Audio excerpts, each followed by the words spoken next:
So first of the chapter that we are taking for the marathon revision just for your feel good is GST in India. When you talk about GST in India, let's understand DT and IDT. What's the main difference between DT and IDT? Okay, what's the main example of your direct tax? Best example, income tax. Indirect tax, best example, GST as well as your customs. What is the main difference between DT and IDT? Main difference. When you are talking about your direct tax, burden, direct tax, burden shifted or not shifted? Burden cannot be shifted. You have to bear the burden. Indirect tax, burden can be shifted from the manufacturer to the wholesaler, wholesaler to the retailer 1 to retailer 2, and finally to the end consumer. And don't call it as customer, it is end consumer. Who bears the final pain of indirect taxes? It is end consumer. Now, what are the other differences? Which tax is progressive in nature and which tax is regressive in nature? Direct taxes progressive in nature. Direct tax happens to be progressive in nature. More the income tax. Lesser the income, lesser the income tax. Whereas your indirect taxes, regressive in nature. Irrespective of your earning capacity, whether you are rich or poor, indirect tax will be the same. If a rich and poor goes to a shop and purchase the same item, indirect tax will be the same. And when you talk about the main point, when you talk about direct tax, it is on what? It is on persons, including artificial persons. And indirect tax happens to be on goods and services. It is on goods and services. And the main indirect tax happens to be goods and service tax. Main, not the only. Main is goods and, which is named as GST Act. Correct? CGST Act, IGST Act, SGST Act, etc. etc. Correct? Now, once you know DT and IDT, you clearly know the features of indirect taxes. Features, the characters of indirect taxes. Indirect taxes on what? Goods and services. Is it an important source of revenue for the government? Very important source of revenue for the government. Now the revenue of indirect tax to the government is more than your direct tax. And fortunately, might be not relevant for you, but now in the new syllabus which is going to come from May 2024, indirect tax marks shiftage in your inter is now 50. It was 40 and 60. Indirect tax was 60. Indirect tax was 40 and direct tax was 60. Now it is 50 and 50. So that is always the indirect taxes actually having a major contribution. They have made it equal, 50 and 50. Now coming back to this point, the coverage of indirect tax is wider or direct tax is wider? Indirect tax has got a wider tax base. I am not talking about the return filers. We are talking about the payers. The taxpayers of GST are more than the taxpayers of income tax. Taxpayers, not the return filers. We are not focusing on the PAN card holders. We are focusing on the taxpayers. Now, in indirect tax, what are the main thing that differentiate indirect tax from direct tax? That is shifting of tax burden from the manufacturer to wholesaler, wholesaler to retailer, and finally to the end consumer. The person who bears the final burden is the end consumer. And as the end consumer is not clearly aware that he is going to contribute the indirect tax, there is no direct pain, no perception of direct pinch. Manufacturer will pay, collect it from the wholesaler. Wholesaler will pay, but collect it from the retailer. Retailer will pay, but collect it from the consumer. Is finally bearing the burden, but is not directly paying to the government. So there is no perception of direct pinch, which is there in your direct tax. It is not there in your indirect tax. And that being the case, it is easy to collect GST rather than to collect income tax. And when you talk about your indirect tax, it is inflationary in nature or regressive in nature or both? It is both. It is inflationary in nature as well as regressive in nature. Both inflationary and what is meant by inflation? If the rate increases, 5% changes to 12, 12% changes to 18. Directly it will impact the price. If it is directly going to impact the price, the end consumer is going to feel the burden more. So for initially it is 100 plus 5. If it is changing to 18%, the price will become 100 plus 18. 100 plus, it is reverse also. If at all the rate is 18, tomorrow it is going to be 5. 100 plus 18 will become 100 plus 5. So it is inflationary in nature. Is it regressive in nature? Yes. Understand that when you are talking about regressive in nature, the rate is the same.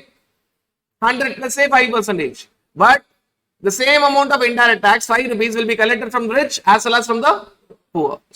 So it is both inflation in nature. Inflation means change in rate will change the price. Regressive means that let the rate be the same, but the same tax will be paid by the rich and the poor. And the final feature of indirect tax is it promotes social welfare by having a very high rate of tax on sin products, be it your tobacco, be it your liquor. All these items will have a very high rate of tax. Understanding the basics of economics, more the price, lesser the consumption. More the price, lesser the. These are all the features of your indirect tax. What we have seen is direct tax versus indirect tax, then comparing the features of your indirect tax. Now, indirect tax was earlier. What was your indirect tax earlier? Before GST, it was all VAT, CST, excise, service tax, etc., etc. Your different indirect taxes. Main taxes being your VAT, CST on sale, excise duty on manufacture, service tax on your provision of services. There are other small indirect taxes also, entertainment tax, luxury tax, betting, gambling, lottery tax, etc., etc. But these are the main taxes. And finally, when the output was there, you had CGST, SGST, or CGST, UTGST, or IGST. If it is intrastate, CGST plus SGST. If it is within the state, CGST plus UTGST. If it is within the union territory. If it is interstate, IGST. And on certain goods, we will be having compensation cess. Compensation. So it will be C plus S plus compensation cess at times. C plus U plus compensation cess at times. I plus compensation cess at times. Now, what was the entire process of bringing your GST? If I were to summarize your entire process of bringing GST, there were two major steps. In between, there was a small step. One, there was constitutional amendment which was required. And thereafter, there was a GST council which was born, which took after the second step. And finally, you had the acts in place.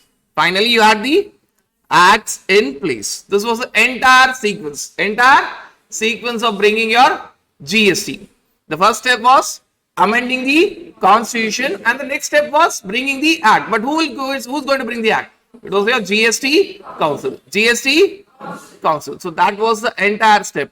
Now, before these steps, there were certain attempts to bring out the GST. Right back in 2004, there was a committee called as Kelkar Task Force, which recommended GST on national basis, fully integrated GST, which never came out. Which means only one GST, which is not the reality. Rather, if you go a bit back, it was in 1999 when the former Prime Minister Atal Bihari Vajpayee said that we are going to bring GST. So it starts, at least in Parliament, the discussion was started on 1999 in Parliament. Does it mean that GST discussion was only started in 1999? No. It happened even before, but not in Parliament. Right. So 1999, former Prime Minister Atal Bihari Vajpayee said that we have to bring GST. Then 2004, Kelkar Task Force was formed to bring out GST, to give recommendation on GST, and it recommended fully integrated GST on national basis. The next of the step was in 2006-07 when the budget was presented. The former Finance Minister former Finance Minister Chidambaram, P. Chidambaram, said that we'll be bringing GST right from 1st of April 2010. So he is telling this in 2006-07 and promising to bring GST on 1st of April 2010. Attempt was made to amend the constitution, but it never happened in reality, which means bill was there, but Constitutional Amendment Act was never there. Therefore, these are only the attempts which were initially made. Then the new government came in, then these major steps started. What was the major steps? First, amend the constitution, then bring the amendment of constitution, followed by passing the act. When you talk about amendment of constitution, your 122nd Constitutional Amendment Bill 2014 was converted to 101 Constitutional Amendment Act 2016. 122nd Constitutional Amendment Bill 2014 was converted to 101 Constitutional Amendment Act 2016. Who was to do that work? It was to be done by whom? Both. You are talking about your Parliament and Legislature of States. Parliament and Legislature of States. When you talk about Parliament, obviously we are talking about your Lok Sabha and Rajya Sabha. Right. So it was tabled in Parliament in December 2014, the moment the new government came in, passed by Lok Sabha in May 2015, Rajya Sabha in August 2016, 50% of the states, legislature of states ratified in September 2016. So this was the sequence. It was tabled in Parliament in December 2014, passed by Lok Sabha in May 2015, Rajya Sabha in August 2016, and 50% of the legislature of states in September 2016. And finally, your 10122nd Constitutional Amendment Bill became 101 Constitutional Amendment Act on 8th of September 2016. 8th of September 2016. It became your Constitutional Amendment Act. First step was done. Your first step was, and immediately within a week's time, which means 12th September 2016, the provisions of GST Council were made and given to the President for his assent. And finally, on 15th of September 2016, 15th of September 2016, your GST Council was there. And it had its first meeting. GST Council was in fact there. So what was the connecting point between the amendment of Constitution bringing the Act? What was the connecting point? Between your amendment of Constitution, and bringing the acts, it was GST Council, because GST Council is only a committee which can bring your act. So what was done? Immediately when your Constitutional Amendment Act 2016 was ready on 8th of September 2016, the first of the work was to make effective its council, GST Council. 12th September 2016, the provisions were ready, and 15th September, the assent was given by the President and GST Council started functioning. So 15th of September 2016 is when GST Council was actually born. It is called as a brain of GST. Without GST Council, nothing can happen in GST. Nothing can happen in your GST without your GST Council. And finally, there were acts. When I am talking about acts, again the role of both your Parliament and legislature of states will come. So the moment we talk about your act, it is both Parliament and legislature of states. What are the acts which are passed by Parliament? What are the acts which are passed by Parliament? CGST Act, IGST Act, UTGST Act, because they don't have any legislature. Then GST Compensation to States Act. CGST Act 2017, IGST Act 2017, UTGST Act 2017, GST Compensation to States Act 2017.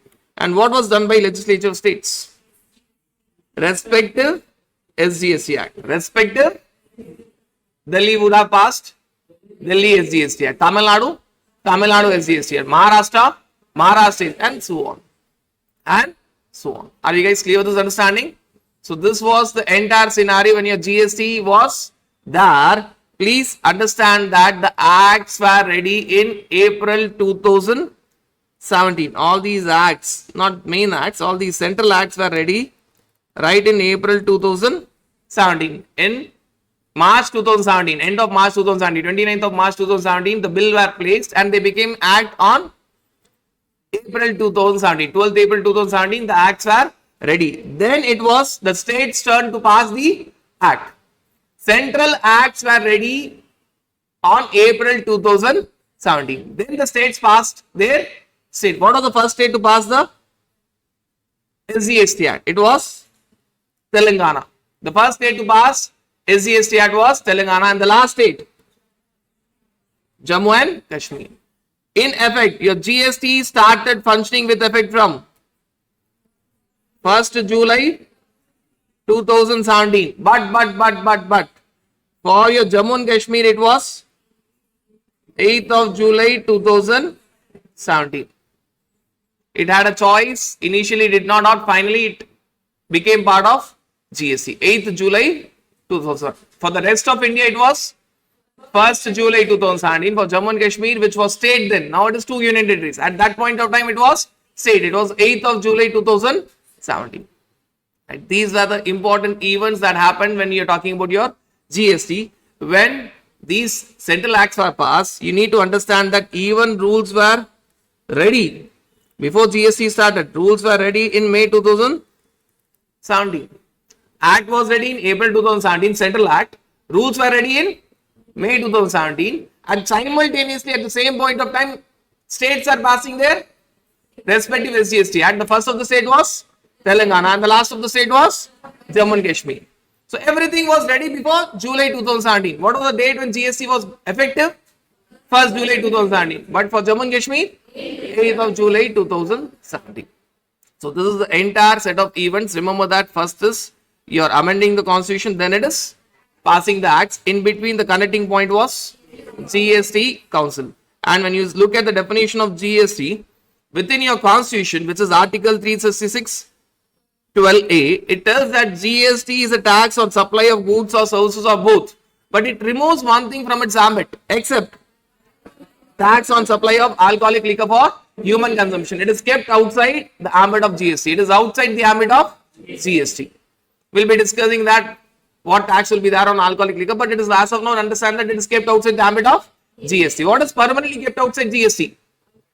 Alcoholic liquor for human consumption. Alcoholic liquor for permanently. There is something called as temporary removal from GST. That will be the petroleum products. But permanent removal is alcoholic liquor for human consumption.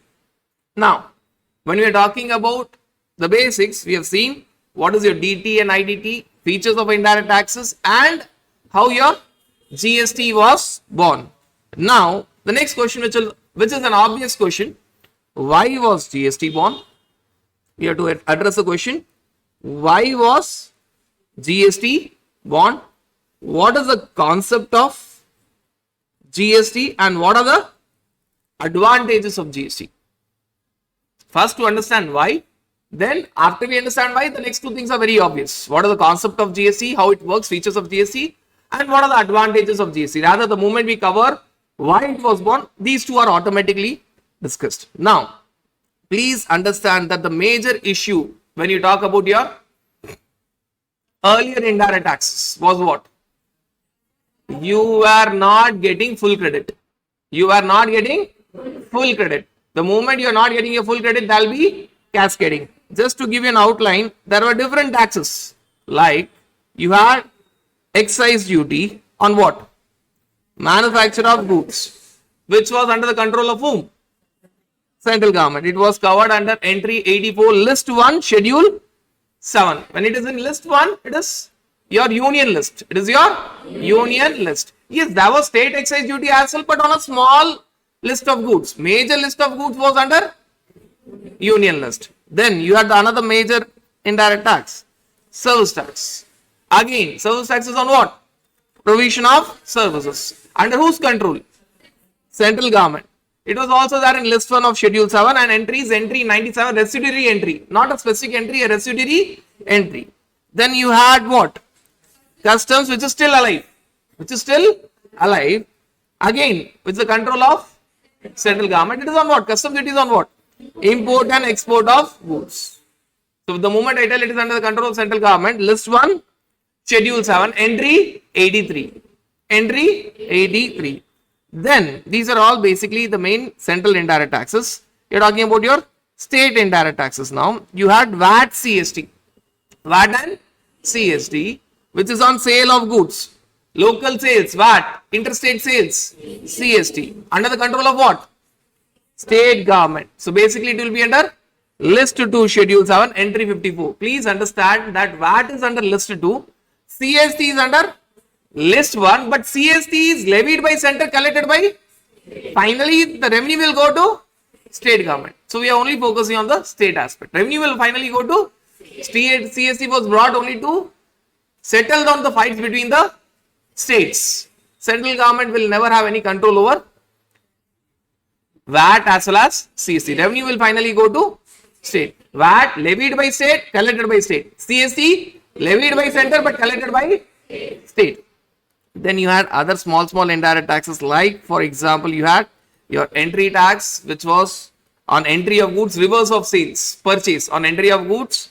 Again, the control is of state government, and again, it is in list 2, schedule 7, entry 52. Then you had something called as your entertainment tax, which is on entertainment. But this time it is special. It was levied and collected by either state government or local authority. They would split the powers between both state government and local authority. But with the moment you talk about state or local authority, the list is list 2, schedule 7, entry 62. These were the major indirect taxes, not all indirect taxes, major indirect taxes before you had GST. If you look at the first three are the examples where the control is of central government. The last 3 are the example where the control is of. Please understand, we are not going in depth and seeing what credit is taken by whom, because that is not relevant.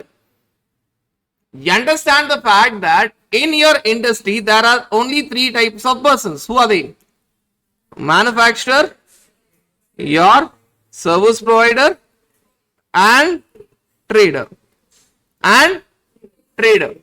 The difficulty was manufacturer was getting few credits and not few major credits. Manufacturer was getting few credits, he was not getting. Service provider was getting some credit and some credit he was not getting. Trader was not at all getting any credit except what? Except we are not there to discuss in depth that which credit is that. It's not relevant. Understand that manufacturer got major portion of ITC credit. Service provider got good portion of credit but not major portion. Good portion of your credit. Credit is on your purchases, expenses or fixed assets. Trader got very less, minor portion of your credit, input tax credit. Earlier it was either SENVAT credit, CCR, state, or state input tax credit.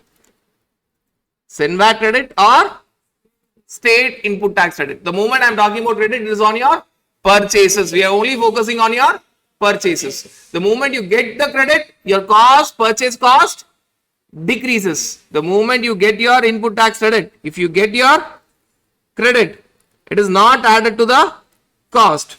If you don't get your credit, be it SENVAT credit or be it state input tax credit, it is added to your cost. If it is added to your cost, your selling price increases. Obviously, there's tax on tax, cascading effect. Even when you are giving the goods to the next person, he is getting for a higher price. So when you don't get your credit, there will be cascading effect. Because if you don't get your credit, it will be added to the cost. Just for a small example, say 100 plus 5. This is the breakup of price plus tax. If you get your credit, your cost is only 100. 5 rupees is not added to the cost. If you don't get your credit, your cost is 105.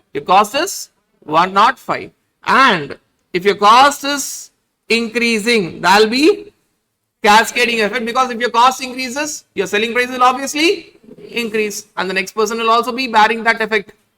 Right? So it is called as tax on tax, cascading effect. But if you get your credit, there won't be any cascading effect. This is a net difficulty or net major problem in your old indirect taxes. Let us not go into depth and see what manufacturer was getting, what service provider was getting, and what trader was getting, which credit they were getting and which credit they were not getting. Just understand that manufacturer was comfortably happy. He was getting major portion of credit. Service provider was getting good amount of credit, but not the major portion. Trader was getting minimum credit, only VAT credit he was getting. Understand, in all the 3, they were not getting some credit or major credit. Every person was having some problem. Manufacturer, lesser problem. Trader, major problem. So the problem was credit. Credit is always on what? On your purchases, expenses or capital goods. And we have seen the impact. If at all you don't get your credit, your cost increases, there will be cascading effect. Now what happened after GST? All 3 of them, be it manufacturer, be it service provider, be it trader, they get all the credit. Now there are only two types of purchases. One is intra-state purchase, where there will be CGST plus SGST. One is interstate purchase, where there will be IGST. Obviously, at times it will be along with compensation cess.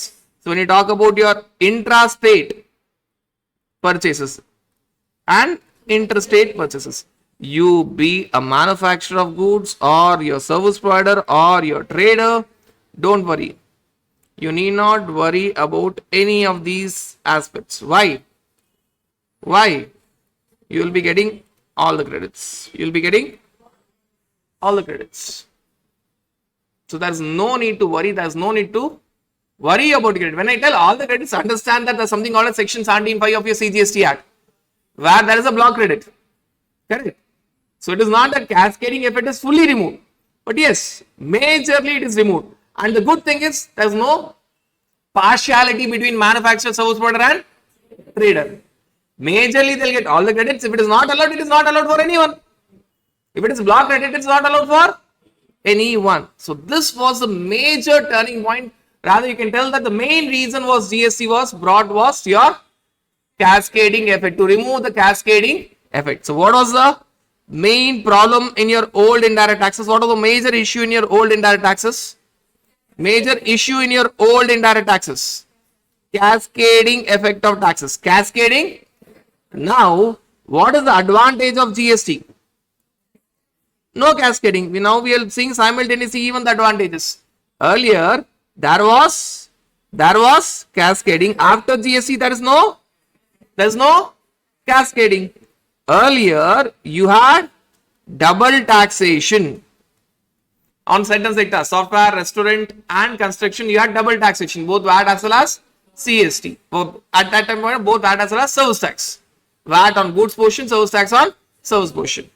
And there were multiple taxes also. Like we have discussed, there are various number of taxes. Double taxation is on the same item, two taxes. Multiple taxation means you had different names of taxes.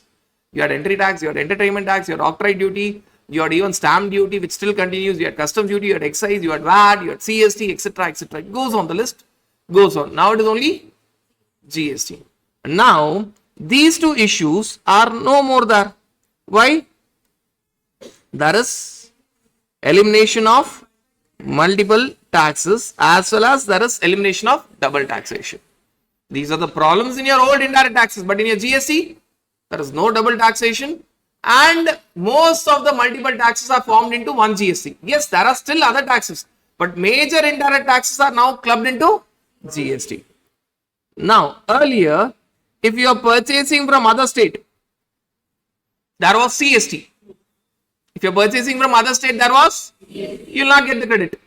You will not get the, whether you are manufacturer, service provider or trader, you will not get the credit. CST credit is not got by anyone. You don't get the credit of CST, Central Sales Tax. Be a manufacturer, be a service provider, be a trader. Right. Now, supposing I am in Tamil Nadu, I purchase from Maharashtra. It will be CST. I will not get the credit. Same situation after GST. I am in Tamil Nadu, I am purchasing from Maharashtra. What will be the tax? What will be the tax? Will I get the credit? Yes, I will get the credit. Now, there is one nation. There is one nation, one market. One nation, one market. I purchase from Tamil Nadu, within Tamil Nadu, or from outside Tamil Nadu. If it is within Tamil Nadu, CGST, SGST, I'll get the credit. If it is from outside Tamil Nadu, IGST, I'll get the credit. So I don't have that difficulty. I don't have that. These are all the issues, and this is the solution. Obviously, there are other issues. Overlapping in valuation. Not only double taxation, overlapping in valuation. Valuation. When we talk about VAT, VAT was on selling price plus excise duty. I'm not talking about double taxation. It was overlapping of valuation. So where a manufacturer will pay two taxes, excise duty plus VAT. That is no problem. It's not double taxation. That's no problem because he is doing two events, manufacturing and selling. But when he is paying VAT, he was paying on price plus excise duty. Don't worry, it still continues in GST. So on certain items, to be very specific, when you're talking about your GST, tobacco, you'll have excise duty plus GST. GST is also on price plus. So you don't find any advantages given here. This problem still is there in your GST, and local taxes are not included in your credit chain. Your local taxes which are there, you don't get any credit. So if it was entertainment tax, luxury tax, you don't get the credit. But this problem is addressed. How this problem is addressed? Because now there is no cascading effect. You will get all the credit. There are no local taxes. When there are no such local taxes, this issue by default is addressed. Earlier, local taxes like your betting, gambling, lottery tax or luxury tax or entertainment tax, if you have expenses on these ambit, supposing you're talking about a company which is having all these taxes, when you book a hotel room, that's luxury tax, which is for business purposes, but you don't get the credit. But now in GST, if you book a hotel room, that'll be GST. No need to worry, you'll get the credit. You'll get the credit. So this issue is also addressed. So these were the issues in your old indirect taxes. There was cascading effect in GST, no cascading effect. Double taxation, multiple taxation in GST, no double taxation, no multiple taxation. Then it was one state, one market. One state in GST, one nation, one market. One nation. So you're talking about the issues in old indirect taxes vis-a-vis advantages of GST. Now, as we have started with advantages and we have seen the first three advantages, what are the other incidental advantages? It will also boost your Make in India initiative. Why?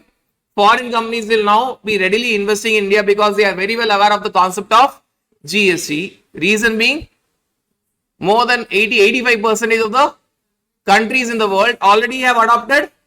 So they are already aware. So they are happy with GST because they don't have any fear of taxation in India. So they'll be investing in India, rather booming, making your Making India initiative more prosperous, which has happened. In fact, initially it was not so clear. After a lot of years, now you see this Make in India initiative working out in reality to the extent that even our defense, we were dependent on outside India.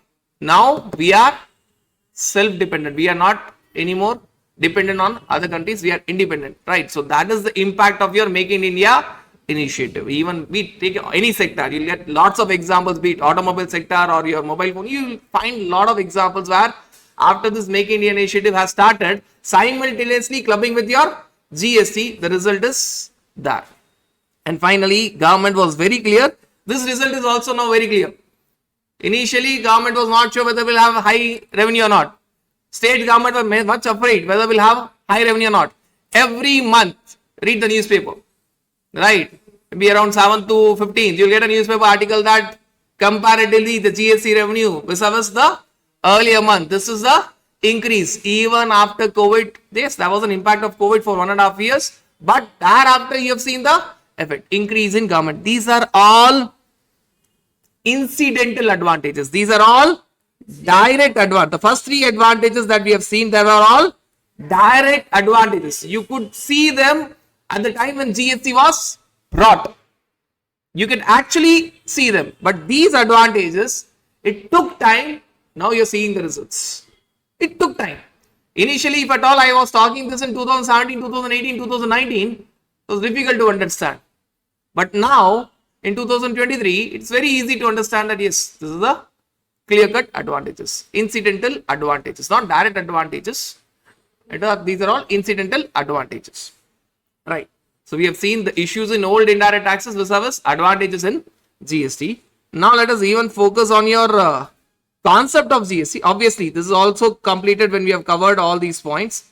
GST, like other indirect taxes, is also a value added tax. It is only on validation. We have the concept of input tax credit, then output tax. So obviously it is value added tax. There is a continuous chain of credit.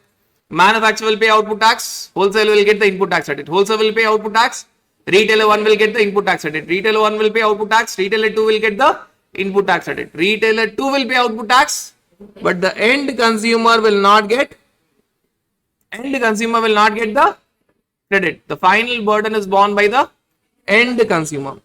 Is there cascading or no cascading? There is no cascading. You get all the credit. So there's no cascading. And moreover, we have to understand that in GST, we have differentiation between goods and services, but obvious. Goods is different, services is different. But for both the definition of goods and services, you have to refer the same act. Unlike the earlier indirect taxation where you have to refer for the meaning of goods, separate act, meaning of services, separate act. You are going to refer the same act, CGST Act 2017. Right. These are the concepts of your GST. How it works. Features of GST.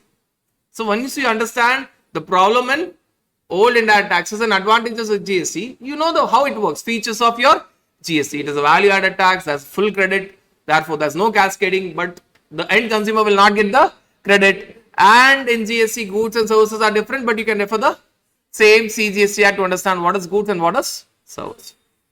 Right. So this is all about your issues in old indirect taxes, advantages of GST, and also the concept of GST. Now, let us go to the constitutional provisions and just understand on the outer side what are the constitutional provisions with respect to your GST.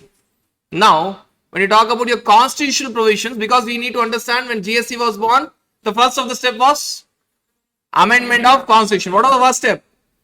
Amendment of constitution. So what was the first? Here to understand a bit of constitution. There's an article 265 which tells that if at all you want to bring any tax in India, there should be a law. Article 265. If you want to levy and collect any tax, please have a law. Then Article 245 tells that, okay, for a tax, there should be law. Who will bring the law? Either Parliament or State Legislative Assembly. If it is for whole of India or part of India, Parliament. If it is for the whole of the state or part of the state, it is State Legislative Assembly. For a tax to be there in India, there should be law. Article 265. Who is going to bring the law? Parliament or State Legislative Assembly. Article 245. Which law by Parliament? Which law by State Legislative Assembly? This was decided by Article 246 read along with Schedule 7. You are under the control of Parliament, Union List, List 1. You are under the control of State Legislative Assembly, List 2, State List. Few are under Parliament, few of them are controlled both by Parliament and State Legislative Assembly, List 3, concurrent list. There are tax laws in List 1 and List 2, but in List 3 there are no tax laws. There are no tax laws. These items automatically you will understand when we see the further discussion which are the tax laws which are still there in List 1 and List 2. Automatically you will understand. We are not going to focus now. Now, List 3 was an ideal place for GST to be there. Because both there is the control of Parliament and State Legislative Assembly. So initially if you see the committee meetings report, you will find that they thought that they will bring GST in List 3. But finally it did not happen. Why? List 3 is having a problem. It is as of till GST was born, there was no tax laws in List 3. Even after GST was born, there is no tax law in GST. What is the major problem in List 3? Though it tells that both Parliament and State Legislative Assembly will decide together, but there is an article called as Article 254, which tells that Parliament will have supremacy. So if any conflict is there, who will have the final decision?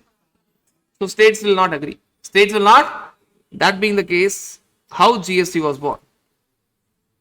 GST was not kept inside Article 246 List 3. It was born by way of a new article called as Article 246A. 246A.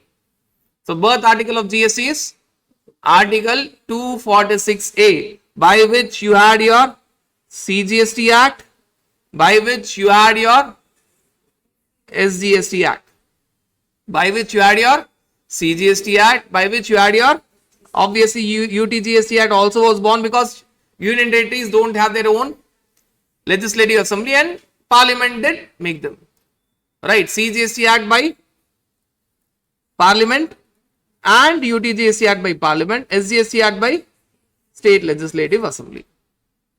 Article 246A. But then there is a exception which tells that few matters, very few matters, rather to be very specific, 2 matters will be decided only and only by Parliament.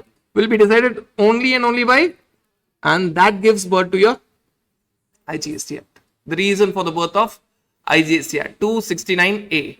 What are the two matters that will be decided only by your parliament? Whether it is an interstate supply or intrastate supply. Whether it is an interstate supply or intrastate supply. How to find interstate supply or intrastate supply?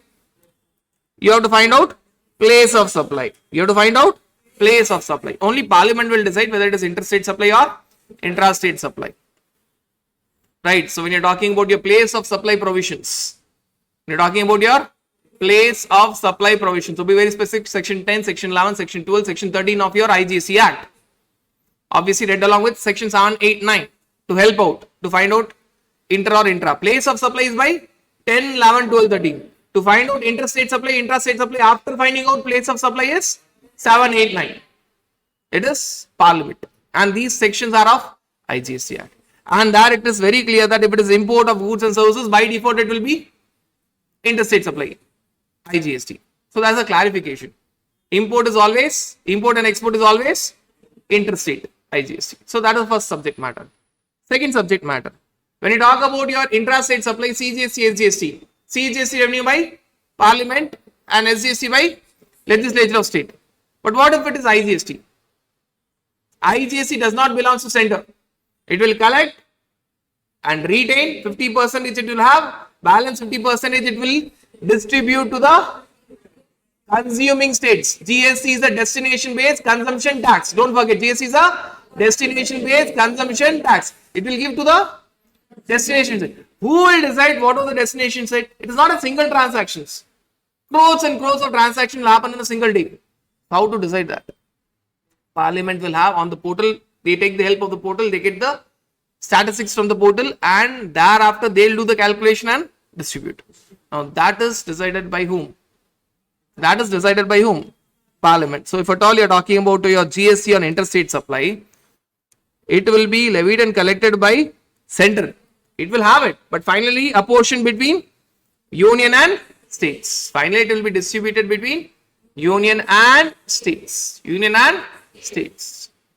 Are you guys clear with this understanding? So this is also discussed in your IGST Act. Are you guys clear? So basically, what is the birth article? 246A. Be it your CGST Act, UTGST Act by Parliament, SGST Act by respective state. But few matters are to be decided only and only by Parliament. They are to be decided only and only by Parliament. That is IGST Act. What are the two matters? IGST Act will talk only about these two issues. Place of supply to decide intrastate supply, interstate supply. And if it is IGST, how to apportion IGST revenue between union and the states. Only these two matters. You will not find anything extra in your IGST Act. Are you guys clear with this understanding? 246A, 269A. Then, what is the brain of GST? Or the godfather of GST? Godfather of GST happens to be your GST Council, the provisions of which are discussed in Article 279A. Article 279A. And when you talk about the members of GST Council, there will be two members of the center, that is Union Finance Minister, who has visited our city recently, and Union Minister of State in charge of Revenue or Finance. Right, two members of center. And 31 states. How many states are there? Totally 28 plus 3 union territories. DPJ, APJ Abdul Kalam, replace it by DPJ, Delhi, Puducherry and Jammu Union Territory, not Ladakh, Jammu Union Territory. They will be treated as states. They will be treated as states for the purpose of GST. For the purpose of GST. So in total there are 31 states. Now there will be 31 representative of the states. Basically, the state finance minister or the nominees will be coming there in the meeting. Who will be the chairperson? Union finance minister.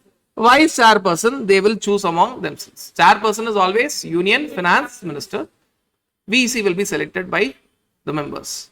Now, what is the purpose of GST Council? Rather, you can understand that what are the taxes which will come inside GST is decided by GST Council.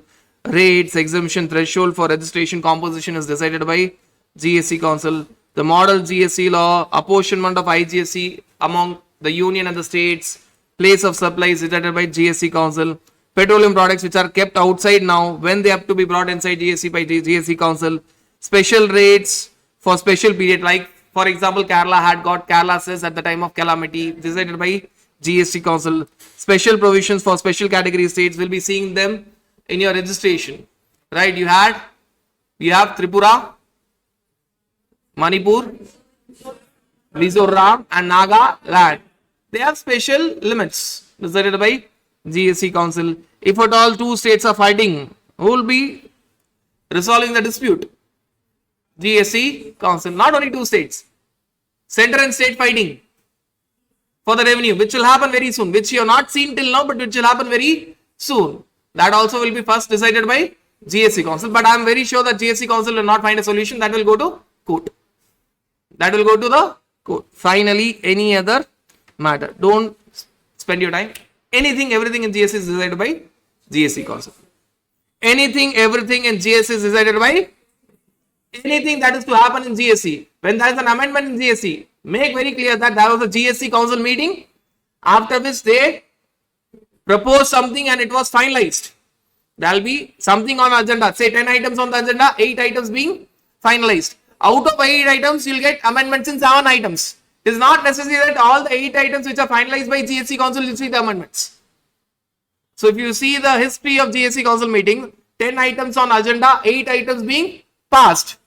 Don't have a misconception that all 8 items will convert into amendments. We have seen cases where out of 8 items which have been passed by GST Council, only 7 have converted to the provisions of the Act or the rules. Few of them, though they have been finalized by GST Council, they are yet to see the light of the day. Right, that will happen. But one thing is very clear. Anything and everything in GST will come through GST Council. Now, when GST Council is deciding, 2 important things you should see. First, see the quorum. See the quorum. And once quorum is there, see the pass percentage. See the pass percentage. This is to be done for each of the item in the agenda. 10 items on the agenda, quorum will be decided only once, not for each of the item. But for pass percentage, it will be seen for each of the item. What is the quorum? How many members are there in totally? 2 plus 31, 33. 2 plus. So, first thing, when the meeting is starting, what is to be checked? What is to be checked? 50%. Check it only once. See whether 17 members are present. See whether 17 members are present. If 17 members are present, only then meeting can start. Only then, if 17 members are not present, forget about the second step. And this first step will be seen only once when the meeting is started. Second step will be seen for each of the item. Will be seen for each of the item on the agenda. What is the pass percentage? What is the pass percentage? 75% is the pass percentage. 75% is the pass percentage. But that 75% is the weighted average pass percentage. And that is only of members present and voting, not of the total members. Members present and voting. 75% first special point. It is not simple average, it is weighted average. Second special point. Don't calculate all the members. It is present and voting. Present and voting. Put in a simple way. What will be the formula? What is the weightage? The weightage of the center is given as 1/3 and weightage of state is, all the states put together is given as. So what will be the formula? So we'll just see the formula so that you understand how to calculate the pass percentage. So 1/3 weight is given to the center. See how many of them are in favor. How many of them are in favor, and see how many of them are present and voting. This will be for center. This will be for your center, which means you're basically talking about your 3 members. 1/3 multiplied by who are in favor. This will be decided for each of the matter. Who are in favor divided by how many members of center are present and voting. Don't even include state. Then 2/3 of how many members of states are in favor. Now don't see center, only focus on the states, divided by total members of the state present and voting. You'll get a percentage. If it is 75% or more, superb. That item on the agenda is passed. If it is less than 75%, that particular item on the agenda is not passed. This is not in totality for the entire meeting. This is for each of the quorum is checked only once. But this pass percentage is checked for each of the item on the agenda. Are you clear with this understanding? This is how you have to calculate your weighted average. For center, 1 divided by 3 multiplied by center members in favor of that item, which is being discussed, divided by total members of the center present and voting. I am not writing divided by 3. Out of say 3 members, when you're talking about total members of the center, how many members are there totally? 2. Out of 2 members, might be only 1 is present. Generally, it doesn't happen, but might be only 1 is present.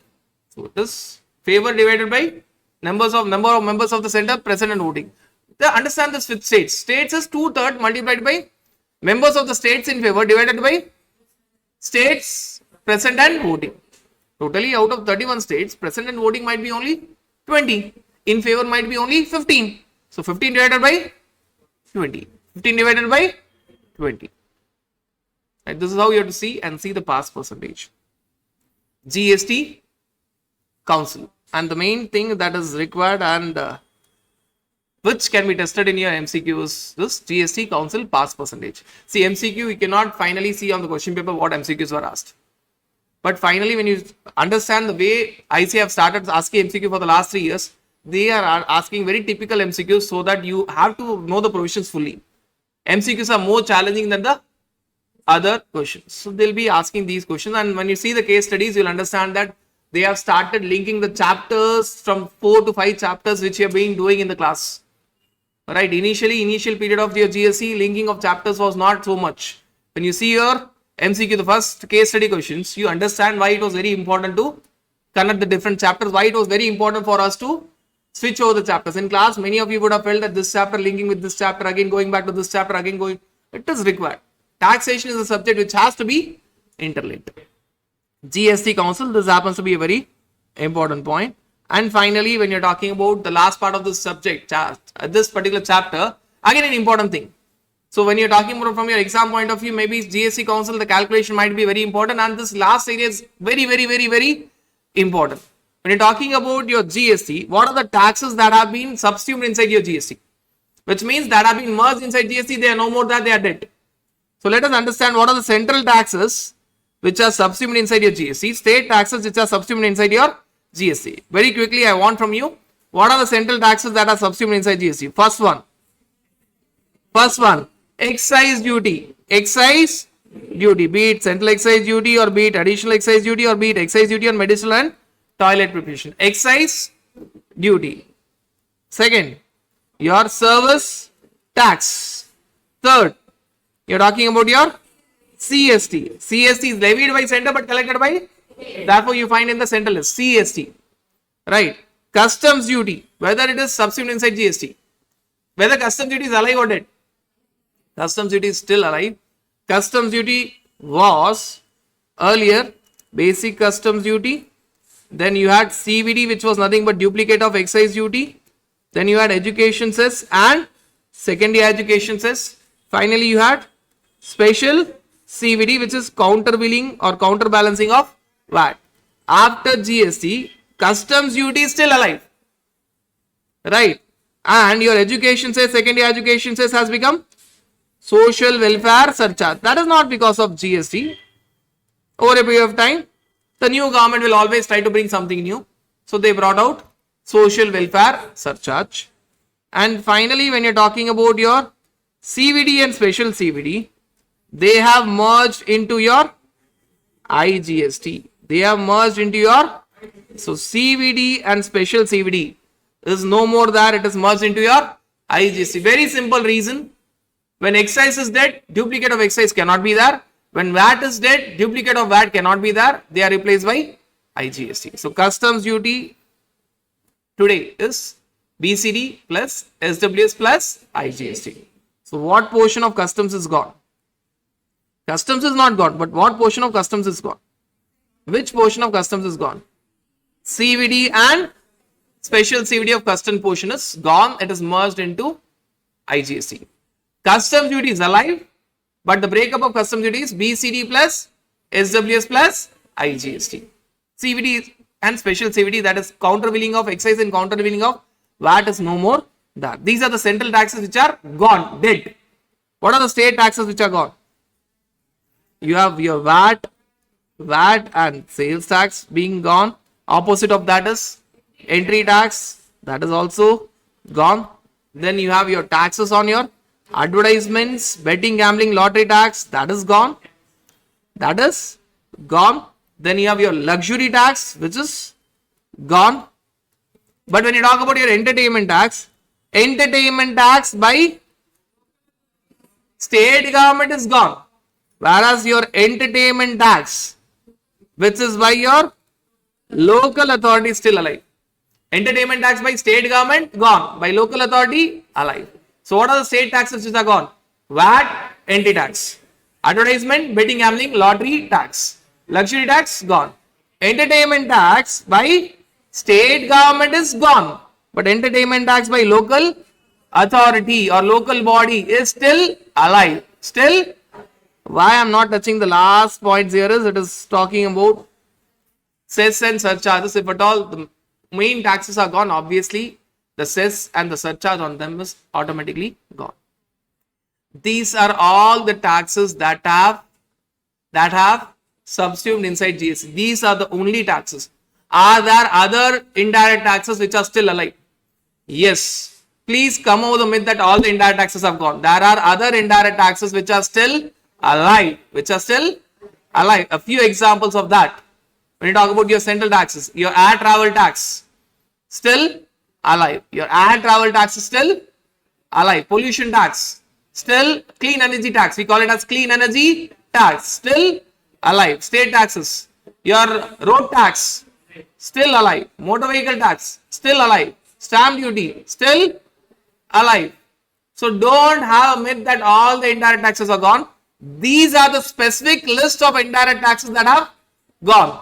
If you don't find that item in this list, it means it is still alive.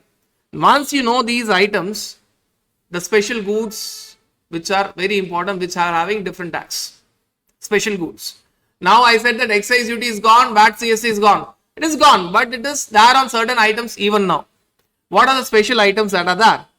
Your alcoholic liquor for human consumption, your 5 notified petroleum products which are petroleum, crude, high-speed diesel oil, motor spirit which is commonly called as petrol, natural gas, and aviation turbine fuel which is called as white petrol. Not any petroleum products, 5 notified petroleum products. Then you have tobacco and tobacco products. Then you have your opium, Indian hemp and narcotics. Opium, Indian hemp and narcotics.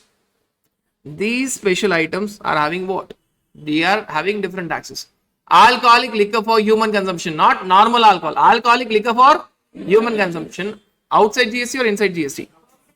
Outside GST. Permanently outside GST. Permanently outside GST. What are the type of tax?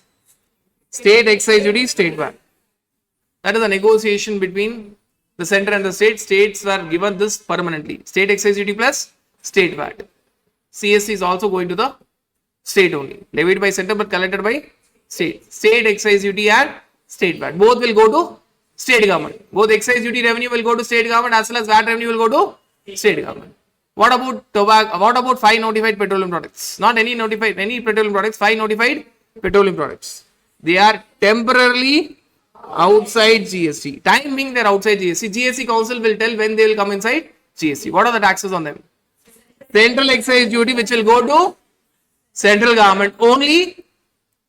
VAT CST which will go to state government only. Just see the difference.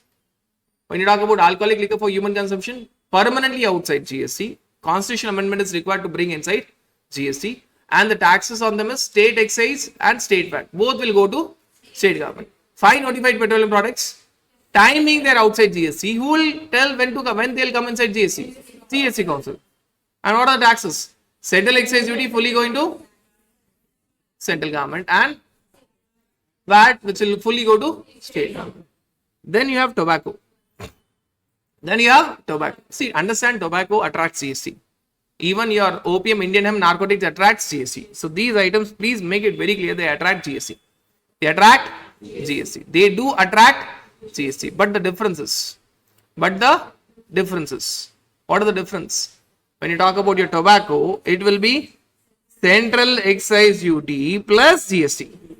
Central excise duty fully will go to the central government. GST will be shared between center and the state. Plus GST. GST will be on price plus excise. Price plus excise. Likewise, state said that, okay, if you are taking such item, let us have one item for ourselves. What is that? Opium, Indian hemp, and narcotics. What is the item? What is the tax? State excise duty plus GST. Plus state excise duty fully will go to the state government. GST will be shared between center and state. And when it's GST, it will be on price plus excise. Price plus excise. And compensation cess will be there on select items. Initially, for the initial few years, please understand that this is not 5 years, it has been extended, maybe 6.5 years or 7 years approximately. But the central government has said that we will give you the entire revenue of compensation cess. Entire revenue of compensation cess. Entire revenue. Because we have a fear of loss of revenue. So what we'll do, whatever compensation cess we are collecting on certain items, not on all items, we will give it to you fully. We will give it to you. Thereafter, it will be fully belonging to the central government. But initially, for the initial 6.75 or 7 years, it will be fully given to the states, fully distributed to the states. Initially, it was 5 years, then it was extended.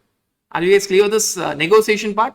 And the final part of this chapter is this was a very important discussion. What are the taxes which are inside GST, outside GST, and what are the special items which attracts different types of taxes? 4 special items attracting different types of taxes. And finally, when we talk about your GST, GST is a destination based consumption tax. Destination based consumption tax. Finally, revenue will go to the consuming state, not the manufacturing state. Not the manufacturing state. And how to understand when it is CGST, SGST, when it is IGST? If I tell the goods are coming from USA to say Maharashtra, Maharashtra to say Tamil Nadu, Tamil Nadu to say Lakshadweep, Lakshadweep back to USA. If it is one country to another country, one country to another country, IGST. If it is goods, BCD, SWS plus IGST, custom duty. If it is service, IGST. If it is service, it is goods, it is custom duty. BCD, SWS, it is not GST. It is custom duty, BCD, SWS, IGST. If it is service, only IGST. Then if it is within the state, if it is moving from Maharashtra to Maharashtra, from Maharashtra to Maharashtra, CGST plus Maharashtra SGST. From Maharashtra to Tamil Nadu, one state to another state, IGST. From Tamil Nadu to Tamil Nadu, CGST, SGST. From Tamil Nadu to Lakshadweep, IGST. Within Lakshadweep, CGST plus UTGST. Lakshadweep back to USA. Simple. If it is within the same state or within the same union territory, it is CGST plus SGST or CGST plus UTGST as the case may be. But if it is from one state, another state, one union territory, another union territory, state to union territory to state, one country, India, outside India, it is all IGST. It is all IGST. Right? One exception. Even if it is within the same state or same union territory, even if it is the same state or same union territory, assume that it is within the same state. You are talking about sale from domestic tariff area to special economic zone, or from special economic zone to domestic tariff area, right? All are there in same state, Tamil Nadu. Though they are there in Tamil Nadu, what will happen? what will happen? This will always be treated as IGST transaction. When it is zero rating, when it is not, forget about, but it is treated as IGST. It is treated as IGST. Right. So that is an exception which is there when you talk about CGST, SGST or IGST. Understand that by default it is IGST. CGST, SGST, it should be within the same state or within the same unit entity, and that also it should not have, the transaction should not be having special economic zone. The transaction should not be involving special economic zone. So that is where you talk about your intrastate supply and interstate supply, and that being the case, our Indian GST model is called as dual model. Intrastate model, interstate model. Intrastate model, interstate model. Dual model of your GST. Right. So that completes our basic concept of introduction of your GST. The items which were not touched, automatically they are covered when we have discussed the different points automatically. So the uncovered portion, the moment you have discussed other areas, automatically they have been covered. Introduction to your GST.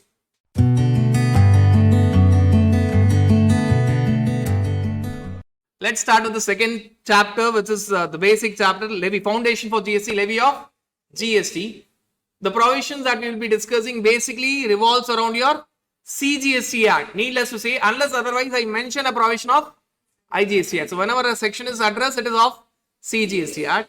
And section 1 both of CGST Act and IGST Act tells that it extends to whole of India, including the state of Jammu and Kashmir. Now it is not state, it is to union territories. It is applicable to the union territories in Jammu and Kashmir, which means there are two union territories, Jammu and Ladakh. It is applicable even for them. Now, when you talk about your levy, what are the charging section in your CGST Act? Charging section in your CGST Act happens to be section 9, and correspondingly in your IGST Act, it is section 5. Section 5. Our focus is only on section 9.1. Section 9.1. 9.2 we have already completed. 9.252 we have already completed. 5 notified petroleum products, as of now they are not inside GST. They will be inside GST when GST Council recommends, followed by the notification by the government. So as of now they are not inside GST. So entire focus is on section 9.1 read along with section 5.1. Even 9.3, 9.4, 9.5, when you're talking about that, they are talking about your RCM type 1, RCM type 2 and electronic commerce operator, where supplier is not responsible to pay the tax to the government.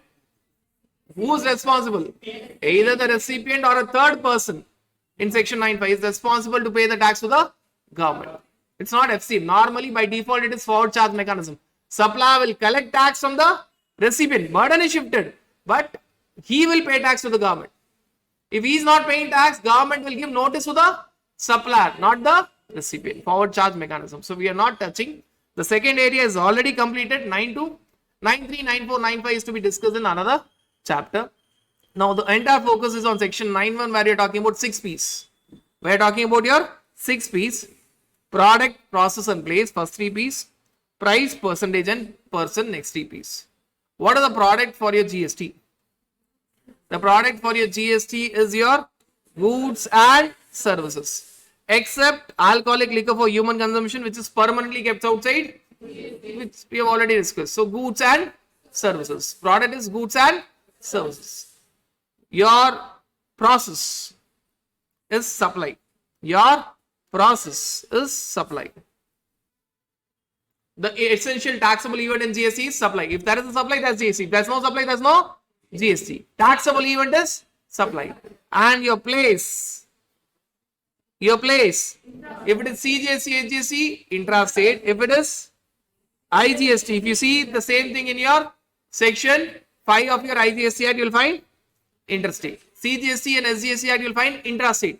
IGST Act, you will find interstate. IGST Act, you will find interstate. Product, process and place. Product is goods and services. Processes, supply. Places, intrastate for CGST Act and SGST Act, interstate for IGST Act.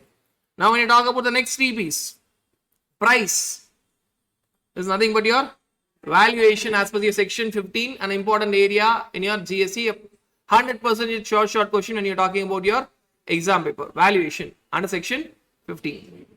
Percentage. Next piece, percentage. What are the normal percentage that you have in your GSE? 0, 5, 12, 18, 28. Special rates are there, right? Starting from 0.25 percentage, 3 percentage, 0.1 percentage, even other percentages are there. Special rates are there. Don't think that these are the only rates. Special percentages are there. That's something called as abatement by which you'll have a special percentage. Normal rates are 0, 5, 12, 18, 28. That doesn't mean that these are only 5 rates. There are special rates. For example, 0.1, 0.25, 3, etc., etc., etc. Special rates are there. Right. Now, what is the maximum percentage that you can have in your CGST Act? 20% maximum. When you are talking about, say, the rate being 12%, it is 6 CGST 6, SGST and IGST 12. So by that angle, you have to remember. When you are talking about 28%, IGST, it is 14%, CGST 14%, SGST and IGST is 28. So maximum percentage that you can have of CGST, max CGST 20, SGST, whereas IGST you can have 40. IGST you can have 40%. And finally, you're talking about the person. Who's the person who has to pay tax to the government? Taxable person. Normally, that taxable person happens to be the supplier. Forward charge mechanism. Normally, it is a supplier. Supplier will collect tax from the recipient. He can shift the burden. But who's responsible to pay to the government? Supplier. He has to pay to the government normally. Are there exceptions? Yes. Where your recipient or third person will be asked to pay tax. That is covered in your section 9.3, 9.4 and 9.5. Normally who's responsible? Supplier. Normally who's responsible? Supplier. Taxable person. Taxable person. Right. So when you talk about your levy, the focus is on first 3 P's, then the next 3 P's. First 3 P's are to make sure that tax is there. When tax is there, to calculate tax, you require price and percentage. And when you calculate tax, you require a person to pay it. You require a person to pay it, which is a taxable person. Which is who is going to pay? It is a taxable person who is going to pay the tax to the government. In this chapter, our focus is on the first 3 P's. Product, process and place. By the way, place we have covered when you discuss your intrastate and interstate. Intrastate and interstate.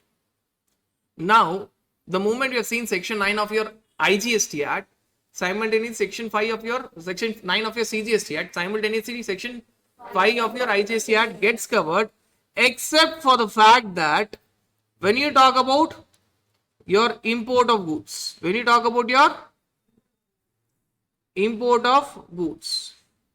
attract customs, the breakup of which is BCD, SWS and IGST. Breakup of which is BCD, SWS and IGST. For IGST calculation, both the value and the rate, that you have to refer to the Customs Act and Customs Tariff Act.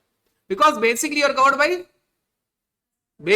by Customs Act. So your reference point will be always Customs Act. To find out the value for IGST portion of customs duty, refer Customs Law. Even to find out the rate, refer Customs Law. Customs Law will again refer back to GST law. Right. So for IGST portion of your customs duty, there is an interconnection between Customs Act and GST law. Customs law and GST law. So why this is there only in IGST Act? Why not there in CGST Act? Simple reason, when you talk about your import, it is always interstate. So this provision will be there only in your IGST Act. Correspondingly, it will not be there in your CGST or SGST Act. Right. So that is the basic understanding of your provision of section 9 of CGST Act and section 5 of your IGST Act. Now, what are the 3 P's that you are going to touch here? Product, process and place. Before we touch the product, process and place, you need to understand India per se, because you have to understand that there will be CGST, SGST and there will be IGST. At times there will be even CGST and UTGST. What is the coverage? CGST Act and SGST Act are applicable to entire India, including the state of Jammu and Kashmir. Now there are two union territories there. What is India? India landmass is normally that you think of the geographical location, including Jammu and Kashmir. Sea area. Forget about everything else. Remember that sea area is extended up to exclusive economic zone. Sea area is extended up to exclusive economic zone. That is 200 nautical miles. It is not territorial waters of India, 12 nautical miles. It is not even contiguous zone of India, 24 nautical miles. It is up to 200 nautical miles. Territorial waters of India will always be sovereign part of India. But when it comes to economic collection, economic rights, GST being a law where you are going to collect tax, it will be extended till EZ, exclusive economic zone, 200 nautical miles. And the air area is above the land mass and territorial waters of India. So land area is only above the territory and the territorial waters of India, not up to EZ, only above the land mass and TWA. Sea area only above T area. This basically is required when you're talking about your satellites. Classic example now you can have a successful mission, Chandrayaan 3. So that is only when you're talking about the tax collection. With obviously when you talk about all these satellites, they generate a lot of revenue. Not all satellites, but they generate a lot of revenue. So obviously when revenue is involved, that's the question of taxation. So that is the intention of the air area. Land mass, everything including Jammu and Kashmir. Sea area up to 200 nautical miles. Air area above the territory and above territorial waters of India. State and union territory, by the way, we have already covered. States. How many states are there? 28. But for GST it is 31. Delhi, Puducherry and Jammu and Kashmir. They will be treated as states for the purpose of how many total union territories are there? Not 7, it is 8. It is 8. But for the purpose of GST it is 5. Remove these 3. What are the 5? Andaman, Nicobar, Lakshadweep, Dadar and Nagar Haveli and Daman and Diu. Earlier they were 2, but now they are merged into 1. Ladakh, Chandigarh. So then what is this other area? Pray that this will be a reality soon. If India acquires a part of Pakistan and part of China, till the time it is recognized as a state, it will be called as union territory. It will be called as, this happened with Hyderabad, this happened with Goa, right? So a lot of states that you see as states today, they were not states initially. So when you talk about these areas, till the time it is recognized as a state, it will be called as union territory. So any territory which is acquired by India, initially it will always be treated as union territory. Right. So that is the meaning of India, state and union territory for the purpose of your GST law. Now focusing on the 3 P's, product, process and place. We are focusing on the 3 P's, product, process and, by the way, when you talk about product, process and place portion we have already completed. Why? So when you talk about your place portion, it talks about your intrastate and interstate, which you already discussed. In dual model of GST, you have discussed when it is intrastate and when it is interstate. Now let us focus on your product, goods and services. What do you mean by goods and what do you mean by services? Goods, main portion. When you talk about goods, all the definitions that we are going to see is under section 2 of your CGST Act. You need not remember the clause section 2. So when you talk about your section 2, clause 52, it talks about goods, clause 102 talks about services. So when you talk about goods means movable property, service, anything other than goods, movable, service, anything other than goods. Both goods and service will not include money and securities. Mere transaction in money, mere transaction in security will neither be goods nor be services. No GST. Any transaction that you have only with money or only with securities, you will not have GST. I'm not talking about the corresponding charges. I'm talking about the mere transaction in money, mere transaction in securities. Neither goods nor services, no GST. Now, goods means movable minus money and securities plus actionable claim, growing crops and grass or things which are attached to or forming part of the land which are agreed to be severed before the contract of supply or under the contract of simple meaning. They are trying to tell that if the grass is being cut and sold, it is goods. If it is sold along with the land, it is not goods, it is immovable property. The grass is being cut and sold, it is goods. But if it is sold along with the land, if the trees and the grass are sold along with the land, then they are immovable property. Schedule 3 will be there. No GST. No GST. Right. What is actionable claim?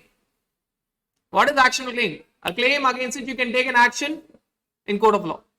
A claim against which you can take an action in your court of law. So when you talk about your actionable claim, it is a claim to a debt other than secured debt or beneficial interest in movable property.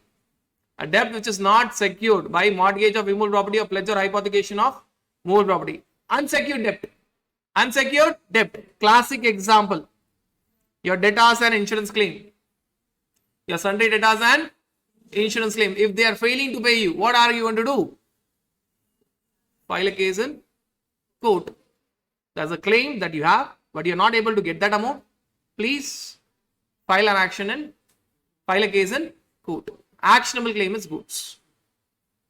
But I am not telling that it will attract GST, because when you see Schedule 3, all actionable claim are outside the ambit of GST other than betting, gambling, lottery, which is the second part of actionable claim. A claim to beneficial interest in movable property. If you are winning in betting, gambling or lottery and if the opposite person is not paying you the amount, what is the thing that you can do? What is the thing that you can do? You're going to go to court. You're going to go to court. It is an actionable claim. It is an actionable. If you're, say, having time and if motivated by famous cricketers, you are going to MPL, right? Which you should not do, and you're trying to play a gamble and you win it. That is a betting, clear-cut case of betting. You win it, and for some reason you're not getting the amount. What is the action that you're going to take? You're going to file a case. You're going to file a case. So betting, gambling, lottery is nothing but beneficial interest in movable property. Another case where it is an action claim. This will attract GST. This will attract, because Schedule 3 tells that actionable claim other than betting, gambling, lottery will not attract GST, which means it is outside GST. So what is inside GST? Betting, gambling and lottery is inside GST. Inside GST. So that is the meaning of your actionable claim. That claim can be existing, accruing, conditional, contingent, not relevant. It can be there, existing or accruing simultaneously, or contingent, it may be there, or conditional. That is not essential. It may be any of these. The meaning of the term actionable claim. Meaning of the term actionable claim. So when you go back to the definition of your goods, summarize goods. Movable minus money and securities plus actionable claim plus growing crops and grass which are cut down and sold. Which are cut down and what is services then? Anything other than goods minus money and securities plus again two things here. Plus again two things. One, you are talking about activities relating to use of money or its conversion by cash or any other denomination from one form or to another form, for which means charges related to mere transaction in money. Charges related to transaction in money. It also includes facilitating or arranging transaction in.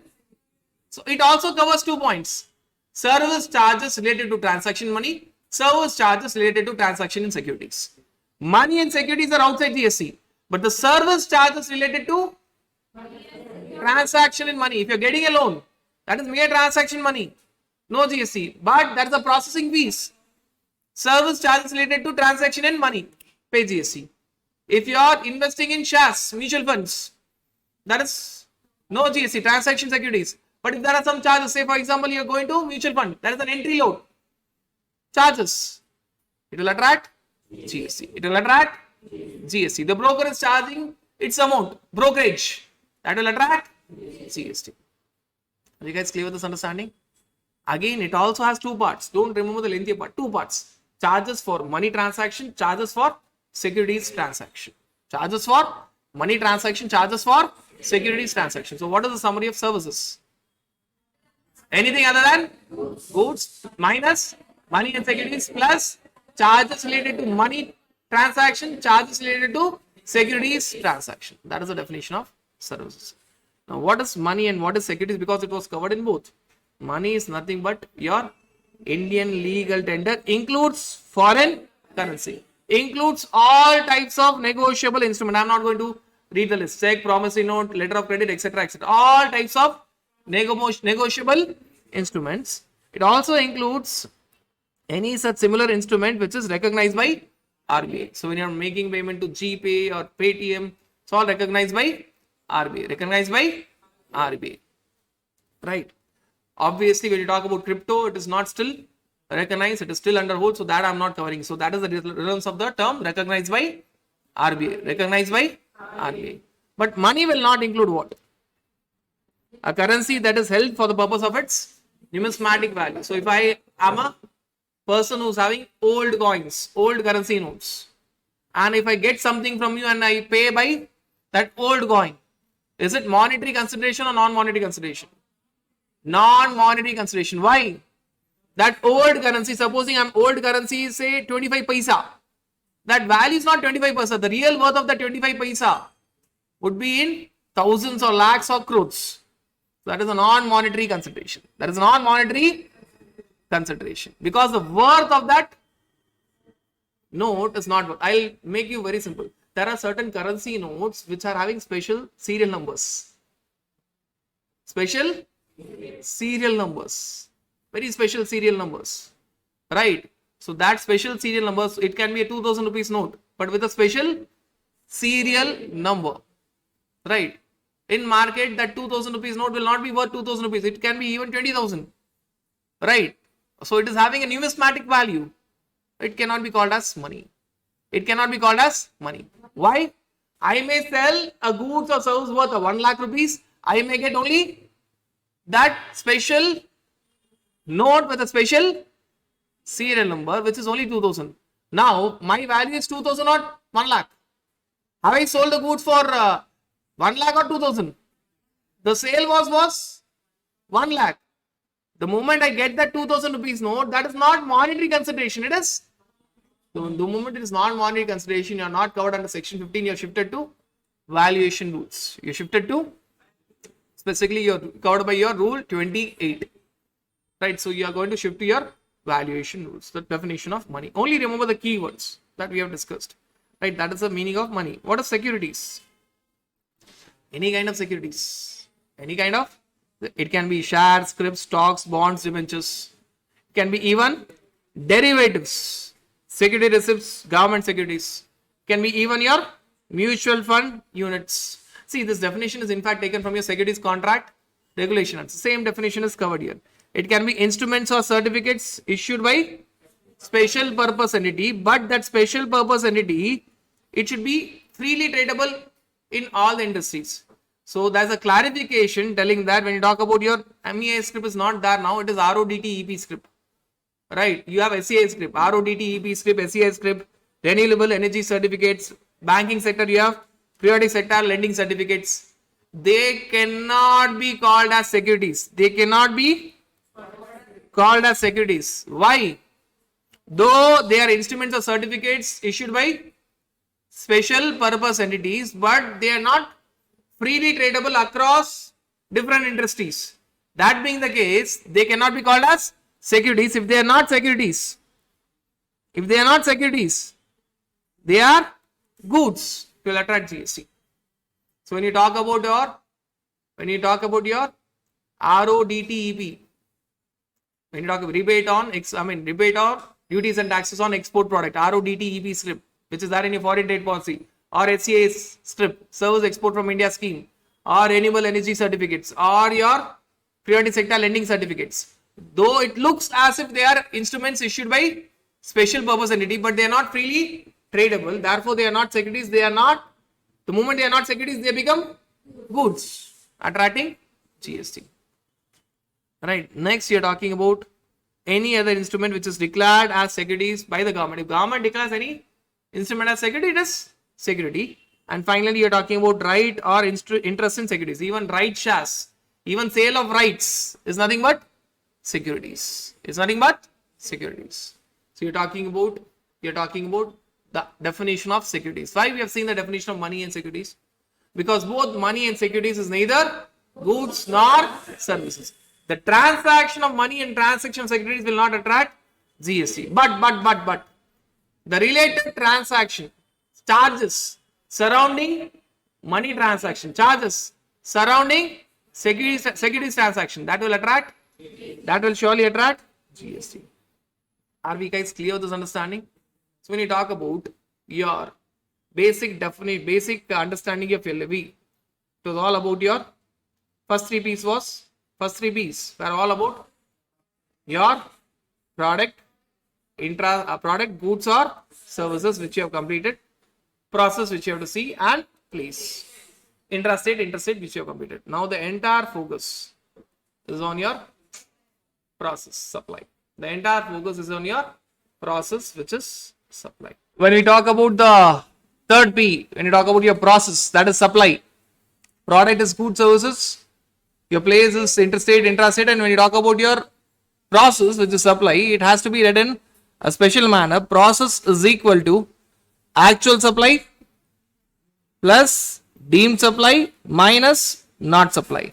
And the definition of supply is so crucial that they have not defined the definition in section 2. It is defined in section 7 of your CGST Act. Section 7 of your CGST Act. So it is actual supply plus deemed supply minus not supply. When you talk about your actual supply, it should have everything. There should be an activity which is supply. It should be for business and it should be for consideration. We'll do one thing. We'll just try to understand actual supply, deemed supply, and not supply separately. So what is important for you to understand is, first you have to find out supply, actual supply plus deemed supply minus not supply. Once you find that it is supply, then you have to find out the nature of supply, whether it is supply of goods, or supply of services.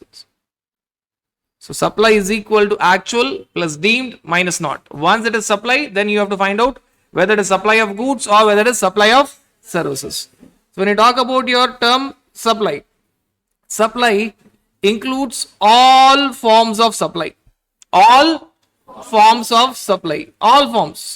be it sale or transfer or disposal or barter or exchange or lease or license or rental or any other form. All forms, these are only examples. Supply includes all forms of supply, any activity, all forms of supply. These are examples: sale, transfer, disposal, lease, license, rental, barter, exchange. These are only examples. It should be in course or furtherance of business. In course or furtherance of business, and that should be consideration. You should have a consideration. That should be an activity, any activity. It should be in course or furtherance of business, and in return there should be a consideration. Actual supply, part 1 is this. All these three, actual supply, deemed supply, and not supply, have got two parts. This is the first part. And when you talk about your second part, this is your part 1 of actual supply. Part 2 of actual supply, you will find that it looks pretty similar. Part 2 tells that when you talk about supply, it can be any activity, but that activity should be between your club and its members. Non-individual is nothing but clubs or association.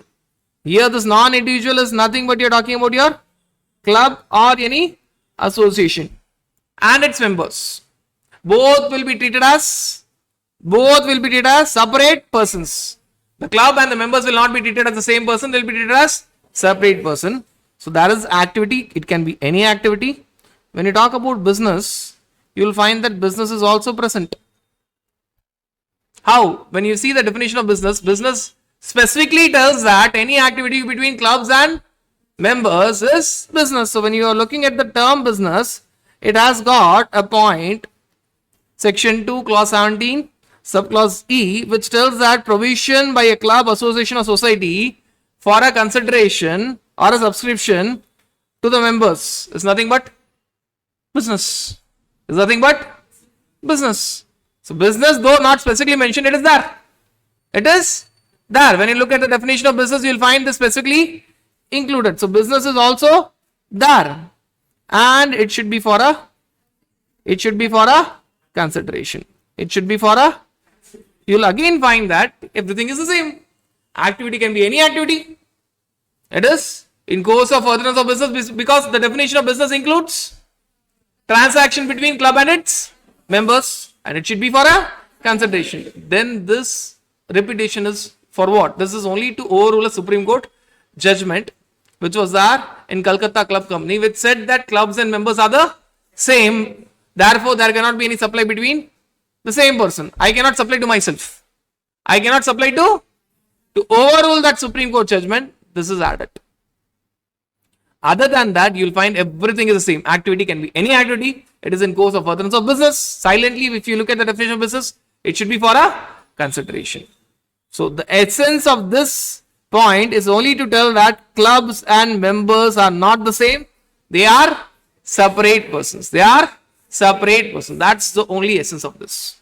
That's the only essence of this. Otherwise, actual supply part 1, actual supply part 2 are exactly the same. Any activity in course of furtherance of business for a consideration is actual supply. Part 2 clarifies that club and members are not one and the same person. They are separate persons. Now, what is business and what is consideration? When you talk about business, you have to read the definition of business in this way.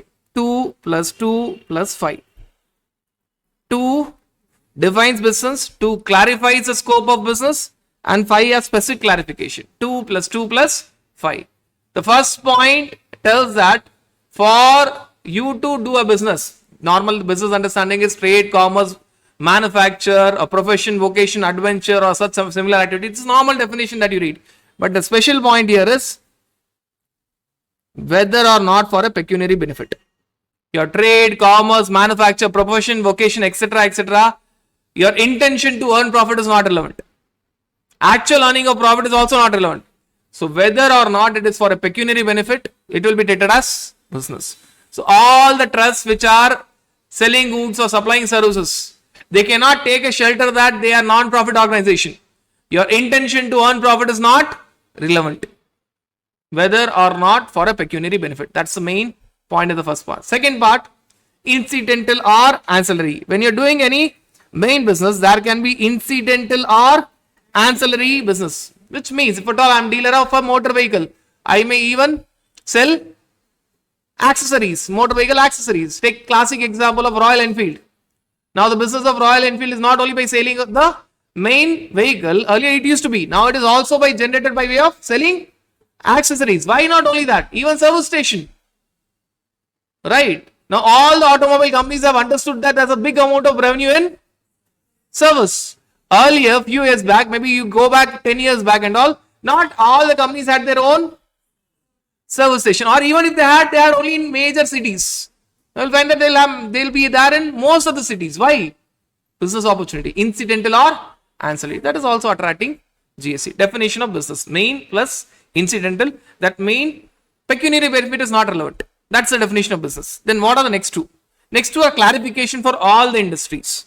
What is the first clarification? The first clarification is your volume, your frequency, your regularity, your continuity is not relevant. What is the number of units that you manufacture or sell? It's not relevant. So volume is not relevant, frequency is not relevant, continuity is not relevant, regularity is not relevant. Even if you're doing a business part-time, that is business. Even if you are a chartered accountant and every now and then you also become a real estate agent. Obviously, professional ethics will not allow, but just for understanding purposes. Right? You're a part-time real estate agent. That is business. That will also attract GST. That will also attract GST. Right? Clarification. Volume, frequency, continuity, regularity is not the criteria for defining business. Next, clarification is even if you are selling your capital goods and services at the time of sale, acquisition is for input tax credit, sale is for your, disposal is for your attracting GST. Even if you are selling your capital goods services, that will also attract GST.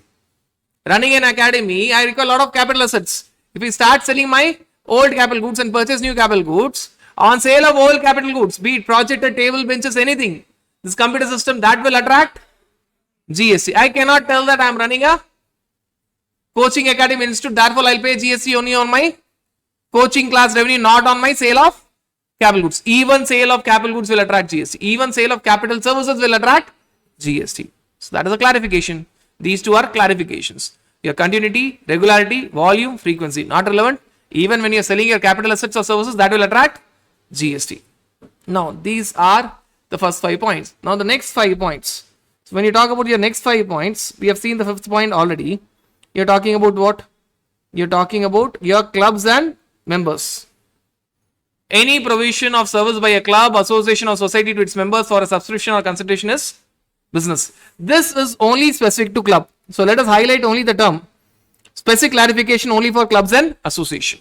Clubs and association. That whatever they are doing, it will be called as business. Second specific clarification is for admission to a premises. Lot of places, be it zoo or wildlife sanctuary or be it your Statue of Unity, right, in India, Statue of Unity, be it any place where you have to pay an entrance fees to go to that premises. This is nothing but business. You have to pay GST. Admission to premises, admission. Right. Next, you are talking about a scenario where you are talking about a special person who's supplying, who's the service which is supplied by a person who's holding an office in because of his trade, profession or vocation. Say for example, a chartered accountant is appointed as an independent director in a company which is under insolvency. Now, he may have his own cabin. You may look at him as an employee of the company, but in reality, he is not an employee of the company. That attracts GST. Now, you are holding that office in course of your business, profession or vocation. The classic examples are independent directors. They are not employees.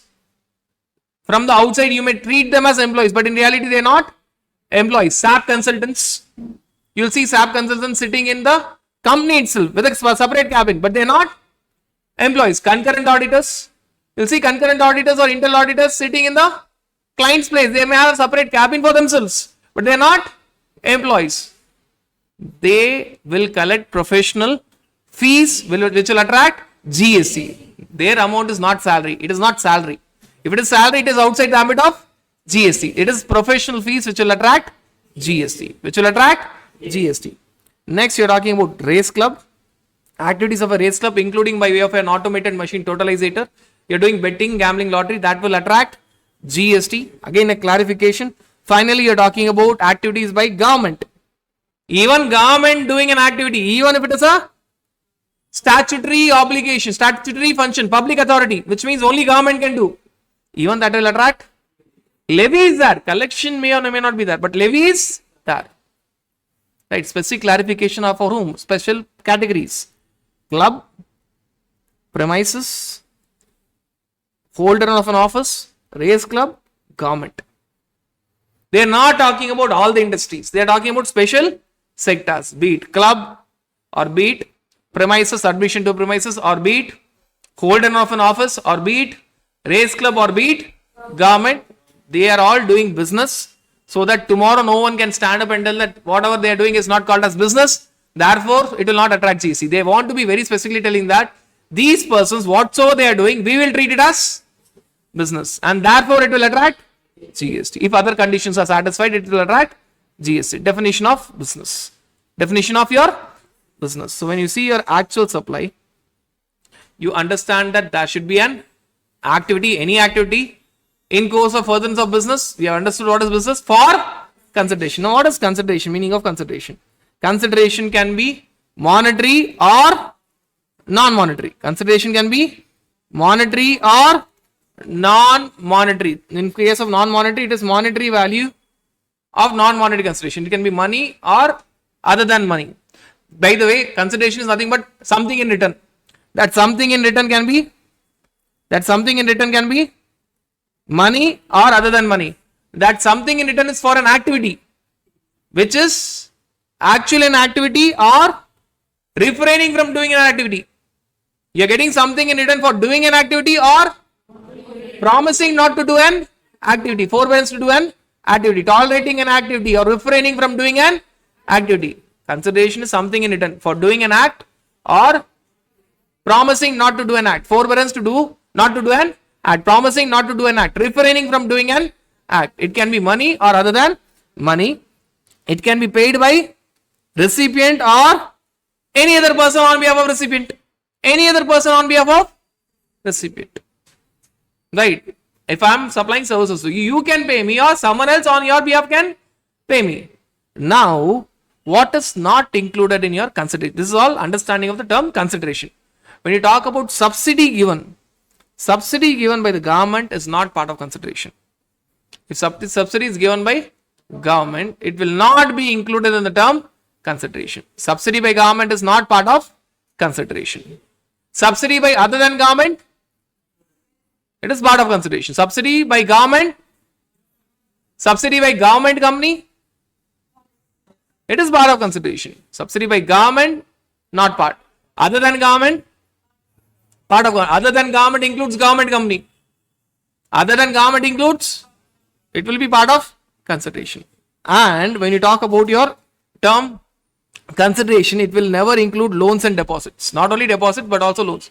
Mere transaction in money. Loans and deposits are never included in the term. Not only this deposit but also your loans.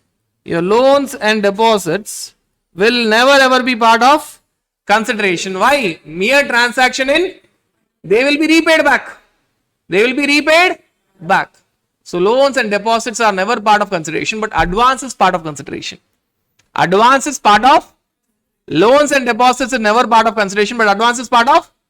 And when you talk about deposit, normally deposit is not part of consideration. But when a deposit is forfeited, it will no more be called as deposit.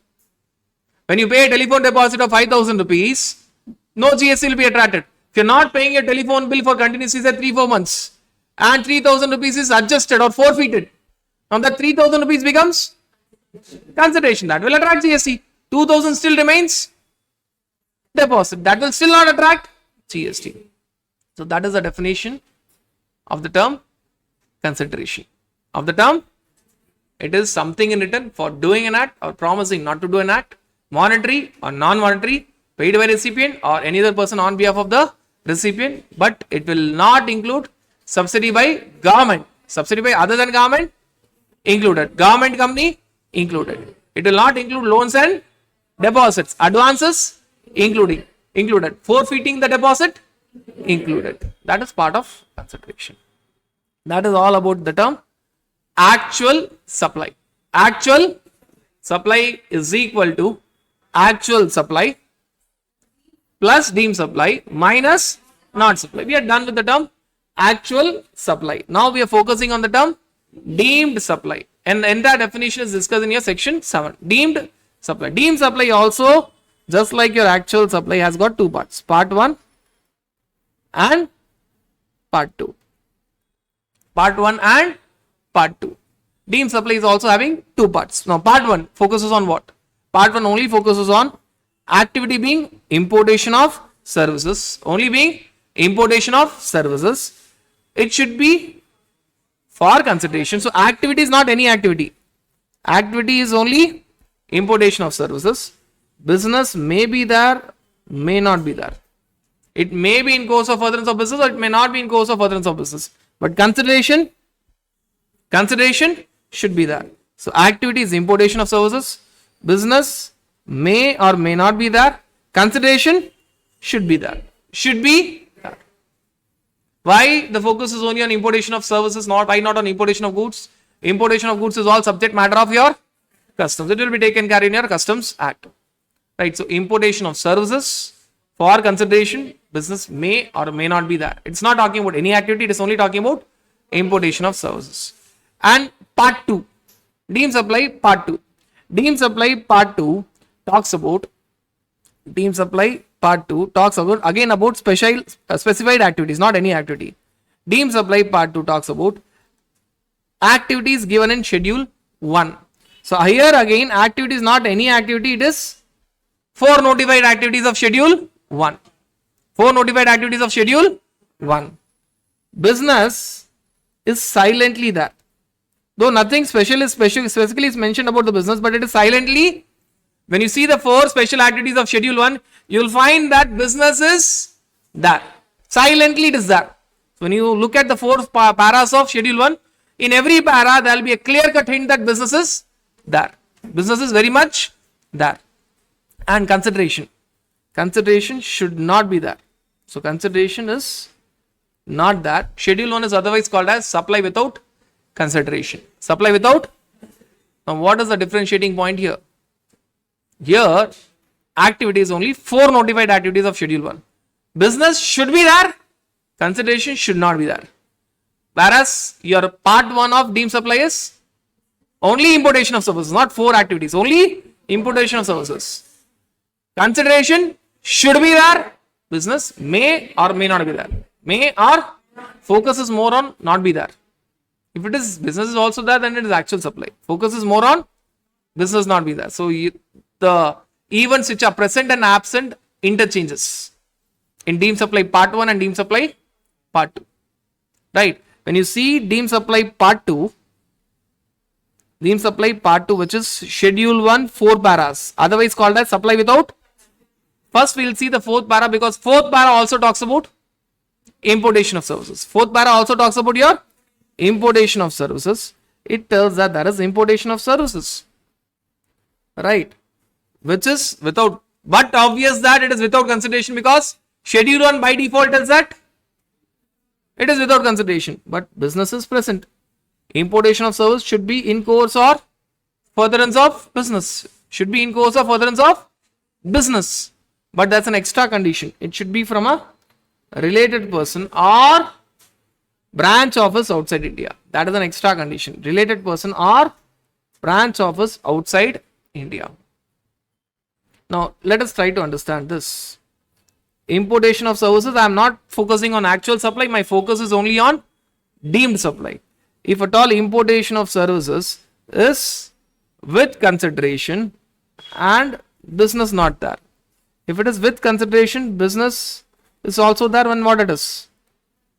Actual supply. With consideration, without business, deemed supply part 1. If it is without consideration and business is there, it should be from related person or branch office outside. Only if this condition is satisfied, then it is deemed supply part 2. If at all it is consideration is not there, business is there, but if it is from unrelated person, it is not supply. If consideration is not there, business is also not there. Forget about the fact that it is from related person or not related person. Not a supply. This is the entire summary chart. The deemed supply part only lies here. When your consideration is there but business is not there, need not worry, it is directly deemed supply part 2. You need not check whether it is from related person or branch office outside India. But when business is there but consideration is not there, there should be an extra condition that it should be from related person or branch outside India. If that condition is not satisfied, then it is not supply. Here you don't have that extra condition, here you have that extra condition. Difference between your deemed supply part 1 and deemed supply part 2 with respect to importation of services. Importation of services. Right. So when you talk about your deemed supply part 2, schedule 1, how many paras are there? 4. Out of which 4th para we have seen first because it was connected to deemed supply part 1. So we have compared and closed that. Now let us see the other paras. If you focus on the 4th para, the focus was only on services, correct? The entire focus was only on services, importation of services. Now let us see schedule 1, first para. What is first para? First para talks about permanent transfer or disposal of business assets on which ITC has been availed. That should be permanent transfer or disposal of business assets on which ITC is availed. On which ITC is, clearly we are talking only about two things, either gifts or free samples. Only in case of gifts and free samples you permanently give up the title, transfer or ownership, because it should be without consideration. Schedule 1 means it should be without consideration. So here you are talking only about gifts and free samples. Gifts and free samples. You have permanently given those business assets on which ITC has been. If you take input tax credit, you have to pay output tax. It is called as deemed supply by way of para 1, schedule 1, and you have to pay output tax. Here the focus is mainly on goods. Services also can be there if you understand at a higher level, but for your exams the focus is mainly on goods. Permanent transfer or disposal of business assets on which ITC has been. If you don't avail ITC, if you give, if I am going to give you gifts of free samples, first I should have purchased it. On purchase, if I have taken the credit, when I am giving it as gift to you, I should pay output tax. On purchases, if I have not taken the credit, when I am giving you as a gift of free samples, I need not pay output tax because it is not covered by schedule 1, para 1. Schedule 1, para 1. The next para 2.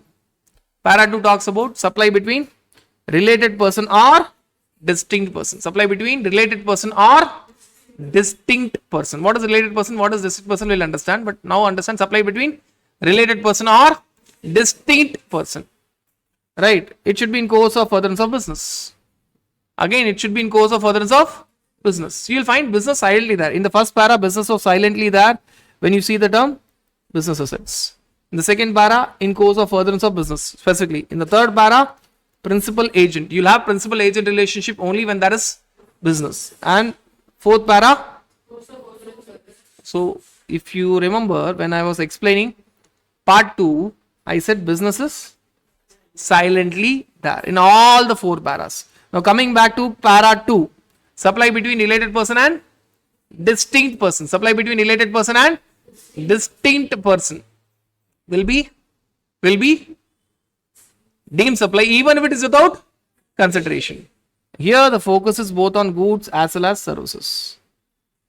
The supply can be of goods as well as of that of services, as well as that of. That's a difference between the term related person and distinct person. Related person involves 2 companies, 2 persons. I mean, not necessarily 2 companies, 2 persons. Person 1, person 2. Distinct person involves only 1 person. Only 1 person. But having different GST number. Same company having different GST number. When I tell company, don't focus on the term company. I'm talking about a proprietorship concern or a partnership firm or an LLP or a company, but having different GST numbers. So same PAN number, but different GST number is distinct person. Related person, different PAN, but they are related. Different PAN, but they are related. It is highly possible when the transaction is between related person or distinct person, it might be without consideration. It might be without. Therefore, they have brought this deemed supply. Deemed supply. Are you clear with this understanding? Are you guys clear with this understanding? What is meant by distinct person? Same PAN, different GST number. Related person? Different PAN, but they are related because of what? Let us see the definition of related person now. What is related? All the definitions that we have discussed are all covered in section 2. But here we are discussing the definition of related person, which is given in your explanation to section 15, which is a valuation provision. Explanation to section 15. Person shall be deemed to be related. Split that into 3 parts. Split that into 3 parts. First part. If they are officer or director in one other business. If I am director or officer in Praveen's business and Praveen is officer or director in my business, both of us are a related person. Or if you are talking about employer-employee, any transaction between employer-employee will be called as related person transaction. Or if you are talking about partners, if at all you are talking about partners in a partnership firm, Any transaction between one partner to another partner. I'm not talking about partner to partnership firm. One partner to another partner. It will be called as related party transaction, or members of the same family. Any transaction between the members of the same family. And when you're talking about members of the same family, please understand we are only talking about the proprietorship concern and HUF. Only about proprietorship concern and HUF. We are not talking about other than proprietorship concern and HUF. So when you talk about proprietorship concern, who is member of your family? Who is member of your family? It is very limited definition. Very limited definition. The members of your family is only when you're talking about your spouse and children, which is unconditionally, whether they are dependent or independent. But when you talk about your parents, grandparents, brothers and sisters, they are your related person only if they are wholly or mainly dependent on you. So if you see the questions of ICA, they will play with this. Transaction between two brothers. Both are independent. One is a businessman, one is a professional. Both are independent. Whether it will be a related party transaction? No. It will not be hit by para 2. It will not be hit by para 2 because they are not related person. But if I replace the same example with spouse, right? Mr. Trump and Mrs. Trump, both are say independent. Now the transaction is a related party transaction. Transaction is a related party transaction. So first part talks about four points. Officers or directors in one other's business. When you're talking about the second part, employer-employee, legally recognized partners, and finally members of the same family. And we have seen what is meant by family. The second part talks about control by third person on our subject persons or by the subject persons on the third person. Now, who are the subject persons? Subject persons are those persons between whom the transaction is happening. So let us keep the subject person as VJ and PJ. Now, if the subject persons are these two, in the entire discussion, the focus is only on the transaction between VJ and PJ. Other persons will be having some control or being controlled by them. But the transaction is happening between VJ and PJ. Now let us understand with that understanding. First point, one of them controls the other. Which means either VJ Limited controls PJ Limited or PJ Limited controls VJ Limited. There's no third person involved. One of them controls the other. When you talk about control, it is just like your AS or Ind AS, where you're talking about not only about financial control but also managerial control. One of them controls the other. Both are related party transaction. Either VJ controlling PJ or PJ controlling VJ. The supply can be from VJ Limited to PJ Limited. But if one of them is controlling the other, it is a related party transaction. Next, both of them are controlled by third person. Which means there is another entity now brought into picture, but that is not the subject entity. Supposing say Vidyapeeth controls VJ and PJ. We are not talking about Vidyapeeth in the transaction. The transaction is only between VJ and PJ. So Vidyapeeth controls VJ and PJ. VJ and PJ will be called as related parties. Vidyapeeth is having 51% shares in VJ Limited, also having 51% shares in PJ Limited. Who are related person? VJ and PJ are related person. Obviously, Vidyapeeth and VJ also becomes related person because of the first point, not because of the second point. Correct? So, you are talking about second part being both of them are controlled by. So, moment you see the second point, your attention should be there at the last point. Any person, again, any person means third person, Vidyapeeth, directly or indirectly owns, controls or holds 25% or more shares in both of them. Which means again Vidyapeeth is not having 51% in VJ and 51% in PJ, but it is having 25% in VJ Limited and 25% in, even then it will be called as related party transaction. Which transaction? VJ Limited and PJ Limited. VJ Limited and PJ Limited. Now the essence of this is the fourth point is wide enough to cover the second point. Actually, the fourth point is wide enough to cover Even if second point was not there, related person would have been the same. More than or equal to 25% covers 51%. So fourth point is wide enough to cover the second point. Are you clear with this understanding? But one technical difference you can have here, the focus is only on financial control, 25%. But there it is financial as well as managerial. So that technical difference you can have. And finally, the last point, together they control third person. Now together they control third person means VJ Limited and PJ Limited together they have 51% control in Vidyapit.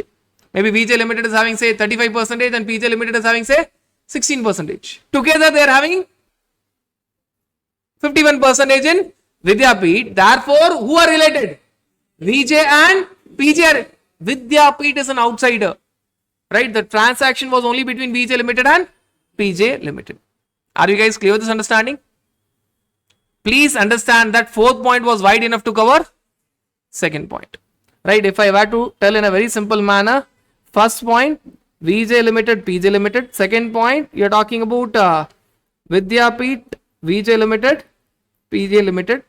And finally, you're talking about VJ Limited, PJ Limited, Vidyapit. The first point, one of them controls the other. Second point, third person controls both or is having more than 25% voting share in both. So here the percentage was 51%, more than 50%. Here initially it is 51%, but suddenly it tells that even 25% is sufficient. And finally, it is VJ Limited and PJ Limited together they have, when I'm writing 51%, it means more than 50%. It's not necessarily 51%. More than shareholding can be even 50.1%. That was also possible. In all these cases, the focus was only between transaction between VJ Limited and PJ Limited. Right. And the last part of this, related person. One is sole agent or sole distributor or sole concessionaire of the other person. If Reliance Limited appoints me as a sole agent across India, I have relationship between Reliance Limited. The transaction between Reliance Limited and myself will be called as related party transaction because I am the only agent. So there will be a huge influence on me by Reliance Limited. They'll ask me to do something and I have to do. Correct. So a sole agent will have a great amount of influence. Therefore, they are called as related person. Related person. One agent across India. One agent across India. But in customs, you will find exactly ulta. In customs, they'll tell that just because you are sole agent, you don't become related person. In GST, you are a sole agent, you become related person. In customs, just because you are a sole agent, you don't become related person. That's the first difference. Second difference in customs, this 25% is not 25% in customs, it is 5%. It is 5% is sufficient. In one way, customs is liberal. Another way, customs is stringent. Right? So in customs, if you understand related person definition, make two changes. Here 25%, in customs it is 5. Here sole agent means related. That sole agent will not make you related by default. You have to be covered by other points. Just because you are a sole agent, you will not become related person by default. So that is the definition of related person. Now why we saw the definition of related person is because of para 2. What is para 2 telling? Transaction between related person will be called as supply. Even if there is no consideration, it will be called as supply. What are the 2 points covered in para 2? Related person and distinct person. Now please understand this way. If at all a transaction is between related person, VJ Limited, PJ Limited and distinct person, PJ Limited GST number 1 and VJ Limited another GST number, the same GST number for the first case. If at all it is with consideration, there can be a transaction between related person for consideration. If it is for consideration, it is actual supply. If it is for consideration, it is actual supply. We are assuming that they are related person. But if it is without consideration,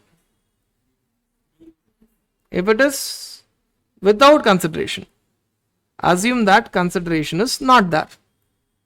If it is without consideration, if at all they are related person, still it will be called as deemed supply. Deemed supply. That will be GST for sure. But when you talk about, here our entire focus is on the term related person. Here we are trying to understand distinct person. If at all you are talking about only one person, multiple GST number. If I tell the GST number is the same, one branch office to another branch office, GST number is the same. It cannot be called as distinct person. Because for you to be a distinct person, it should be between same person to GST number. If it is not distinct person, it is neither actual supply nor deemed supply. And obviously between branches, there will never be any, but implied, there will not be any consideration. But if at all you are talking about, say, VJ Limited and VJ Limited, same person, but GST number is different. GST number 1 and GST number 2. It may be same state or different state. Normally it is different state. If at all you are working in different states, you have to take multiple GST number mandatorily. Even within the same state, at times you may opt for multiple different states. Mandatorily you have to go for different GST number. Same state you may opt for multiple GST number. So I am just telling that is separate GST number. The moment it is a separate GST number, obviously whether it is same GST number or separate GST number, there will not be any consideration. If it is a separate GST number, now you become distinct person. Now the transaction will be deemed supply. Now you can clearly look at the differences. When you talk about related party transaction, with consideration, actual supply. Without consideration, deemed supply. When you're talking about transaction between branches of the same company, within the same GST number, not supply. Between different GST number, deemed supply. Between different GST number, deemed supply. And whenever I hear whatever is deemed supply is because of your para 2 of schedule 1. Para 2 of your schedule 1. But in this para 2 of your schedule 1, there is an exception. If at all, and that exception is only for employer-employee, not for any other related person, only for employer-employee. If at all, employer is giving gifts not exceeding 50,000 per year per employee, it is not supply, neither not actual supply nor deemed supply. But when the value of the gift is less than 50,000, less than 50,000 per year, per financial year per employee. So if a company is giving gift, whether it is supply or not, if a company is giving gift, if Tata Limited is giving gift, whether it is supply or not, Tata Limited is giving gift to unrelated person, to related person but not being employees, to related person being employees. What will happen? Tata Limited is giving gifts to all of them. What will happen? And Tata Limited in the first case has availed ITC, in the second case has not availed ITC. And the gift value, supposing it is less than 50,000, more than 50,000. It's less than or equal to 50,000, more than 50,000. Less than or equal to 50,000, more than 50,000. What will happen?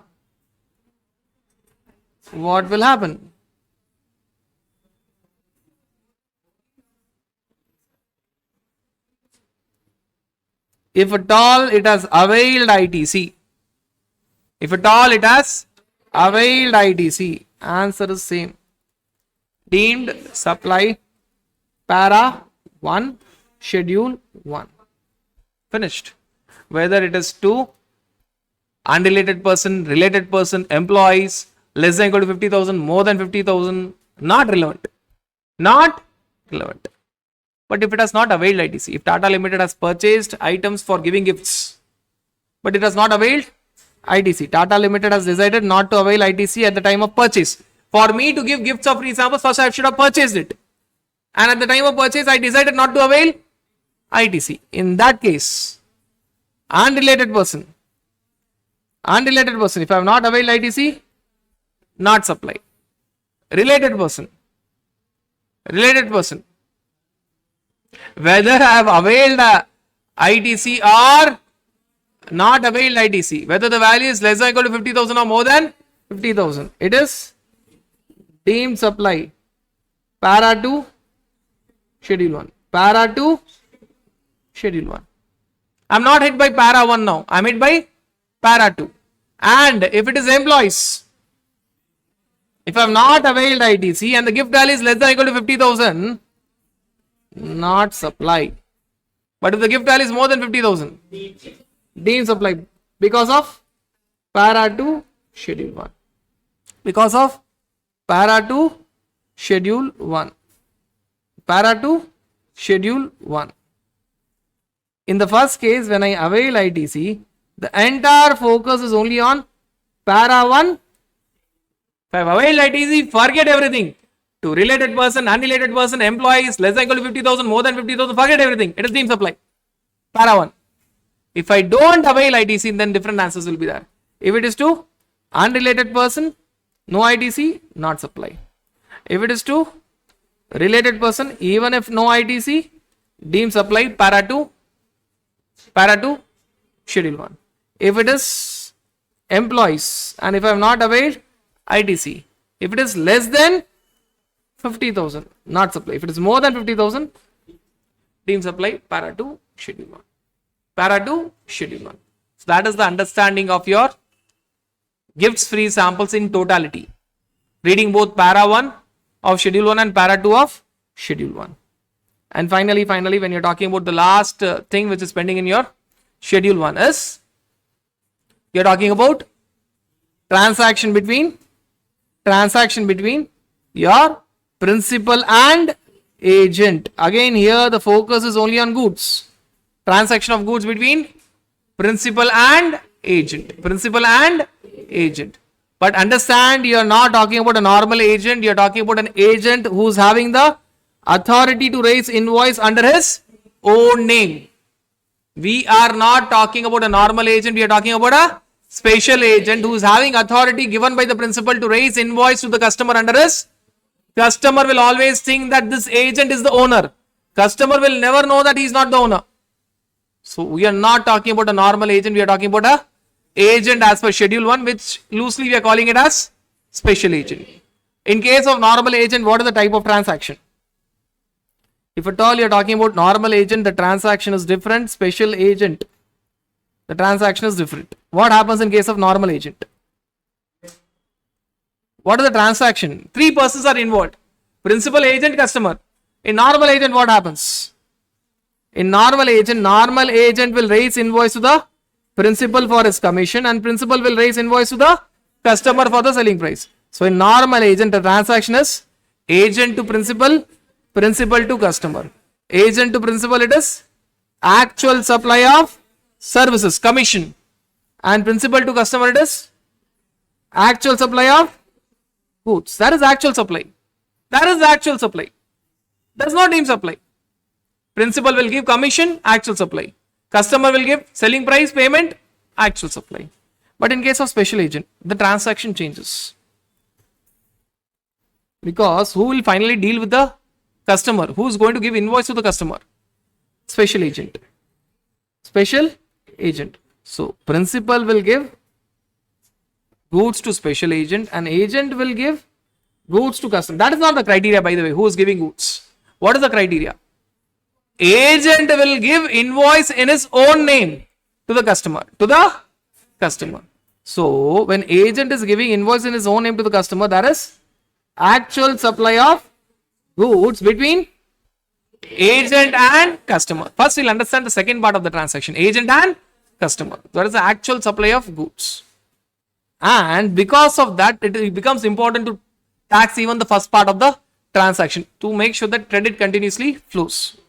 Therefore, the first part of the transaction, principal, when he is giving the goods to special agent, ownership is still with the principal. There's no consideration being there. So it is not actual supply, but it is deemed supply of. Why there is no actual supply? Because please understand, here there will be no consideration. Here there will be consideration. But in case of normal agent, there was consideration in both the points. Principal will give commission to agent, actual supply of services. Customer will give price to the principal, actual supply of goods.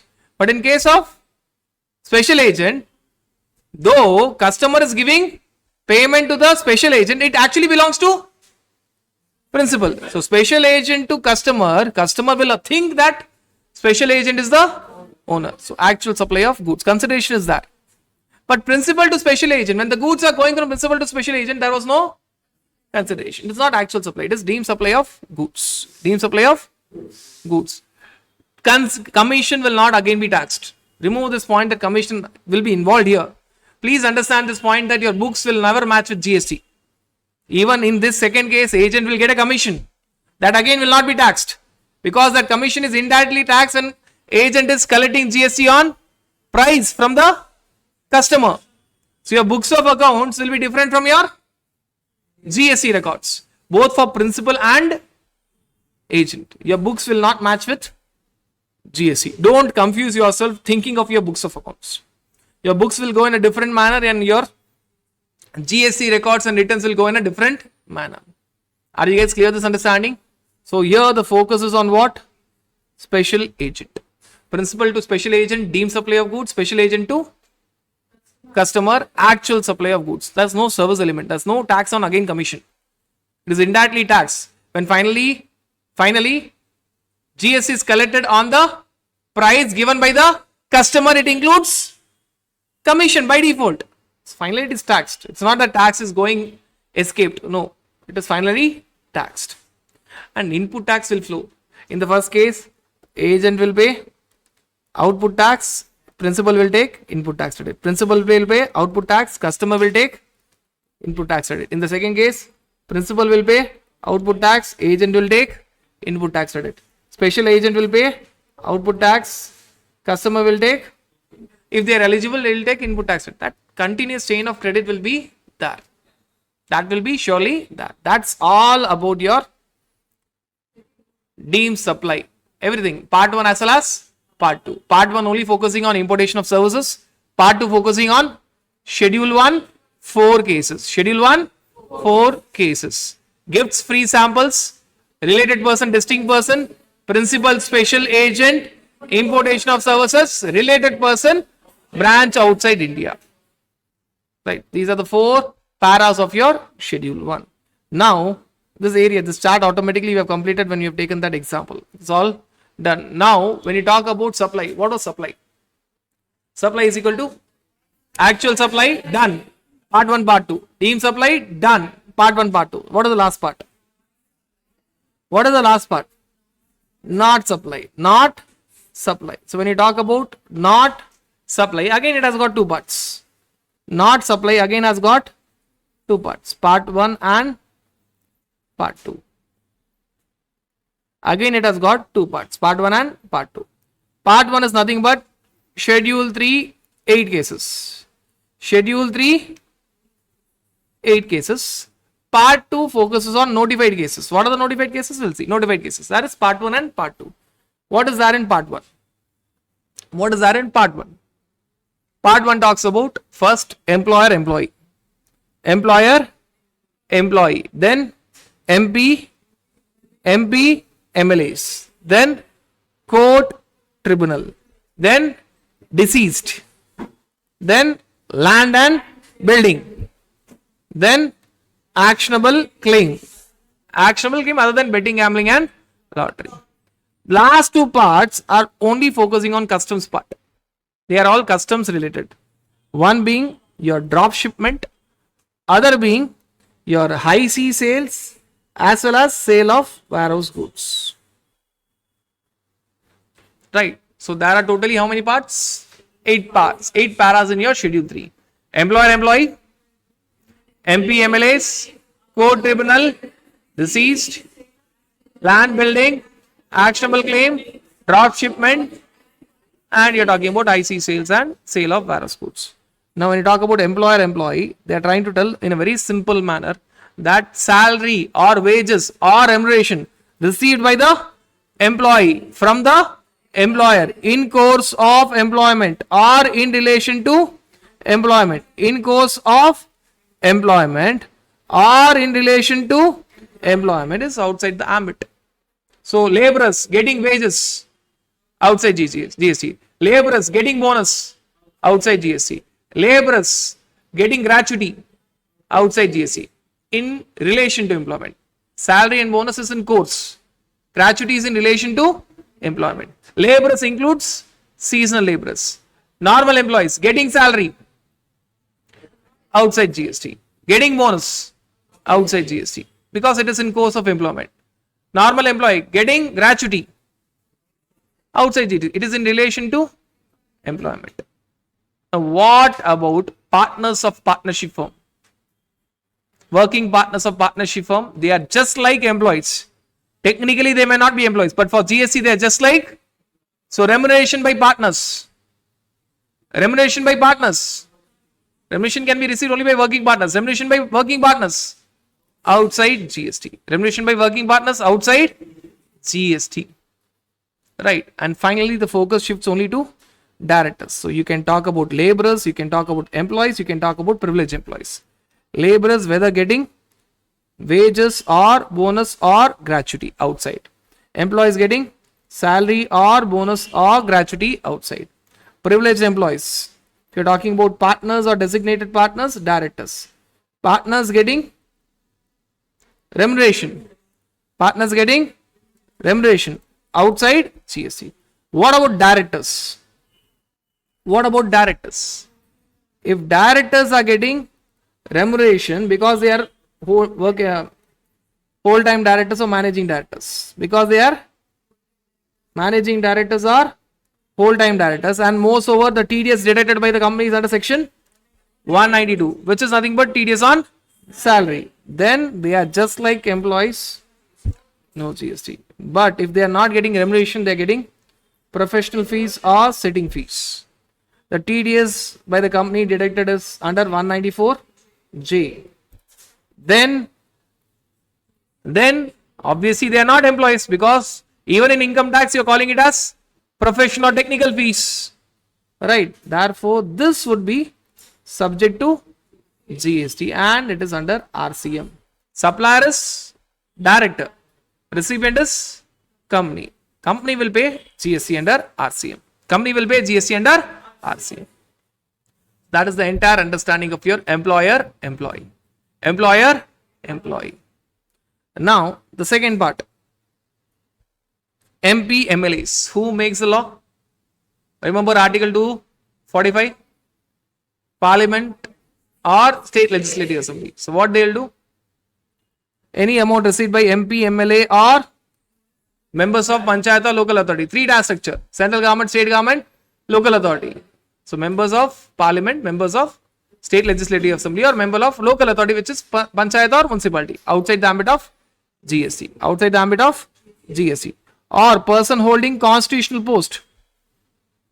They are not MP, MLAs or a member of Panchayat or municipality. Classic example, President of India, Governor of the state, right? Chief Justice of India, or be it CAG, Comptroller and Auditor General of India. They are all holding a constitutional post outside the ambit of GST. Or you are talking about chairperson, member or director, not in government company, not in, it is in a body established by government. Classic example, chairperson of CBDT or CBIC.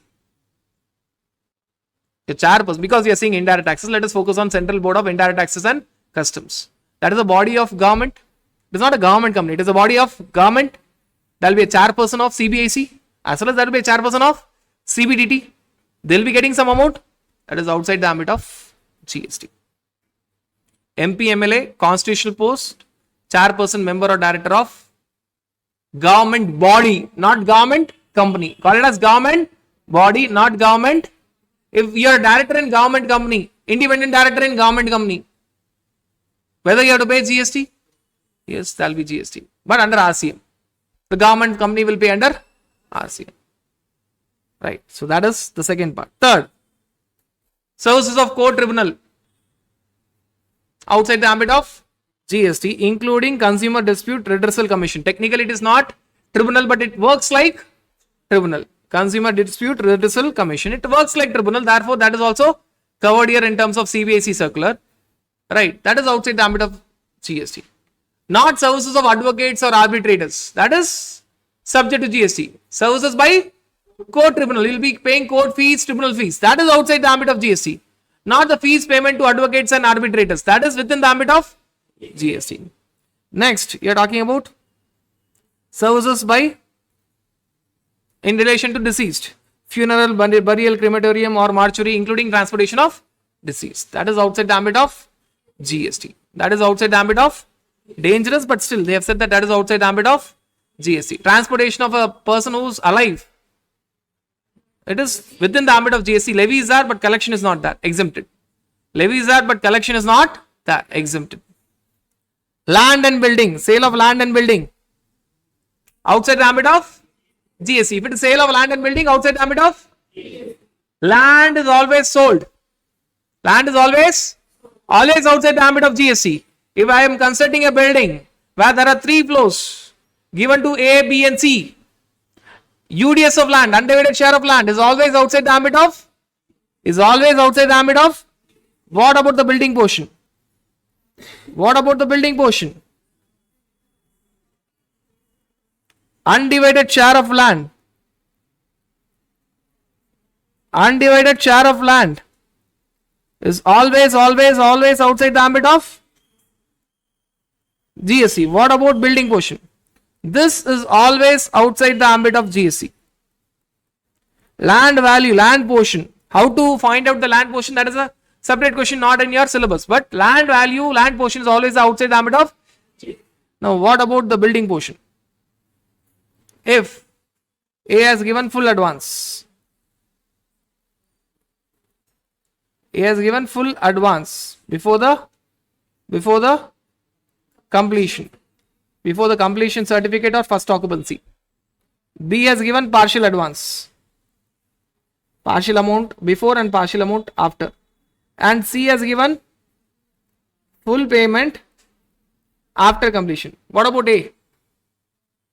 A and B will be treated the same the moment you have given full advance or partial advance. Whether it is full advance or partial advance, you have given an advance and the opposite person is doing construction of building for you. So in both these cases, there will be construction of building. There is no change in A and B. Just because one is giving full advance, one is giving partial advance, there is no change. In both these cases, on construction of building, there will be GST. Whether it is full advance or partial advance. When GST will be paid is a separate question. Timing will be a separate question. But there will be GST on the entire building portion. Value will be the same. Timing may be different. But what about the third case? The third case, it is not construction of building, it is sale of, because the building was ready. There was completion certificate given or first occupancy was there, whichever is earlier, which means the building was ready. The payment was made after that. It is not construction of building, it is sale of building. There won't be any GST. And by the way, when you talk about construction or works contract, it is supply of, that will be given in your schedule 2. Supply of services. That's all about this land and building. We are connected schedule 3 also along with schedule 2. Whether it is supply of goods or supply of, this will be said by your schedule 2. Supply of service. Land and building. Sale of land is always outside GST. Building, if it is construction of building, when advance is given, supply of service. If it is sale of building, which means entire payment was given after completion certificate of first occupancy. It is sale of building outside the ambit of GST. Next, you are talking about actionable claim. This you have already completed. Actionable claim is outside the ambit of GST. Other than betting, gambling, lottery, that will attract GST. Now the last two paras are related to customs. You have to read in this way. First 6 and last 2. 6 plus 2. Drop shipment. What is drop shipment? What is drop shipment? Para 7. Directly from outside India, the goods are going outside India. Directly from outside India. You are in India. You purchase from Australia. You purchase from Germany and you sell it to Sri Lanka. You are purchasing from Germany, but you are selling to. But what is happening? The goods are directly going to Sri Lanka. Movement is directly there. Movement. Accounting transaction is different. Accounting transaction is purchase and sale. This is your purchase and this is your sale. But movement is directly there. This is called as drop shipment or merchant trading. This will not even attract. This will not attract anything. On purchase, there is no import duty. On sale, there is no GST. Nothing. If I am doing this transaction on my purchase from Germany, no import duty, no customs duty. On my sale from India to Sri Lanka, no GST. Why? Indirect tax is always destination based tax. Finally, the goods are going where? Sri Lanka. Which government has got the right to collect tax on these goods? Sri Lanka. India has got nothing to do with it. Why will India play this game? Pay amount, then take the refund. Unnecessary waste of time both for the government as well as for the assessee. Don't pay anything. On my purchase, no customs duty. On my sale, no GST. Nothing. It is a tax-free transaction. This is called as drop shipment or merchant trading. That is para 7. So then what is para 8? Para 8 is a bit different. The goods will be cleared in India, which means import duty will be paid in India. Import duty will be paid in India. The goods will be cleared in India. Import duty will be paid in India. But what is happening is, I am purchasing the goods in India. I am the importer. But I am giving the goods to another company.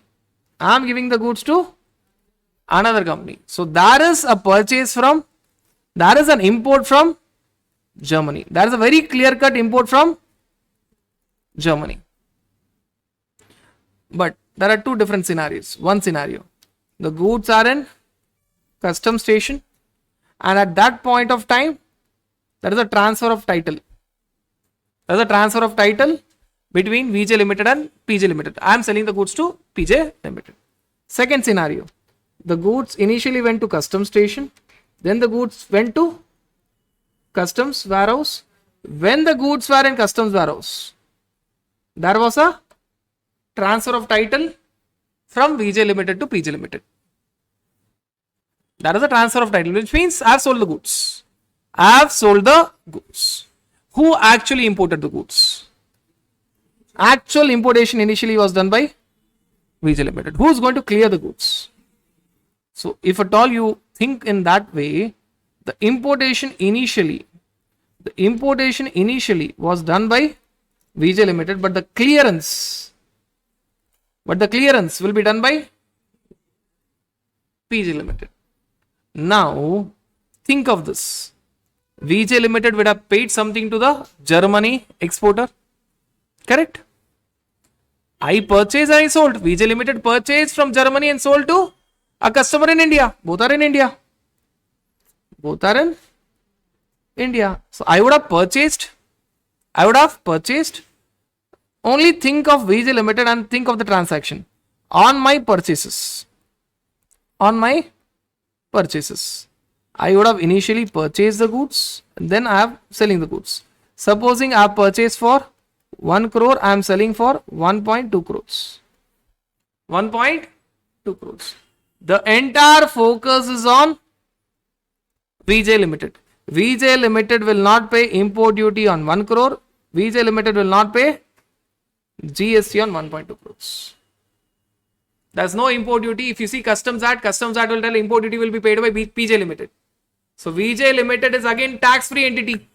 It does not pay any import duty on its purchase. It will not pay any GST on its sales, whether it is high C sales or whether it is sale of warehouse goods. Conceptually, they are different, but the tax treatment is the same. VJ Limited will not pay any import duty on its purchase 1 crore. VJ Limited will not pay any GST on its sale 1.2 crores. It will not pay any taxes. It will not pay any. Then what will happen? Finally, when PJ Limited is going to clear the goods, PJ Limited will finally pay import duty as per your Customs Act. So if you look from angle of this para 8 is from the angle of VJ Limited, and para 8 only talks about GST. It does not talk about import duty. From where I got that it is not going to pay import duty? From Customs Act. That VJ Limited will not pay import duty because Customs Act tells that the person who's clearing the goods is the importer. So PJ Limited will pay the import duty. Now let us consolidate all the concepts of your customs and GST. This is the final picture. What is the final picture? With respect to VJ Limited will not pay import duty, will not pay GST. Import duty on its purchase, GST on its sales. Who will finally pay? It is PJ Limited which will finally pay import duty on its purchase as per your Customs Act. Right. So that is all about your para 8. Schedule 3, 8 para. 6 plus 2. 6 plus 2. So are we guys clear with this? Schedule 3, 8 para. Read it as 6 plus 2. And there are notified cases. Read this notified cases as 1 plus 2. Read this notified cases as 1 plus 2. Again, split it up and try to read it. What is the first point? The first point is a relief from a difficulty faced by transportation sector. A relief. We have discussed that if the movement of goods is there from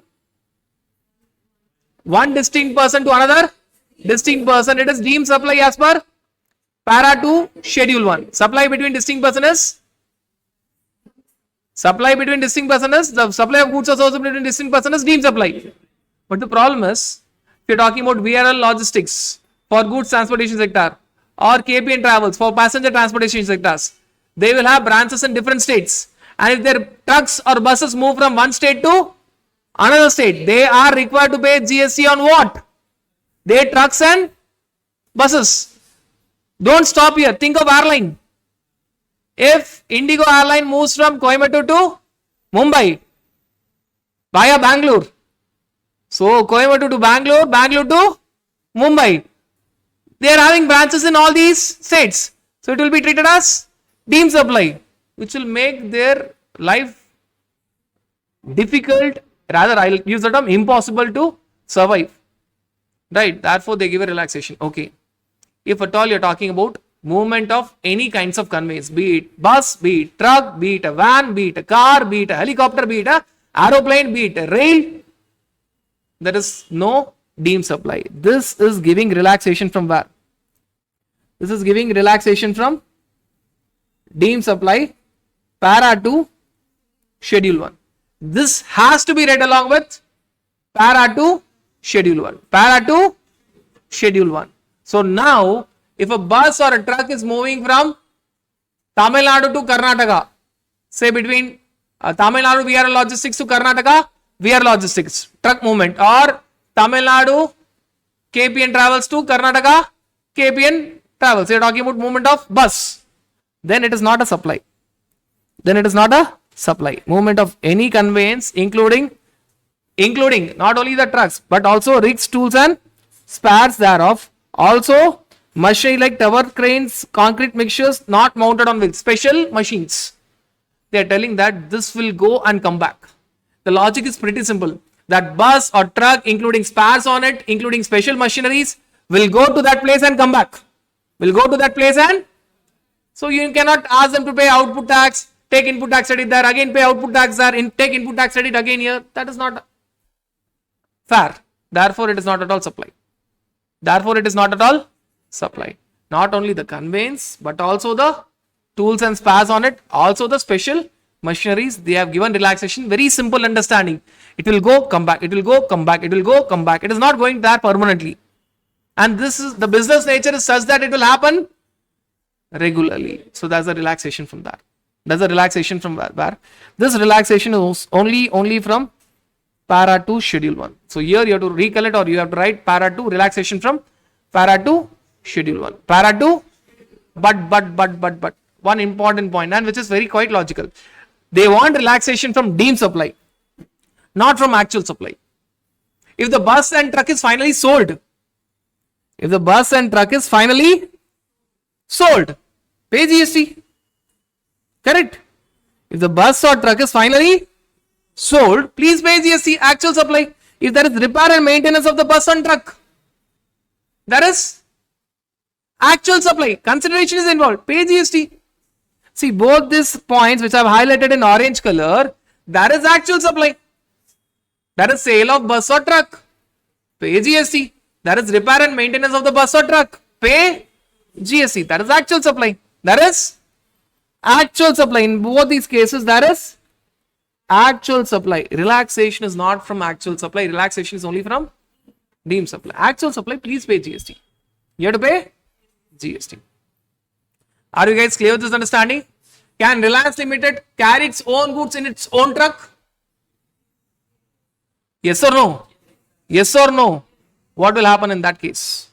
It is not necessary that you have to opt for the services of VRL Logistics. You cannot have your own buses. What will happen in that case? What will happen in that case? Reliance Limited, Maharashtra, is taking the goods to Reliance Limited, Delhi, in its own truck.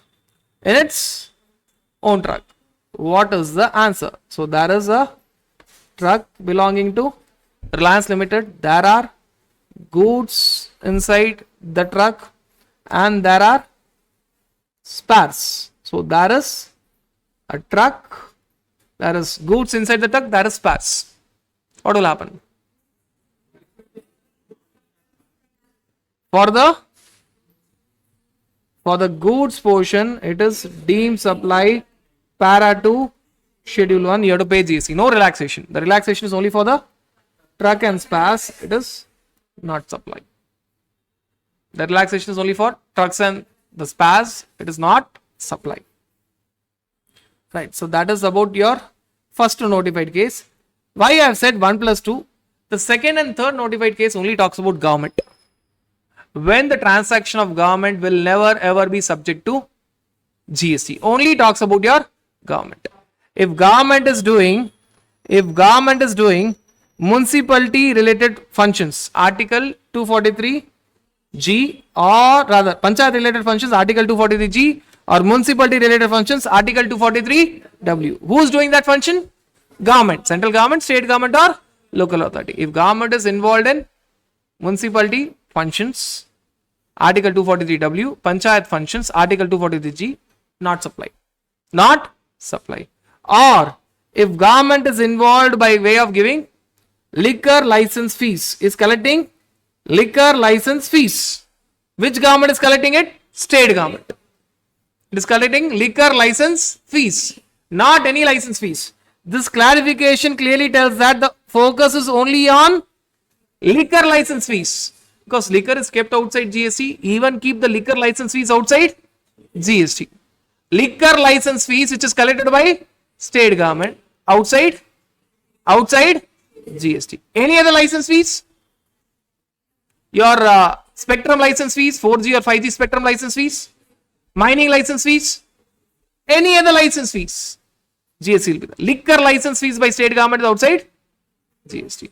So there are three functions by government which are kept outside GST.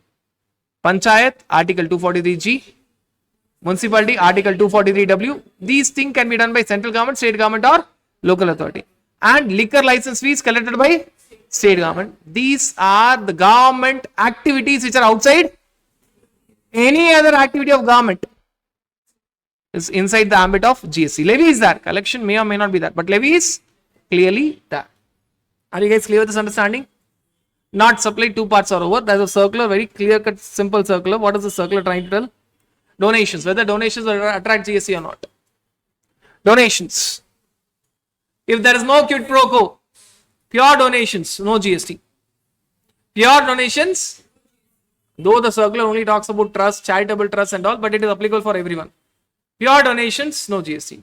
But if donation is given for an activity to be done by the opposite person, which means I am giving a donation to an organization, I am telling that put my name, put my company's name there in that event. Supposing there is a education exhibition in Kodisha and I am putting Vidyapeeth's name there. What will happen? Is it a donation? We may call it as donation in our books of account, but in reality it is not donation, it is advertisement. It is advertisement subject to GST. Subject to, because there is a quid pro quo. For the amount that I am paying you, you are required to do something. But normal donation, for the amount that you are paying, opposite person is not required to do anything. You may tell that I am giving donation to temple, praying that this will happen, I will qualify CA in this attempt and all. But there is no contractual obligation. There is no contractual reciprocity. There is no contractual reciprocity for the amount that you have paid and the activity that is to be, and there's no contractual reciprocity. Therefore, pure donation outside the ambit of GST. So when you look at the term supply, we are done with the term supply, be it your actual supply, 2 parts, deemed supply, 2 parts, not supply, 2 parts. Now what is left out is your nature of supply, schedule 2. If you see your actual supply, there is no schedule. Deemed supply, there is schedule 1, supply without consideration. Not supply, there is schedule 3. If you see that, schedule 2 is missing. Schedule 2 does not talk about supply. Schedule 2 talks about supply of goods or supply of services. In fact, here you have to read it as not goods services, it is supply of, if you see the heading is supply of. So it is supply of goods or supply of services. We are not trying to understand goods or services. We are trying to understand whether it is supply of goods or supply of services. And this is quite simple. We'll quickly walk through it. I'll just ask the question and you have to answer it. If I'm selling the goods, if I'm selling the motor vehicle, don't tell goods and service. If I'm selling the goods, it is supply of goods. If I'm giving the same motor vehicle, if I'm selling the motor vehicle, supply of goods. If I'm giving the same motor vehicle on rent or license or lease, supply of services. Supply of, because I'm just giving the right to use the goods without transfer of title. This point, para 1C is again repeated. Is again repeated in 5F. That's a repetition. That's a repetition. That is transfer of right to use. Transfer of right to use the goods. There's no transfer of title. That's the repetition. When I'm just transferring the right without transfer of title, it's supply of service. Next, if I give the motor vehicle on hire purchase. Hire purchase. If I give the motor vehicle on hire purchase where title will be transferred at a future date, it is supply of goods. The supply of goods. So this area is an interesting area where hire purchase, initially ownership is not given, only at the time of last installment it is given, but still it is treated as supply of goods right from first installment. Right from first installment, supply of goods. If the installment is not paid, then there is a return, it is sale supply return. It is treated as supply of goods. Supply of goods. Then we are talking about land and building. Land and building.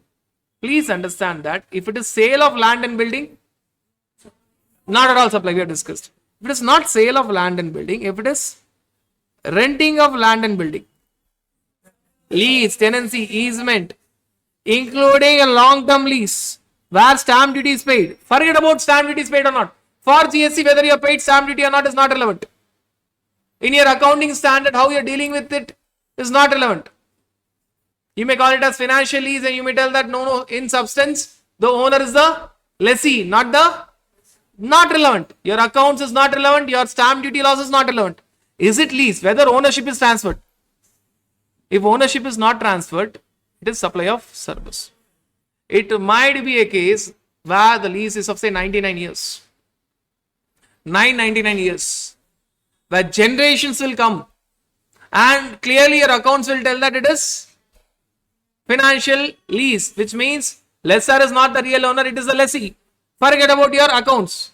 Forget about your stamp duty laws where they'll tell that it is very similar to sale. You're trying to route it as lease, but it is equal to you pay. Forget about that.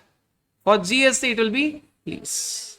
Supply of service. Supply of why? If you treat it as sale, it becomes sale of land and building, which is covered in Schedule 3, which is not a. So government is very clear. Government is, I want GST. So what you are doing in your accounts and what you are doing in your stamp duty laws, I am not bothered. You pay GST. Land and building. The same thing, para 2 is again repeated where you are talking about 5A, renting of, same thing, supply of service. Supply of service. The same thing is again repeated there. Next, you are talking about job worker. Any industry will have job worker. Take any industry across the world, that will be job working. That will be job working, which means you are working on the goods belonging to another person. Treatment or process applied on goods belonging to another person. Job work. Simple thing, you are talking about a job worker. Supply of goods or supply of service? Supply of goods or supply of service? Supply of service. Supply of service. Clear? That is your para 3. Now para 4 will take in the end. Para 5. Let us see the leftover points of para 5. Para 5 talks about your construction. Construction means advance was given, whether full advance or partial advance. You are not talking about a case. You are not talking about the exception where the entire consideration was given after. If that is the case, it is sale of building, not supply. You are talking about construction, which means partial advance or full advance. It is supply of service. It can be either a pure construction or it can be a case where there is works contract. Where there is, which means it involves goods plus service. Either I could have constructed this building by giving a pure labor contract to the builder. I'll tell that I'll be giving the materials, be it cement, sand, steel, etc., etc. Construction, supply of service, or works contract. I may tell the builder I am not going to involve in any of these. You purchase cement, sand, steel, iron, etc., etc., and you give me this building ready. It is a works contract. It is a works. Even that is supply of service. Even that happens to be supply of service. Though it involves both goods and services, though the value of the goods may be higher than the value of the, but what is the real intention? I went to that builder for the goods or for his services. What was the dominant element? Not in terms of value, but in terms of the intent of the contract. The intent of the contract was to get his service. So it is supply of service. It is supply of service. Clear? Pure construction service, supply of service. Goods plus service, supply of service. This works contract is always related to immovable property. So either it is civil structure or plant and machinery. It can be even plant and machinery. I purchase plant and machinery. That is supply of goods. But for installing that plant and machinery, cement, sand, steel will be required. If you see big plant and machines, you require installation. For installation of that plant and machinery, I will require cement, sand, steel, etc. plus labor. We are talking about that installation. What is that installation of plant and machinery? Supply of? It involves both goods and we are not talking about purchase of plant and machinery. Purchase of plant and machinery is supply of goods. We are not talking about it. We are talking about the installation portion. Supply of service, works contract. Right. Then, if you see, there's a point which is discussed here, which you have already covered. Refraining from an activity, tolerating an activity. Consideration can be for doing an activity or not doing an, what is that not doing an activity? Supply of services. Supply of services. Right.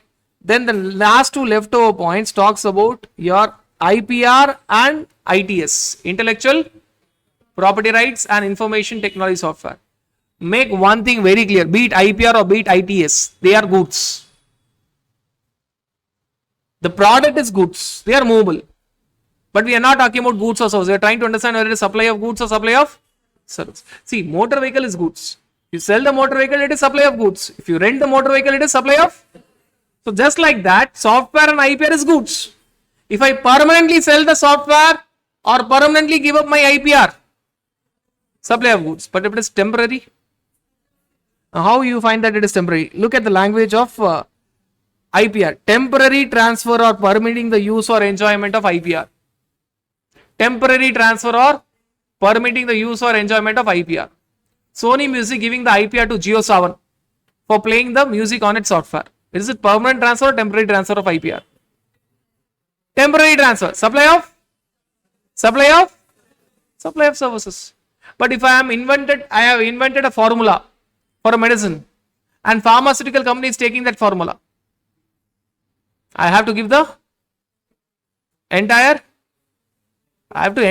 ownership to the pharmaceutical company. They will not allow me to use that formula anymore throughout my lifetime. I should not even disclose it. NDA will be signed. Right, I cannot even disclose it. Now what is that? Supply of goods. Why? It is not temporary transfer, it is permanent transfer. Same way, when you talk about software, adaptation, development, design, customization, programming, upgradation, implementation, enhancement. All these terms includes everything but not sale. It is supply of service. But if it is sale of software, but if it is classic example, your WhatsApp was sold to Facebook, now called as Meta, that was supply of goods. Your Instagram was sold to Facebook, now called as Meta, that was supply of goods. Because ownership was given. Entire ownership was given. And you using all the apps on your phone, they are supply of services. Right? Because you don't get the ownership. Are you guys clear with this understanding? So IPR and ITS are always goods, but the transaction majorly are supply of services. When it is supply of goods? When there is a permanent transfer of IPR or permanent transfer of ITS, then it is supply of goods. Otherwise, it is supply of services. And finally, when you see 6B, food sector, we talk about food sector, there are only two possibilities. One is restaurant and one is outdoor catering. Obviously, liquor will be removed here because liquor does not attract. Whether it is restaurant sector or outdoor catering, both involves goods plus services. But what is the dominant element? Why are you ready to pay 30 rupees for a idli where you can get that same idli for 3 rupees at your home? Service element. So supply of service. Be it restaurant or be it outdoor catering. Outdoor catering involves more of service because they are going to come to your place and offer you that. But both, what is the dominant nature in both? It is service. Supply of services. So that's all about para 1, 2, 3, 5, 6. Para 4, always remember that. Read it along with schedule 1. Schedule 1 read along with. If you read it along with schedule 1, life is very simple even in para 4. What is para 4 talking about? Para 4. See para 4a, what it is talking about? It is talking about a scenario where you are talking about business assets are transferred or disposed of. Similar kind of wordings you have seen in schedule 1. Permanent transfer or disposal of business assets on which ITC is available. If it is supply, which supply it is? If Tata Limited is giving gifts of free samples on which it is ITC is available, it is deemed supply. Now, deemed supply of what? Goods. Deemed supply of what? It is deemed supply of goods. Sir, what if Tata Limited has not availed ITC? Not supply. If it is not supplied, don't see here. If it is not supplied, don't waste your time in schedule 2. Don't waste your time in schedule 2. Clear? Clear? I am taking both the examples. Tata Limited giving gifts of free samples. It has availed ITC. Schedule 1 tells it is deemed supply. Schedule 2 tells it is supply of goods. If Tata Limited did not avail ITC and gave the gifts, not supply, forget about supply of goods or supply of goods. It's not at all relevant question. Likewise, if at all goods are held for business purposes but are put to private use or for non-business purposes, which means private use, again same meaning. Which means if company's assets are used by director for personal purposes, Kingfisher Limited assets, say aircraft or cruise is used by Vijay Mallya for personal use. For personal use. Is it supply first of all? Yes. Employer-employee. Any transaction between employer-employee is a related party transaction. Again covered in para 2. Supply of goods or services between related person or distinct person is deemed supply. It is deemed supply. It is deemed supply. What will happen? What will happen? It is deemed supply because of para 2 schedule 1. It is deemed supply because of schedule 1. Now if it is deemed supply, what is the supply? Why? Vijay Mallya will use the cruise of Kingfisher Limited for some time, again it will give back to Kingfisher Limited. Title is not transferred. Title is not. If title is not transferred, it is supply of. Again here, let me change the example. ICI, if at all it wants to show the real intent, you can easily feel the heat in the exam hall. If at all the question is changed and it is said that Kingfisher Limited is giving the cruise to Mr. Mukesh Ambani, one of the esteemed customer of Kingfisher Limited for private use of Mukesh Ambani. It's not at all a supply. Why? There is no relationship between Kingfisher Limited and Mukesh Ambani. If there is no relationship, it cannot be covered by para 2 of schedule 1, which means it is neither actual supply nor it has given free. See, Kingfisher Limited tells that you are our esteemed customer, and in the conversation it was said by Mukesh Ambani that my cruise is not working now, fine, and I want to go for a tour. Therefore, the MD of Kingfisher Limited said that don't worry, you take my cruise.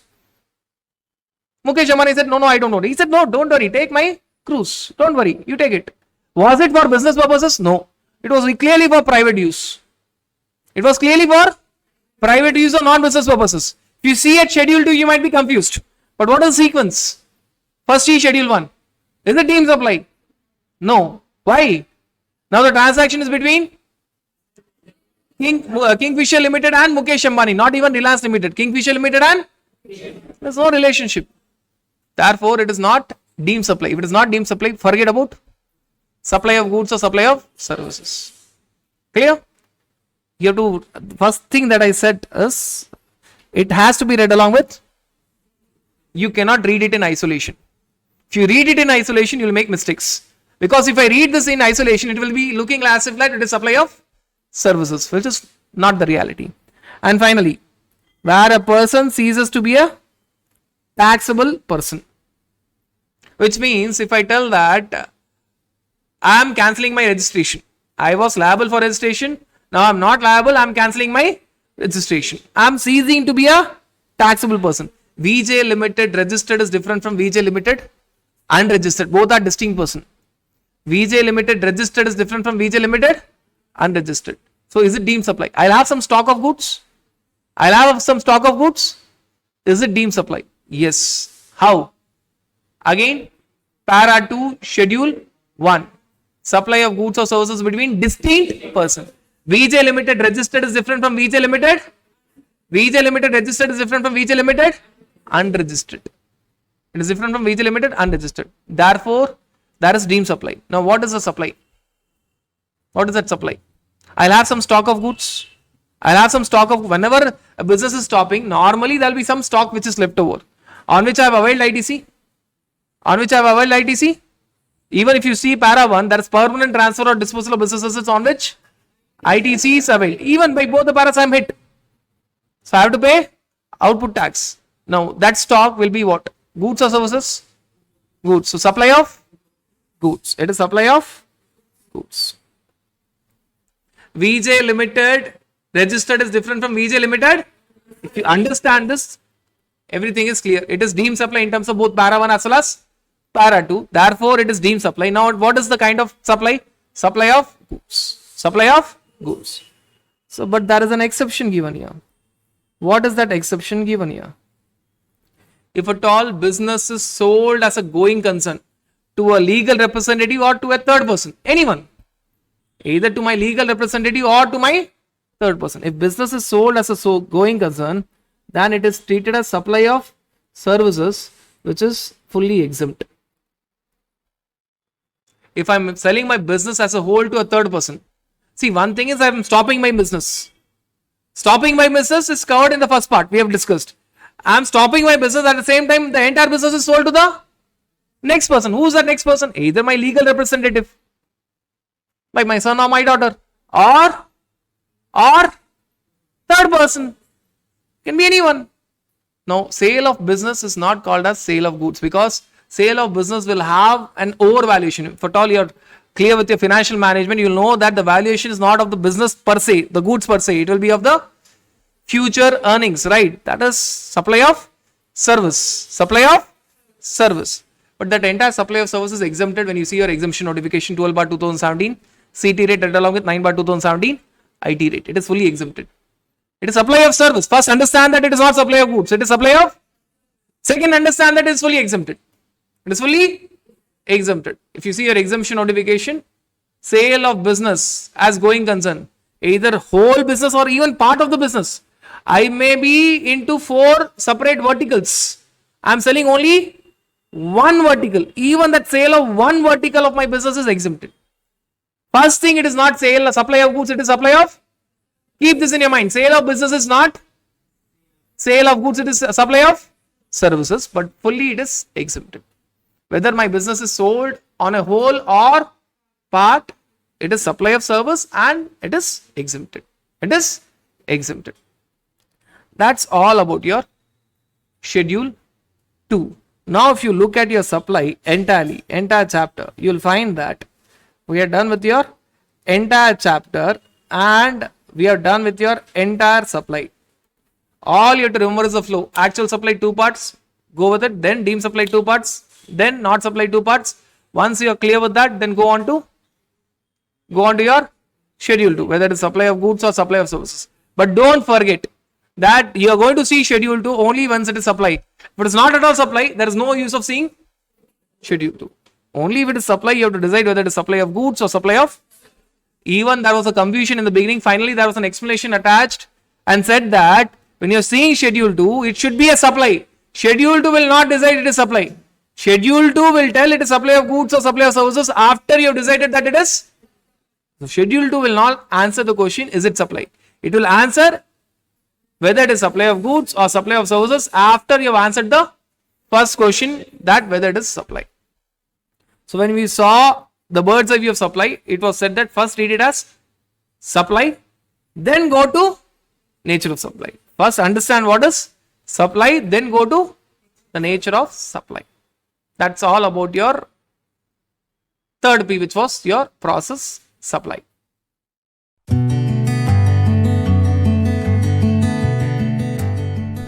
So moving on to your term composite supply and mixed supply, which again is discussed in your section 8. Obviously, this time it is not only section 8.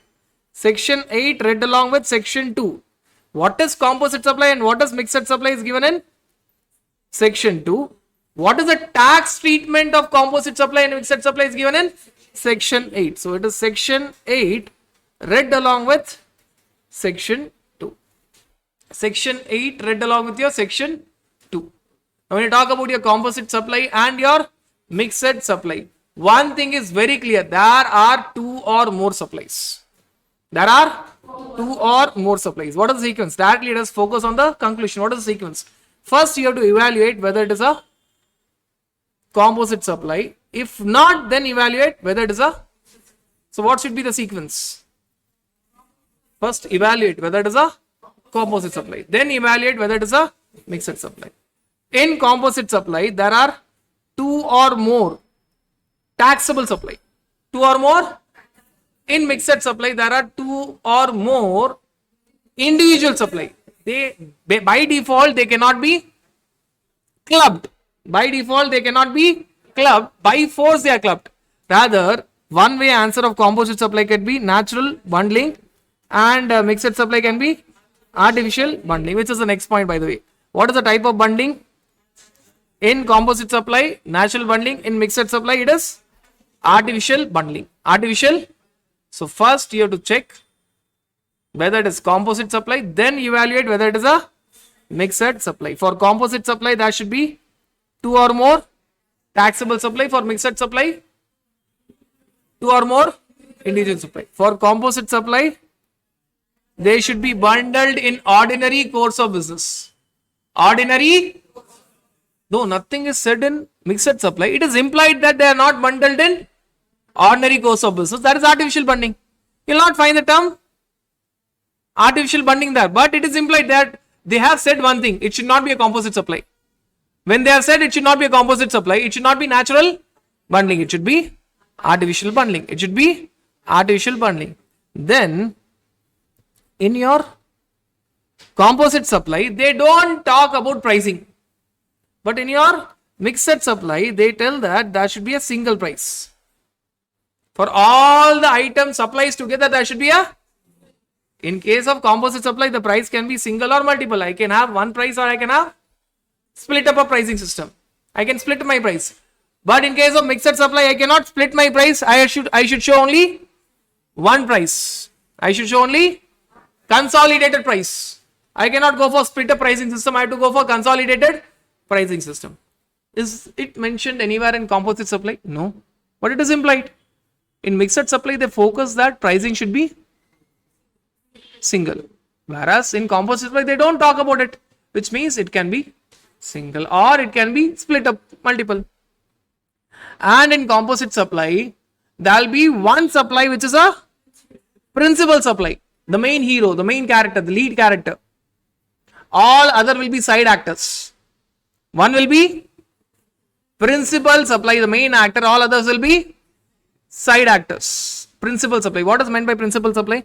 Principal supply is a supply which constitutes the predominant element of composite supply, and other supply forming part of that is ancillary.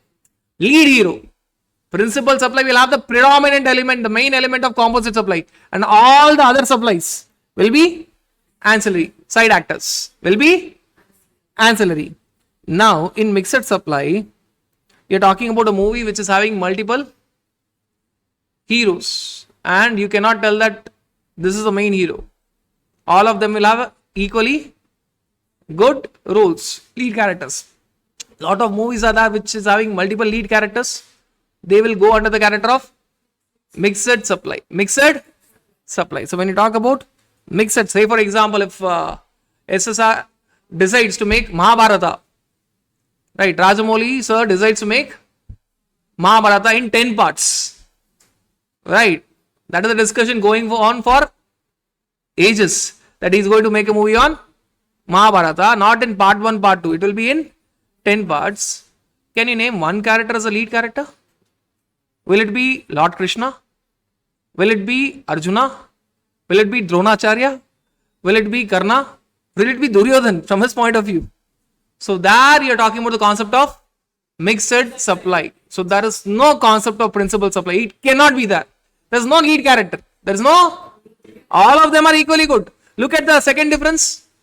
Two or more individual supply.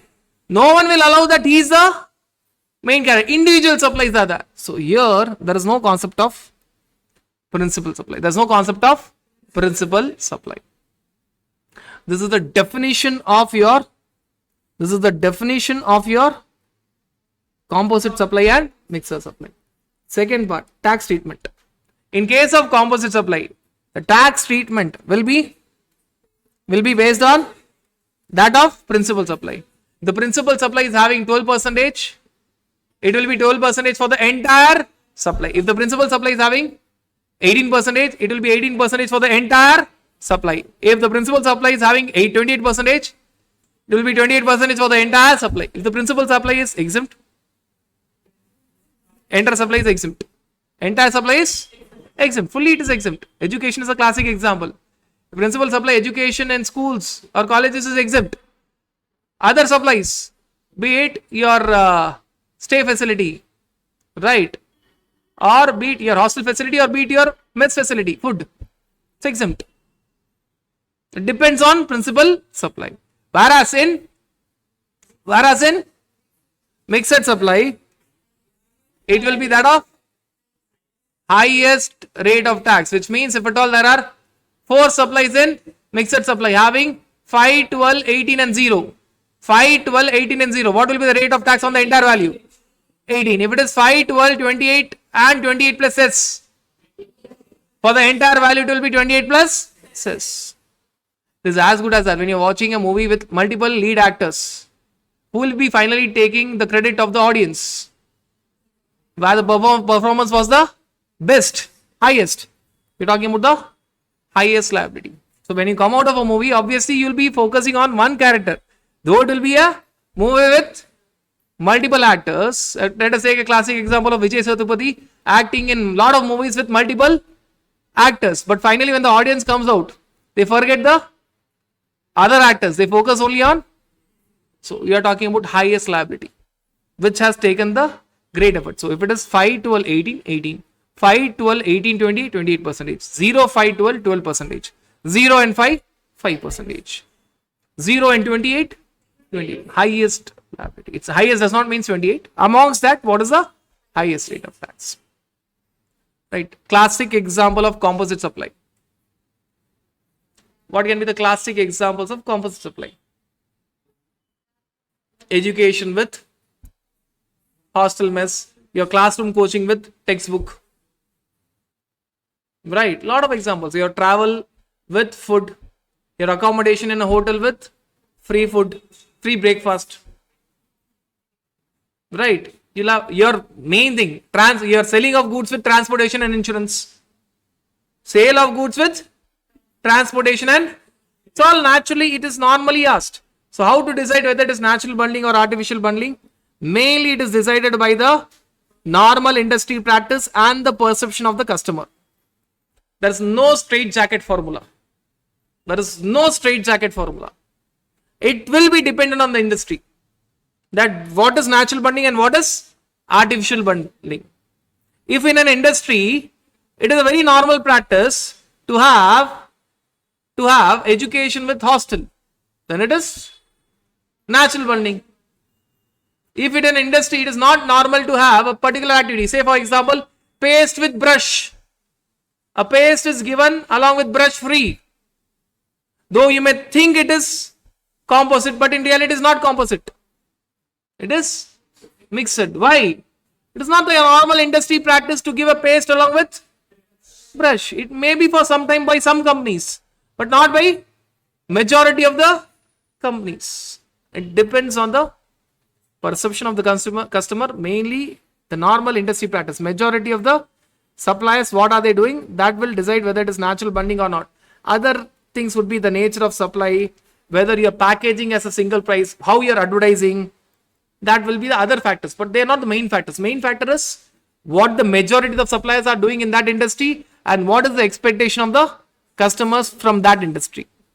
That will decide whether it is natural bundling, composite supply or artificial bundling, mixed supply. That will be the deciding criteria. Are you guys clear with this understanding? So the meaning of your composite supply and mixed supply along with the tax treatment, along with the example. So if I tell you an example of book and a pen, mixed supply. That is a mixed supply. Any combo pack, if you go to say Big Bazaar or say Reliance Trend, any combo pack, Big Bazaar is a classic example. You get a lot of combo supplies. You get a washing machine with a phone free. They're all combo packs. They're all combo packs. Not naturally bundled. They're all examples of Mixed supply. Can there be two or more supplies where it is neither composite nor mixed? Yes. The same, take the example of say Big Bazaar, where you're purchasing multiple items and for each of the item there is a separate pricing. It is not composite because it is not naturally bundled. It is not mixed because the pricing is not single. The pricing is multiple. First item, separate price. Second item, separate price. Third item, separate price. So what will be the tax treatment? Respective item, respective rate. Respective item, respective rate. So it is neither composite nor mixed. Why it is not composite? Not naturally bundled. Why it is not mixed? There is no single pricing. Separate pricing. Separate pricing. A few circulars. Printing of book. What it is? There is printing plus there is paper. What is the principal supply? Printing or paper? Printing or paper? Printing. That is the principal supply. Paper is ancillary. But same way, if I purchase greeting card and I ask the shop owner to write a customized quote. That's a greeting card. That's a customized quote that I'm asking you to write. Asking the shop owner to write. Now what it is? What is the principal supply? Greeting card, paper. Printing is now ancillary. Printing is now. So if I'm giving this book for printer to the printer for printing, then it is supply of service. Why? Printing is principal supply, paper is ancillary. If I purchase greeting card which is ready made, it is already ready, and I am asking for a customized quote, customized printing, then it is supply of goods because paper is now principal supply, printing is ancillary. Servicing of car. You go give your vehicle for repair, what it is? Not necessarily. They'll give you the breakup. If at all they have replaced your engine, separate price. Replace your tire, separate price. Then service element. There'll be breakup. Engine replacement, so much value. Tire replacement, so much value. General service, final value. So when you talk about engine and tire, there is separate pricing. It is neither composite nor mixed. Separate price, separate rate. But what about the general service? In that general service, they would have used, there is service and there is usage of goods also. Oil, grease, water wash, nuts and bolts, they are all goods. But what is the principal element? Service. So there it is service. So if I tell this example again, there is replacement of engine, replacement of tire and general service. Replacement of engine is a separate supply, neither composite nor mixed. Replacement of tire is a separate supply, neither composite nor. The service element is a composite supply where the principal supply is service. Water, oil, grease, nuts and bolts are all ancillary. Right, that is that. Now continue that example. That mechanic shop owner will have lot of old tires. He is giving those tires to third party for rethreading the tires. What it is? I am the mechanic shop owner. I am giving the tires to you for you to rethread the tires. Louder. Why? Job work. You are doing treatment or process on goods belonging to it belongs to me, but you are doing treatment or process. You are a job worker. You are a job worker. Right. You will be having, what is the principal supply? Service. You will be using your goods also. You will be using rubber, sulfur, other items, but they are all ancillary. They are all, your major thing is service. I get back those rethreaded tires. I sell them. Supply of goods. Because now there is only one supply. There are not two or more supplies. There is only. Okay, let me take that example of printing. I get the book from the printer. What it is? Supply of service. Printing is principal. Paper is ancillary. Supply of service. I sell the book on my website. Supply of goods. I sell the book on my website along with classes. Composite supply. Principal supply is classes. Supply of service. Clear? It will keep changing the answers. And finally, when you're talking about your bus building, if at all I am the manufacturer of bus and I am building the bus on my own, right? That is a chassis which I have built and the body building is also done by me. There's no supply. I cannot supply to myself. I cannot supply to, finally when I am selling the bus, it is supply of goods. But if I have my chassis, the inner body, every vehicle will have a chassis number. I have my body, I give to third person for building the body. Now what it is? Louder. Why? You are doing treatment or process on goods belonging to supply of. In that process, you will be using the goods also. But still it is supply of service. Job worker. Job worker. Here. Yoga. Camp. Along with stay. Yoga is exempt. What about stay? Why? Why? Is it composite supply or not? Yes. Yes. If at all 20-30 years back, I would have said that there is a camp along with stay. That would have been not so common. Not so common. Normally camps were only for one day where you can come, attend the camp and go. Stay and all, you have to take the headache. They will not take care of the headache of your stay. But now what is the culture? Whenever there is any camp, forget about yoga camp, any camp, summer camps, right? Any camp, there will be even accommodation facility. So it is now the expectation of the customer to have stay, and industry also have changed to that extent. Correct? Now it is composite supply, naturally bundled. Naturally bundled. What is the principal supply? Yoga, which is exempt. So entire supply is exempt. Are you guys clear with this understanding? Composite supply and your mixed supply. Your composite supply and your mixed supply. There's one circular which has been asked by ICA regularly. GTA charges, goods transportation agency charges. You're talking about transportation charges charged by them plus loading and unloading charges. If you see consignment note, you'll find transportation charges and loading and unloading charges. What is that?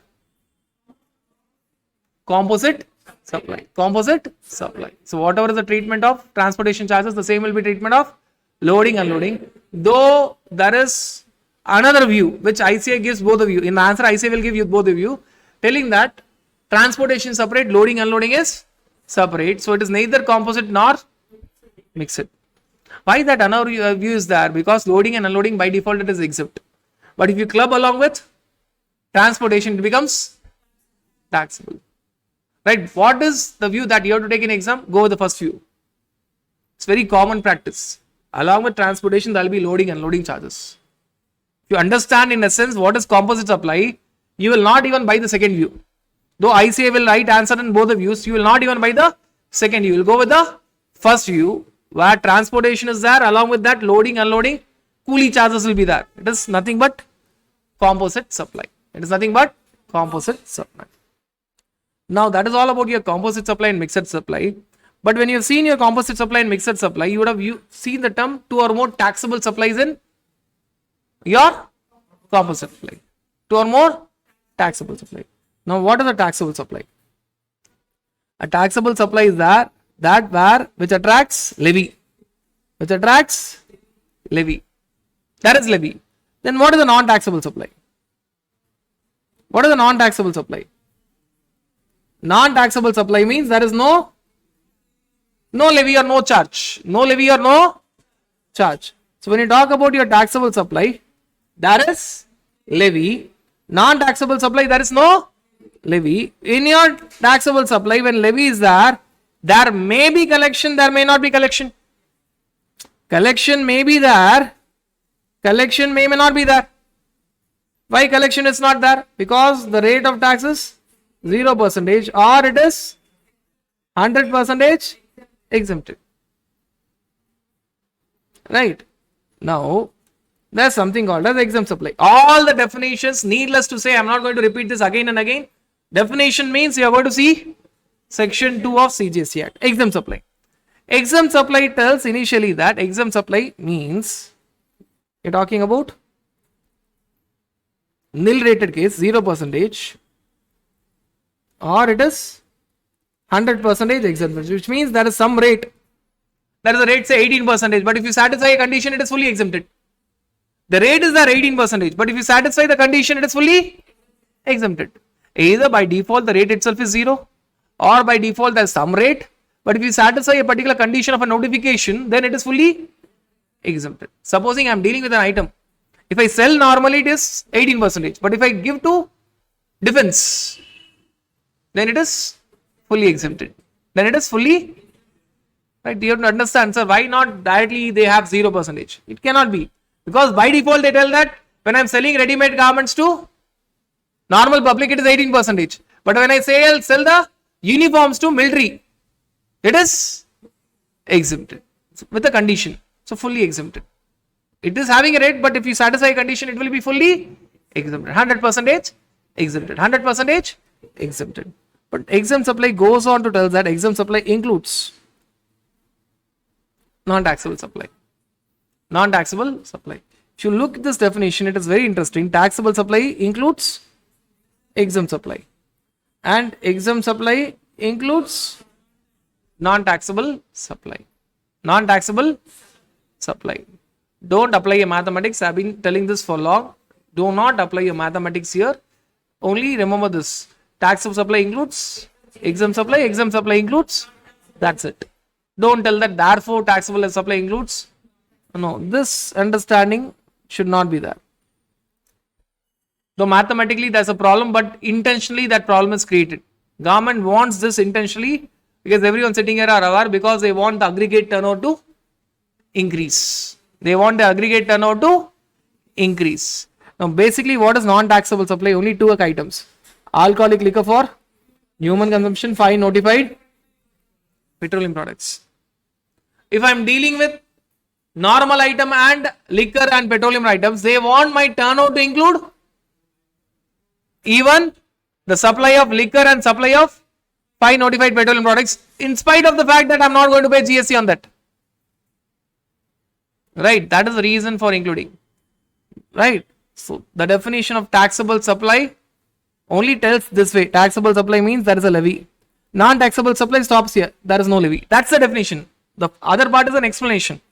Exempt supply definition tells that exempt supply means it is 0%. Exempt supply means either it is 0% or 100% exempted. It includes non-taxable supply. Right. So if at all you understand this, taxable supply by default includes. Why? Because taxable supply includes levy but no collection, which is nothing but exempt supply. Which is nothing but exempt supply. Whereas exempt supply includes non-taxable supply. This is intentionally there, not by negligence. It is intentional, not by negligence. Why? That's a definition called as aggregate turnover. Aggregate turnover tells that it includes exempt. It does not talk about non-taxable supply. It includes, but when you see the definition of exempt supply includes non-taxable supply. So if I am dealing with an item having 18%, 0% alcoholic liquor for human consumption, 100 lakhs, 20 lakhs, 50 lakhs.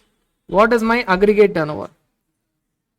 My aggregate turnover is 170 lakhs. My aggregate turnover is 170 lakhs. That is my aggregate turnover. Aggregate turnover clearly tells that it includes exempt supply, but exempt supply, when you see, it includes. Am I going to pay GST on 50 lakhs? No. Am I going to pay GST on 20 lakhs? No. One is non-taxable supply, one is exempt. I am not going to pay GST, but it is included in my aggregate turnover, and that will result into a lot of other things. It will impact my late fees, it will impact my annual return. It is going to impact a lot. It will impact my registration, it will impact my composition scheme. It is going to impact a lot of things in GST. Right. So that is the definition of your taxable supply, non-taxable supply, exempt supply, and I have said that this is only to make sure that your aggregate turnover is more. Your aggregate turnover is more, which in turn will affect a lot of things, including registration, composition scheme, late fees, annual return, your other things, GST annual return, a lot of other things. It is going to impact a lot of other things throughout your GST, because your aggregate turnover is so and so. That's the entire objective, right? This is all about your composite supply, mixed supply, read along with taxable supply, non-taxable supply and exempt supply.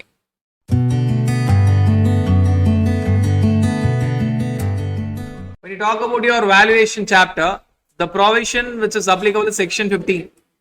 Rest all are rules. The provision which is applicable is section 15. So when you see the rules, section rule 27 to rule 31 is normal set of rules, normal valuation rules. Rule 31A and 32 are special valuation rules for special cases. 33, 34 and 35 are clarification to valuation rules. They don't give you valuation answer. They are clarifying certain aspects of your valuation. So the provision which is there is section 15, read along with valuation rules, which you have to split into three parts: normal valuation rules, special valuation rules, clarifications to your valuation rules. Now when you talk about your section 15, the base provision is your valuation within section 15. You are not even going to go rules. If at all you have to get your valuation answer within section 15, you need to satisfy three criteria. The transaction should be between unrelated person, price should be the sole consideration, and it should not be a notified case.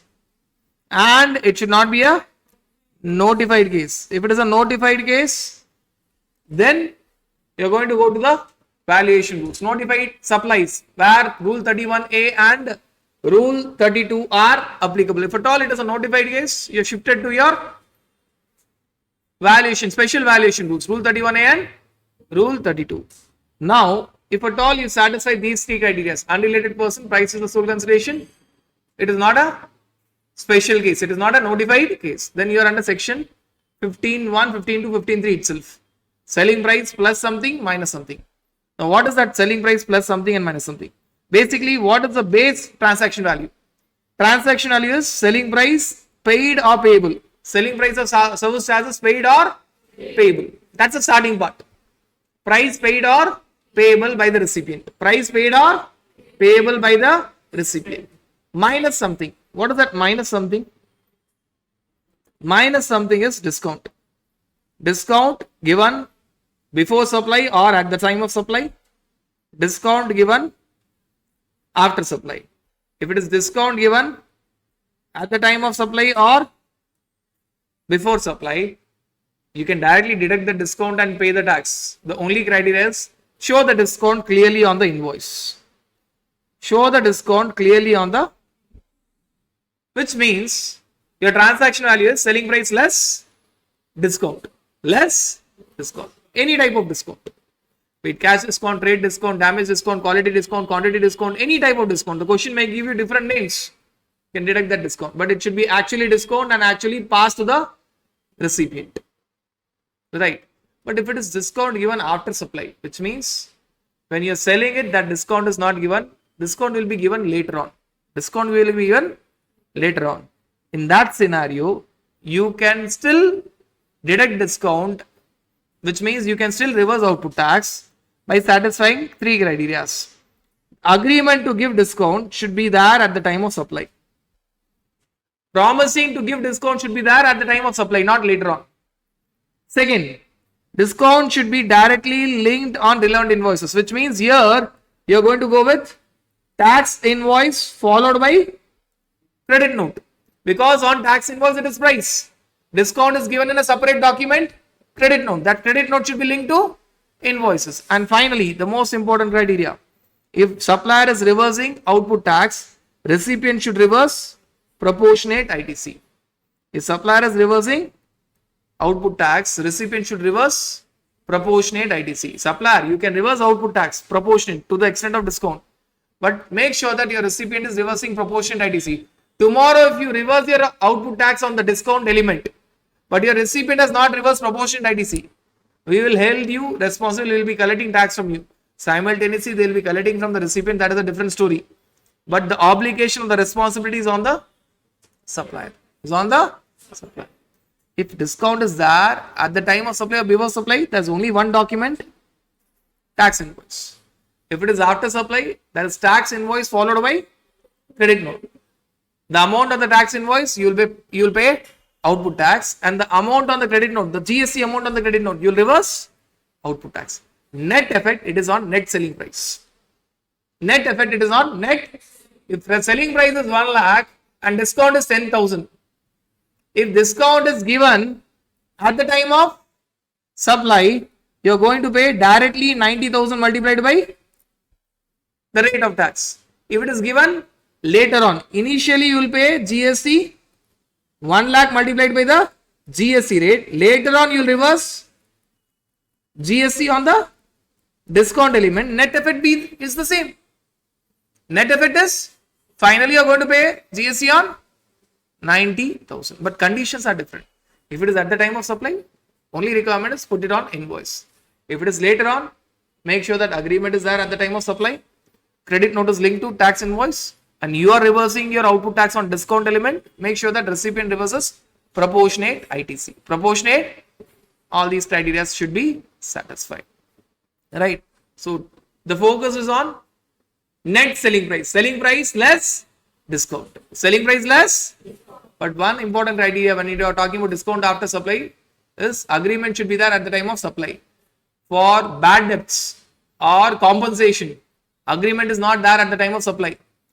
If the recipient is not making the payment and you settle for a lesser amount, the amount that he is not paying is not discount, it is compensation.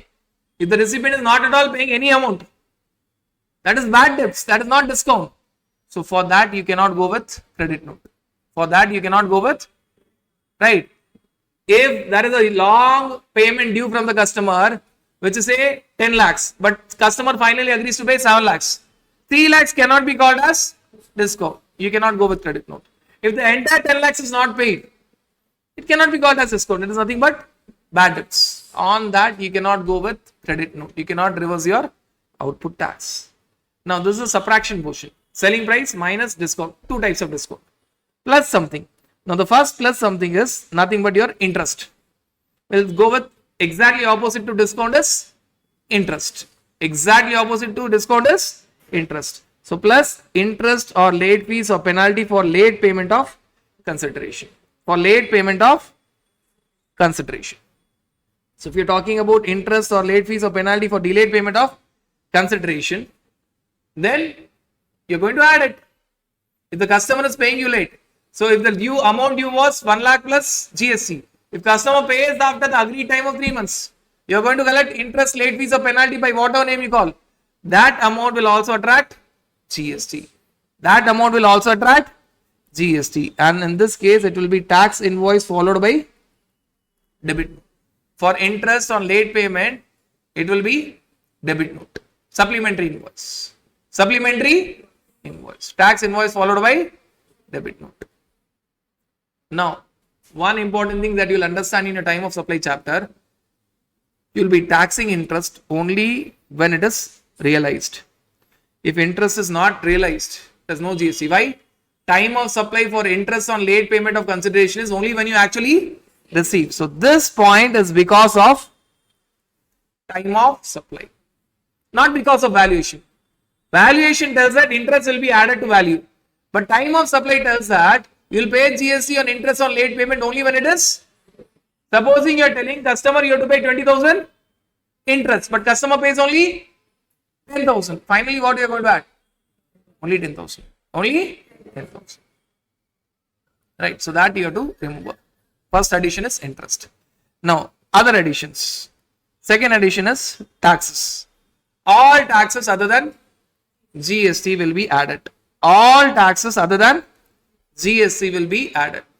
For example, if it is tobacco, which attracts excise duty plus central excise duty plus GST, GST will be on selling price plus excise duty. For example, motor vehicle, which will have road tax as well as motor vehicle tax as well as GST. GST will be on price plus road tax plus motor vehicle tax. But this GST will not be on income tax TCS, because income tax TCS, first of all, it is not indirect tax, it is direct tax. Secondly, it is not having the character of tax. Whenever you are collecting income tax TCS, that goes to opposite person's account 26A's, which he is going to claim it as at par with advance tax. And if at all opposite person is not having any income tax liability, he'll get the refund. So first point, income tax TCS is not indirect tax. That itself, our understanding is very clear that this TCS will not be included. Secondly, it is not even a tax. If I am collecting income tax TCS from you under section 206C of your income tax act, that's not at all a tax. It is just like advance tax for you. And if at all you file your return of income without any tax liability, you will get the refund of that. So therefore, it is not added. All the indirect taxes are added. Make your life simple. All the indirect taxes are added. So GST will be on price plus all other indirect taxes. All other indirect taxes. That is the second addition. Now, third addition, which we have already discussed. First, we will see the points that we have already discussed. We took interest first because it was exactly opposite to discount. Second, non-GST taxes, because we have already discussed that when we have discussed your basics of GST. Third, subsidy. This also we have already discussed when you have taken your Levy chapter, when we have discussed your term consideration. Consideration will not include subsidy from government. It will include subsidy from other than. So if at all there is subsidy, you will include it if at all it is from other than government. It should be received from other than government. Not to be received from government, from other than, plus one more criteria. It should be directly linked to the price. There are two criteria. One, it should be from other than government. Two, it should be directly linked to the price. If it is a general subsidy, you cannot add it. You don't know how much to add. If it is a subsidy related to each unit, each price, then you can add it. It can be a case where you are getting a subsidy from your holding company, but that subsidy is a general subsidy. Okay, for this year we are giving you 5 lakh subsidy. That 5 lakh subsidy is an ad hoc amount. It will remain the same irrespective of number of units that you are selling, which we call it as general subsidy. That will not be added. Why? It is not directly linked to the price. So what are the two criteria for adding subsidy? Other than government, that we already discussed, and directly linked to the price. Other than government and directly linked to the price. Then the fourth addition, recipient making the payment to third party on behalf of supplier. Recipient making the payment to the third party on behalf of supplier. So I can write in this way: recipient making the payment to third party on behalf of supplier. Recipient's payment to third party on behalf of supplier. If recipient has made any payment to third party on behalf of supplier, that is included in the price. Supposing I have entered into a contract where I have agreed that my charges will be 1 crore. Suddenly I have a due to be given to my vendor 10 lakhs, and my vendor is going to my customer's place. I am doing subcontract. Supposing there is an event management work where I have a subcontract, I have a separate person for putting the tents. He is going to that event and putting the tents and suddenly asking the amount from my customer. Give me 10 lakhs. What will my customer do? He'll call me. And we have agreed for 1 crore. Now a third person suddenly is coming and asking 10 lakhs. What I'll tell? Don't worry. You make the payment of 10 lakhs to him. Finally, when you make me the payment, you make me payment only of 90 lakhs. Now GST is on 90 lakhs or 1 crore.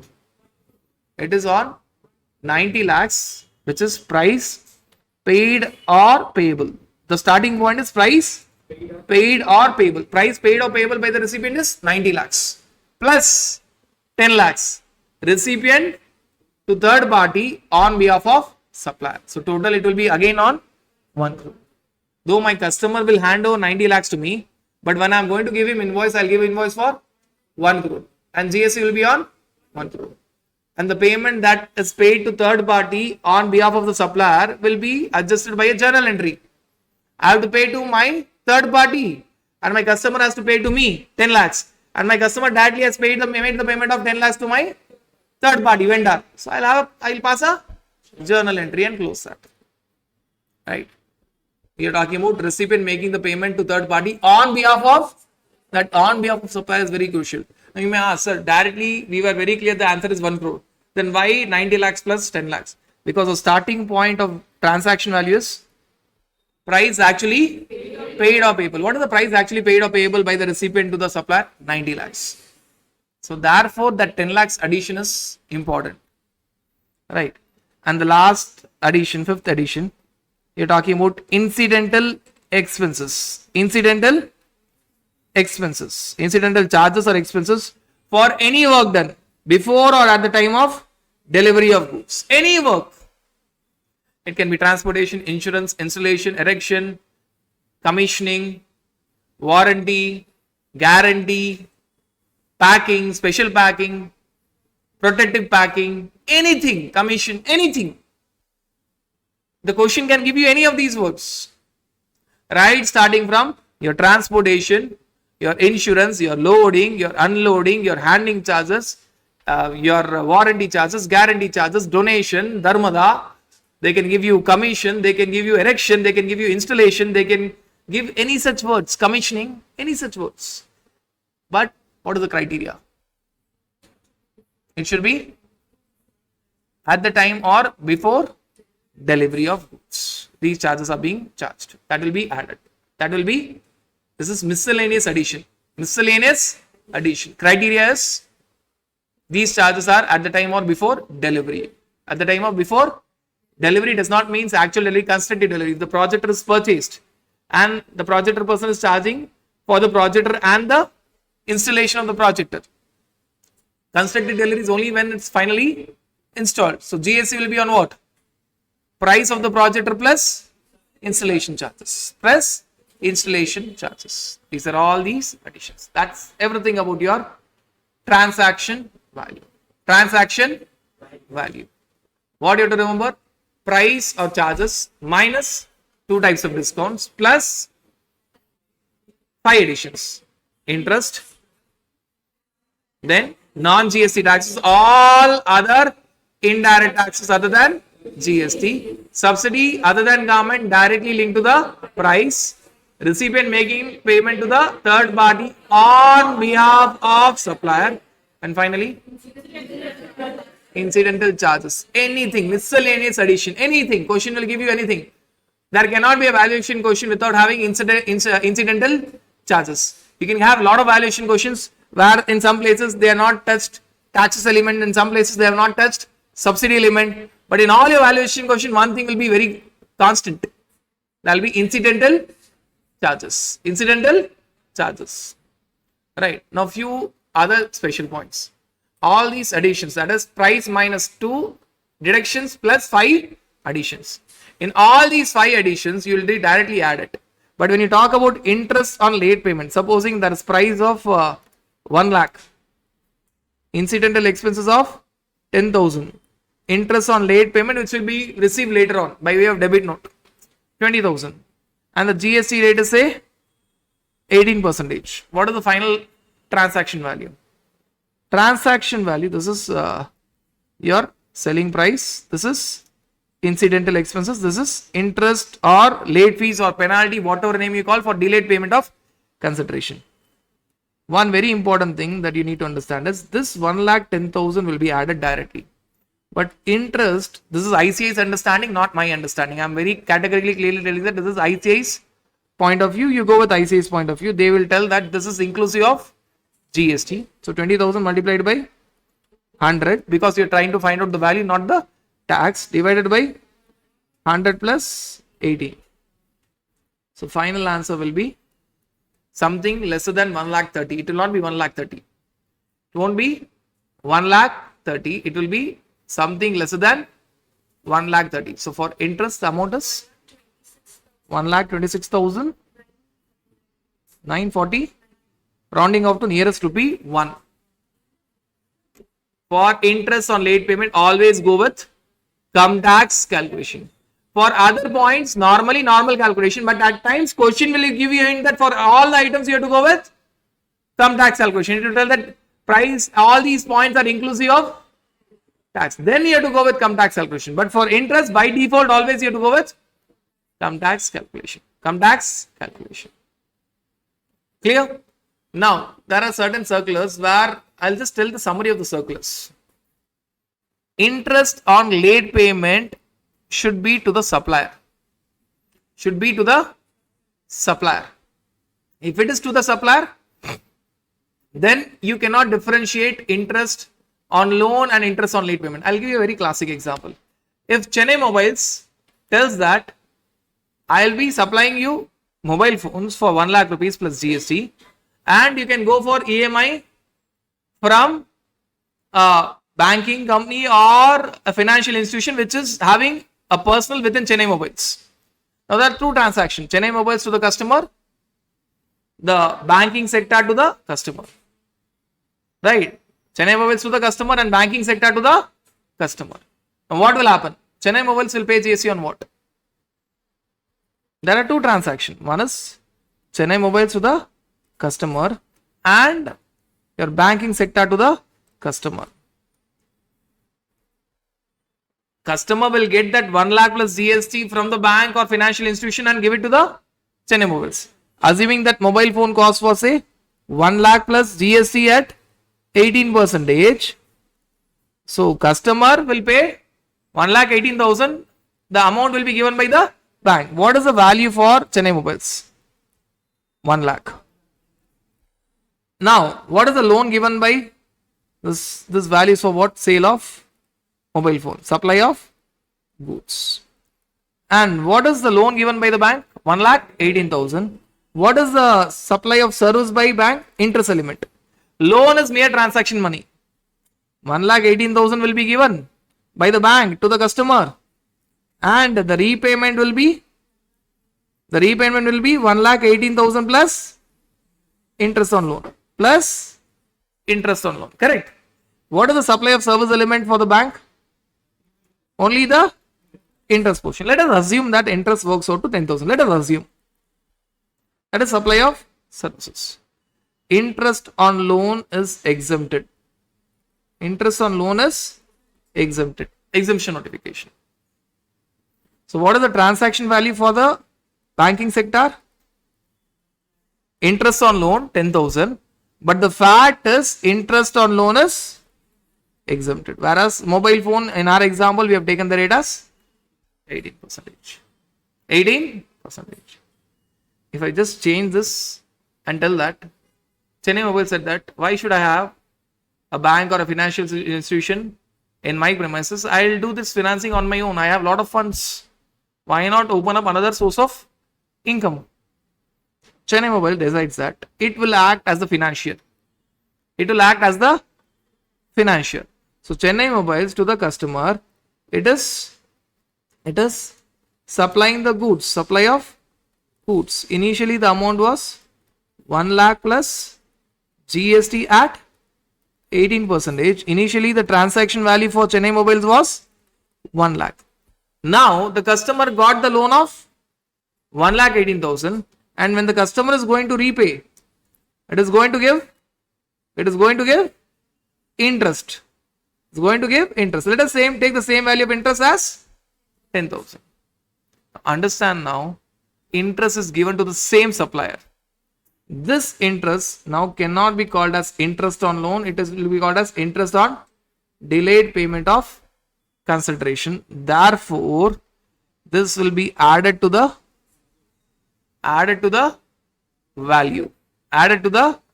Obviously, when it is interest, ICA's understanding is it is inclusive of tax. It is inclusive of, for this time, Chennai Mobile's transaction value is not only 1 lakh, it is 1 lakh plus interest cum tax calculation. In the earlier case, this interest amount was in fact interest on loan because it was given by a third party. Now this interest amount is not interest on loan, it is interest on delayed payment of consideration because it is given by the supplier himself. Supplier, the same thing will be applied for a special agent. Same thing. Del credit agent. If del credit agent is a normal agent, then it is just like a bank or financial institution, exempt. If del credit agent is a special agent, now it itself is acting as supplier to the customer plus giving finance to the customer. So del credit agent will pay on price plus interest. If del credit agent is a normal agent, it will just act as a third party. The transaction is between principal and customer. Del credit agent is a third party which will have only one source of income, which is interest on loan. It will get loan. It will make the payment to the principal on behalf of the customer, then recover from the customer with interest. It will act as a financial institution, right? Interest on loan. But if del credit agent is a special agent, the moment del credit agent is a special agent, the transaction is now between principal to del credit agent to the customer. And who is giving finance facility to customer? Same del credit agent. So del credit agent is a supplier to the customer, also financier to the customer. So the interest portion will not be interest on loan, it will be interest on delayed payment of consideration. Same logic will be applied, right? So that is all about your basics of valuation. Basics of your valuation.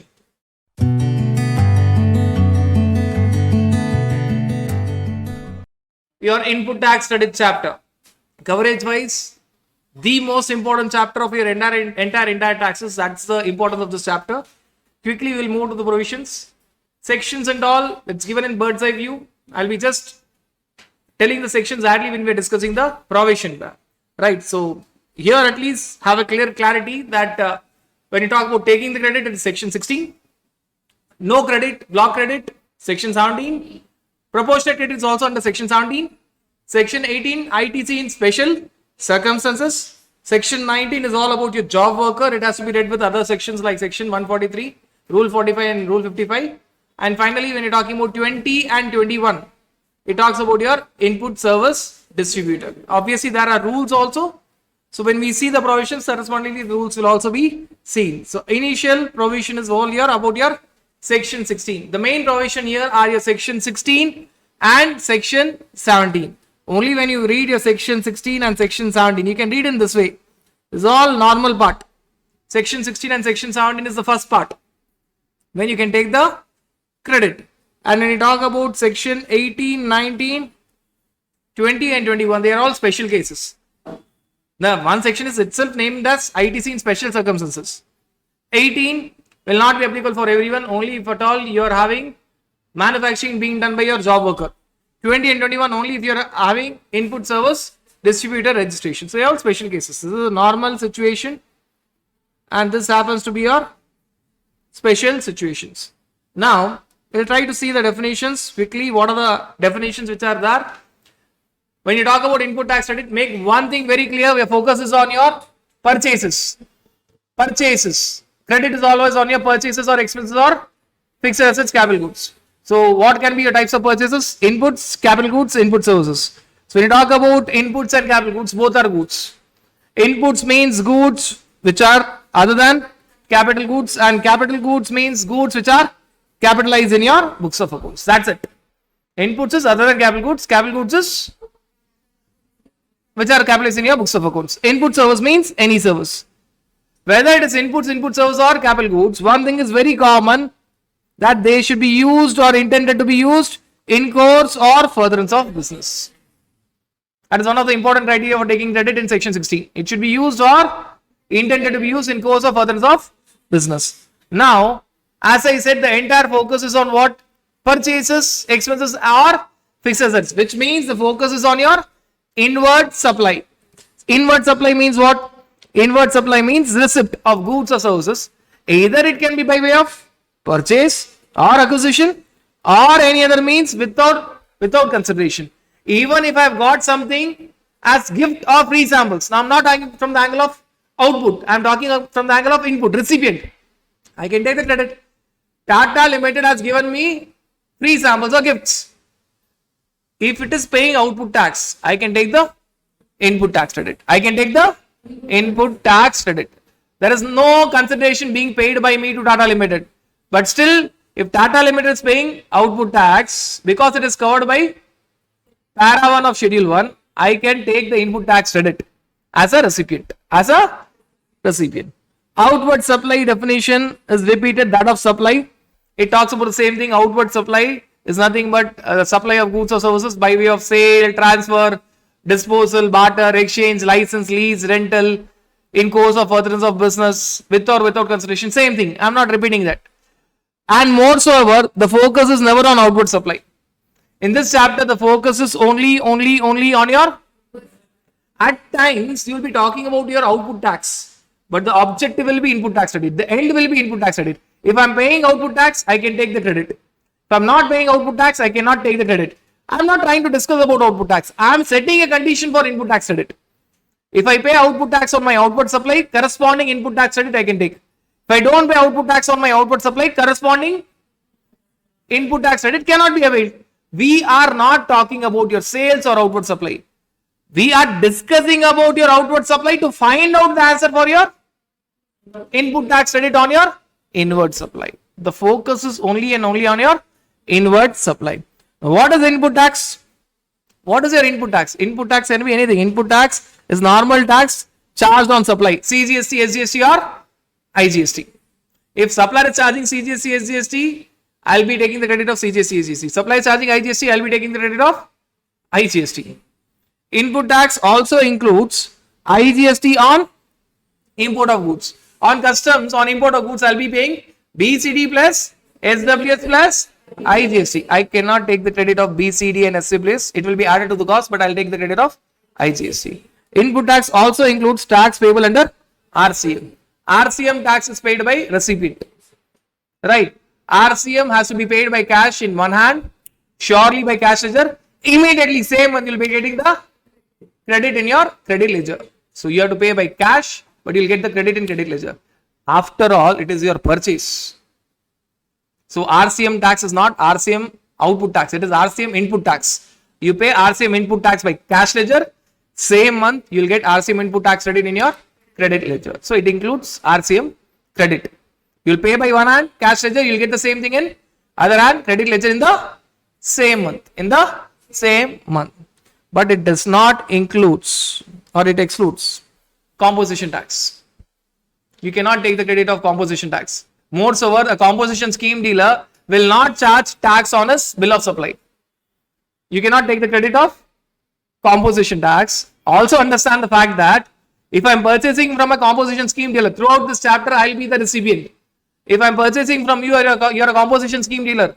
What is the tax that you will be paying? Composition tax. Will you collect it from me? No.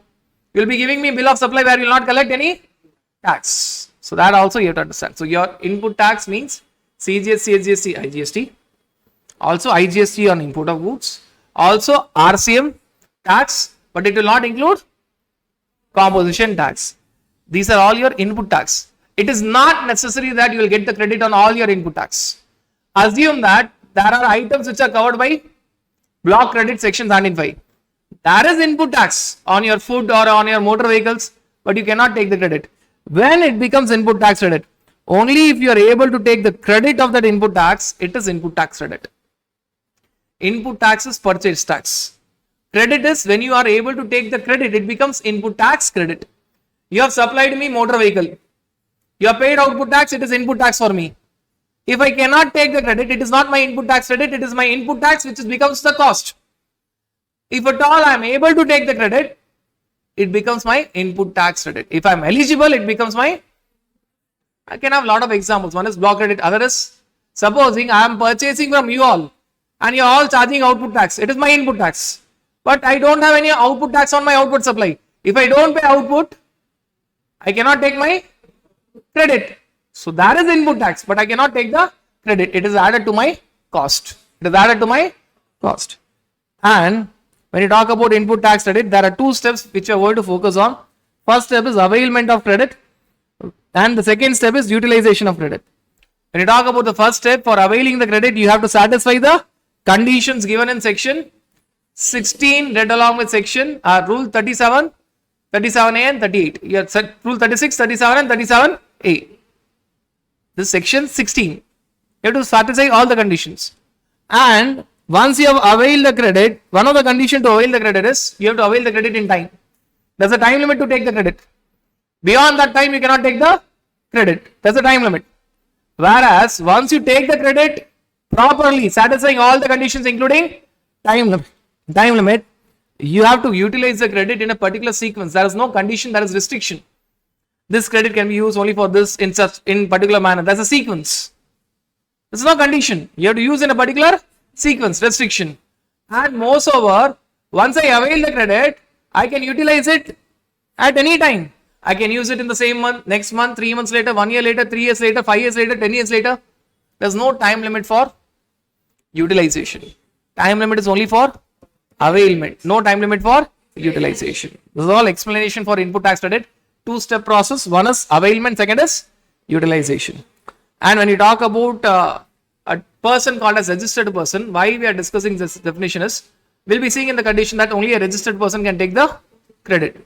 So what do you mean by registered person? Only a person who is having GST number as per section 25. He can take the credit. That's the meaning of registered person.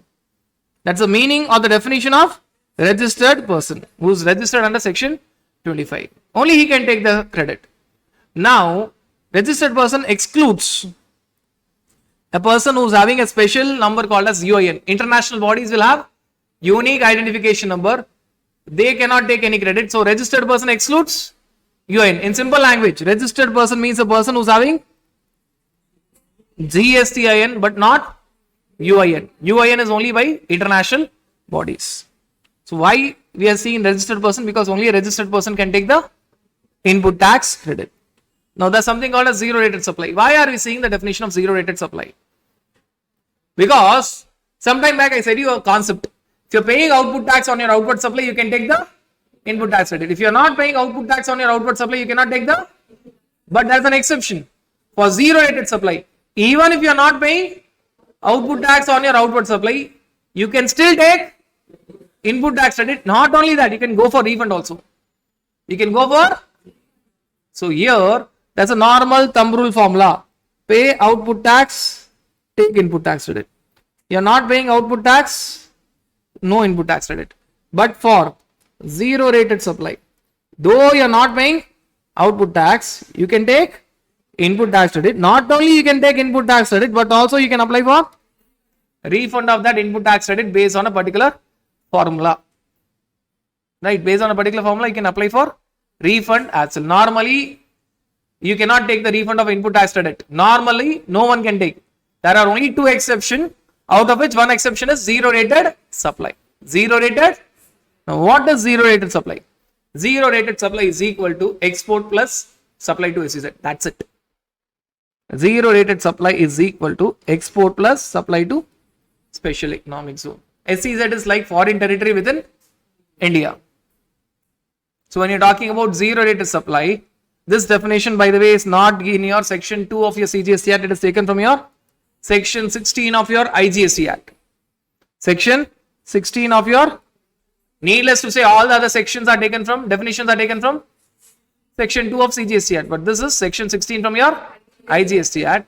Zero rated supply is equal to export of goods or services plus supply to SEZ of goods or services, be it special economic zone unit or developer of special economic zone. For zero rated supply, what is the speciality?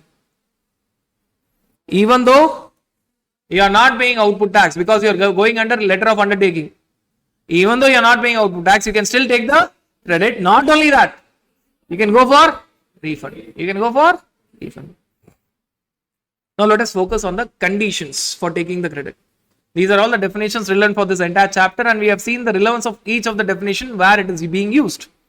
Now, conditions for taking the credit, you have to number it properly and see how many total conditions are there. The sequence would be a bit different from what is given here in the text. Now, first condition, only if you are a registered person, you can take the credit.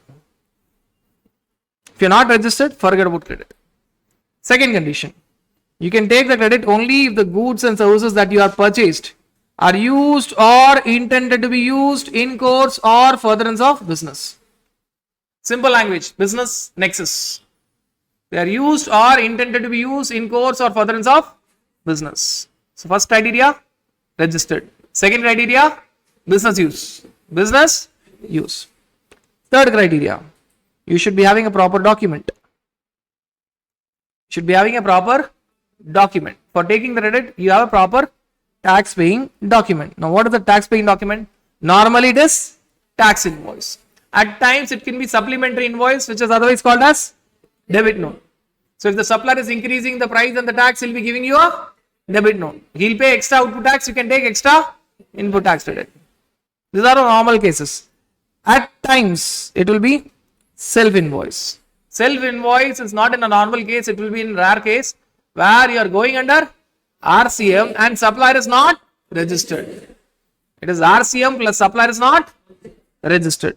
Then it is bill of entry when you are talking about import of goods. For import of goods, we will be paying BCD plus SWS plus IGST. You cannot take the credit of BCD plus SWS. You can take the credit of, what is the document? Bill of entry. And if at all you are having multiple registration along with input service distributor for distributing the credit of common input services, head office, which is ISD, will give you the distribute the credit. So what is the credit that will be taken by the branch office, which is distributed by the ISD? What will be the document? Head office invoice, that is ISD invoice. Head office invoice, that is supplier will give invoice to ISD. ISD will give invoice to its branches. Branches, when they are taking the credit, it is based on what? ISD invoice. ISD, always understand that as a recipient, you need not worry whether all the details of tax invoice or debit note or self invoice or bill of entry or ISD invoice should be there. For supplier, they have said that lot of conditions, lot of items should be there on your invoice. But as a recipient, for me to take the credit, what are the details that I should be worried of? I should be worried of what? 5 details. Whether the invoice is having GST number of supplier and recipient. Whether the invoice is having description of goods and services. Whether the invoice is having value of supply. Whether the invoice is having tax. Whether the invoice specifically mentions place of supply if it is interstate supply. I need not worry about all the other details. All I should worry is 5 contents: GST number of supplier, recipient, description, value, tax, and finally place of supply if it is interstate supply. That is the third criteria. Fourth criteria, I should receive the goods and services. I should receive them. For me to take the credit, I should first receive the goods and services. I should receive document as well as receive the goods and services. Obviously, I have to satisfy them together. So it is whichever is later. It is whichever is. If I receive the document on 2nd April, if I receive the goods services on 5th April, I can take credit only on 5th April. It is whichever is later. Now, when I receive the goods and services, there are 2 exceptions. There are basically 2 exceptions to this principle. Exception A and exception B. Exception A is a beneficial exception which tells that if a third person receives the goods and services on my behalf, it is as good as I have received the goods or services and I can take the credit. If you are the supplier and I have said that, okay, you don't send the goods to me, you send the goods to my job worker or you send the goods to my customer, XYZ person. You have billed it to me but shipped it to my customer or job worker or anyone. Who will take the credit? I will take the credit. Did I receive the goods or services? No. No, I did not receive the goods or services. But can I take the credit immediately? Yes. Receipt of goods by third person is equal to receipt of goods by me. I can take the credit. That is a beneficial provision. Now, there is a stringent provision. The stringent provision tells that if at all the goods are given in lots or installments, there is a single invoice for the goods, but they are given in lots or installment. As a recipient, I cannot take the credit in the beginning. I can take the credit only upon the receipt of last lot or installment. Supplier will pay entire tax at the time of first lot or installment. As a recipient, I will take entire input tax credit only at the time of receipt of last lot or installment. I would have received the copy of invoice right from the beginning. But when can I take the credit? Only when I receive the last lot or installment. There is no pro rata calculation as well. I have to wait till the last lot is received. The plant and machine is dispatched in multiple lots against a single invoice. Till I receive the last lot, I cannot take the input tax rate. But for supplier, it is different. Supplier, when we see time of supply, he has to pay entire output tax before removal of first lot. Recipient, you take entire input tax only after receipt of last lot. After receipt of last lot. But the important thing is, this is only for the first beneficial provision was there for both goods and services. The stringent provision is only there for goods. Only and only there for goods. That's the fourth criteria. That is your fourth criteria. Right. Now, when you're talking about your fifth criteria, you have to file your returns. You have to file your returns for you to take the input tax credit. If you have not filed the returns as a recipient, I'm not talking about supplier and all. You have to file your return to take the input tax credit. I can have crores of rupees of credit in my books. But if I don't file my return under section 39, basically, which is GSTR 3B, basically, it can be GSTR 5 as well at times. But basically, the focus is on GSTR 3B. If I don't file my return, as a recipient, I cannot get the credit in my credit ledger. Only if I file my return, the credit which is there will be reflected in my electronic credit ledger. As a recipient, I have to file my return. As a recipient, I am required to file my return. I have to file my return under section 39. That's the fifth criteria. That's the fifth criteria. Registered, business use, document, goods services, return. Now, sixth criteria. I cannot take depreciation on GST portion. I can take depreciation on the price portion. No worry. I cannot take depreciation on GST portion. Do not mix both. If I have purchased a capital goods worth 1 crore plus 18 lakhs GST, can I claim depreciation on 1 crore? Yes. I should not claim depreciation on 18 lakhs. If I claim depreciation on 18 lakhs, I cannot take the input tax. Either it is my cost or it is my input tax rate. It cannot be both. It cannot be both. So do not go with the misconception that I should not take depreciation itself. Believe me, when you're in practice, you'll face these issues a lot. Even with bigger companies where you think that compliance is very good, but you'll be surprised to find compliance worst at that level if the person in charge is not proper. They'll tell that no. If at all I want to claim depreciation, I should not take the credit. Therefore, we have added to the no. You can always claim depreciation on 1 crore price. You cannot claim depreciation on the tax portion. You cannot claim depreciation on the tax portion. Sixth condition. Seventh condition. When you're talking about the seventh criteria, what is the time limit for availing the credit? This time limit will be repeated in 3 places. So we are trying to close it here itself. Right. One is your time limit for taking input tax credit. Other is you will be talking about your time limit for raising your credit note, and other is time limit for rectification of your returns. Rectification of your return. Same time limit.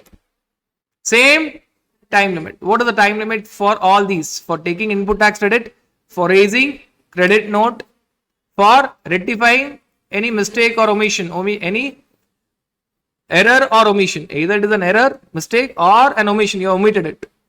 What is the time limit for that? It is 30th November of the next financial year. To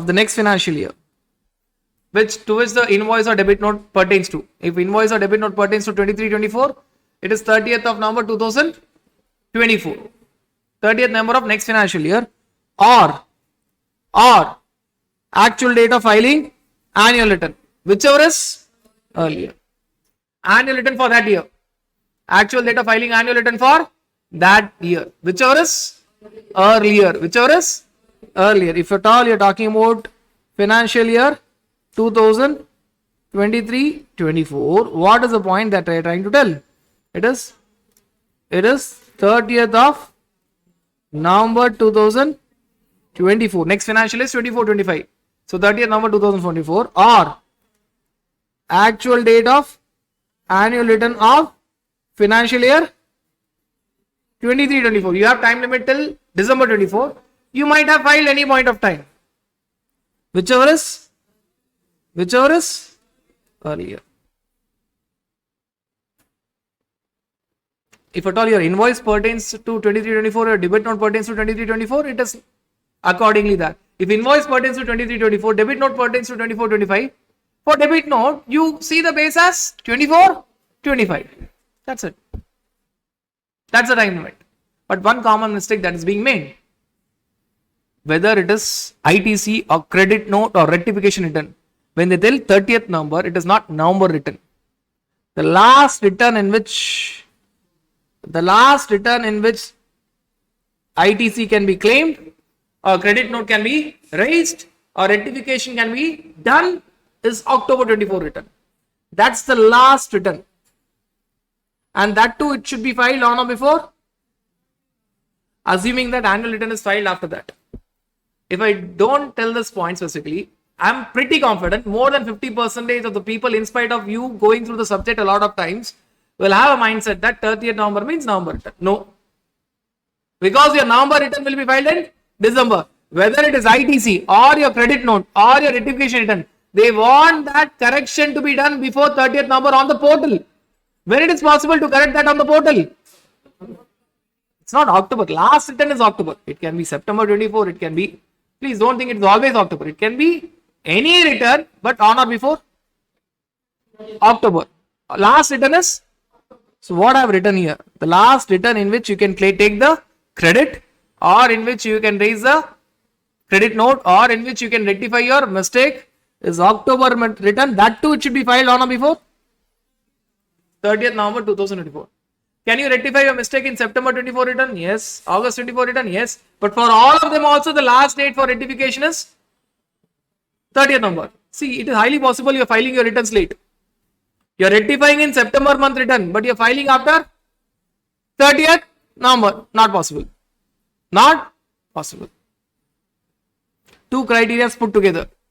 Any return on or before October 24, which is to be filed before 30th November 2024. And this is the understanding that I have not yet filed my annual return. This is with an understanding that I have not yet filed my, understand that for exam, they will always give an annual return date, which is say August or September. Practically, annual return is always filed after 30th November. If at all a client is coming and telling that please file my annual return on September, my tax audit is over, tell him wait. We'll do audit, finalize it and wait till 30th of November, because if any correction is there later on, be it raising your credit note, be it taking your unavailed ITC, or be it rectification of return. Supposing you have wrongly put your customer GST number to another customer, even that has to be taken care. Correct? Instead of customer 1, I have put GST number customer 2. If I file my annual return in haste on say 4th of October, finished. What will happen?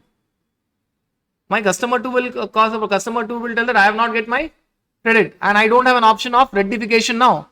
So though it is ready, file it only after 30th November. Statistically, you will find by that 99.99% is more than that annual returns are filed only after 30th November on or before 31st December. That 1 month gap. Who is that 0.01%? You have to find. You have to see those minds and see what an appreciation they deserve. That just because they have completed the work, they have filed their annual returns. Might be few associates who don't have any transactions. And that too, the limit is 2 crores because every year government gives an exemption that if it is up to 2 crores, you are not required to file any. And it is not in a section. This is an yearly exemption. That being the case, you don't have it for your exams. Right. So this is the last date. I'm not going to elaborate on this last date in other places. In other places, we'll just go like this. What is the last date? 30th November of next financial year. Actual date of annual return of that financial year, whichever is earlier. Whichever is earlier. It does not mean November return for sure. The last return in which you can rectify is October return of next financial year. That too, it should be filed on or before 30th November. So that is the time limit for 3 cases: ITC, credit note, rectification, and returns. Now that is the 7th criteria. 8th criteria: if at all your supplier has done fraud and now he is trying to pass the credit to you, you cannot take the credit. If at all your supplier has done fraud, there's a demand order against the supplier telling that your rate of tax is not 5%, it is 18%. And after that, he is trying to pay that 13%. And he calls you and tells that, okay, I'll be raising debit note. I'll pay extra 13% tax. You take the credit. Anyways, you can take the credit. Right. So government is very clear. Supplier did a fraud. It was not a bona fide case. It was a fraudulent case. Therefore, the extra 13% that the supplier is paying, recipient cannot take the input tax credit. Recipient cannot take the input tax credit. What if it is a bona fide case? It can take. Whether it is a fraud case or bona fide case, 5% tax, input tax credit, recipient can take. Why? What was on the tax invoice? 5%. Supplier will pay output tax, recipient will take credit. The differential 13%, if supplier has done fraud, recipient cannot take the credit. If it is a bona fide case, recipient can take the credit. Recipient can take the credit. So that is your condition number 8. Condition number 8. Condition number 9. Condition number 9 tells that if at all you want to retain your credit, you have already taken the credit, you want to retain your credit, you have to make sure that you make the payment of value plus tax to the supplier within 180 days. If not paid, to the extent of non-payment, proportionate ITC has to be reversed. That too with interest. It does not mean that reversal is permanent. After 180 days, immediately after 180 days, you have to reverse with interest. At the time of invoice, take the credit. If you are paid within 180 days, nothing to worry. This provision itself is not attracted. If you are not paid within 180 days, reverse with interest. As and when you make the payment, immediately thereafter, as and when you make the payment, immediately thereafter you take the credit. But interest paid cannot be claimed back. What is the criteria? You get the invoice, take the credit. You make the payment within 180 days, nothing to worry. You're not making the payment within 180 days, you have to reverse with interest. Interest is the cost. And after 2-3 years you are making the payment, you can re-avail the credit, but interest cannot be claimed back. Interest is a cost. Whatever interest you have paid, that is a cost. Now something about interest. Interest calculation will start from the date of availing the credit till the date of reversal. From the date you avail the credit till the date you are reversing it. Not from the end of 180 days. Not from the end of 180. It will start from the date of availment till the date of availment in your return, date of reversal in your return, not in your books. Availment in your return, reversal of ITC in your, if it is August month credit. So August month return you have filed on 18 September. So interest will start from 18 September. Supposing you have reversed in October of next year. October month return you have filed on 15th November. So it will be till 15th November. Availment is in your return, reversal should be in your return. And you have to make that payment in your GSTR 3B in the tax period immediately following 180 days. After 180 days only you are going to make the reversal. Not just because you have to pay the interest, you are not going to do the reversal before that. So when that 180 days is completing in your next GSTR 3B, you have to reverse it. So what if I don't reverse the credit and finally I make the payment? Which means I availed it, I was to reverse but I did not reverse. I was to re-avail, I did not re-avail. Still interest calculation will be done. Still you have to pay the interest. But this time interest calculation will be there till the date of final payment. Because you could have re-availed only at the time of final payment. Not relevant for your exams, just focus on this part. 180 days, if you make the payment, nothing. no payment, pro rata basis, partial. What if I made partial payment? Only partial reversal will be there.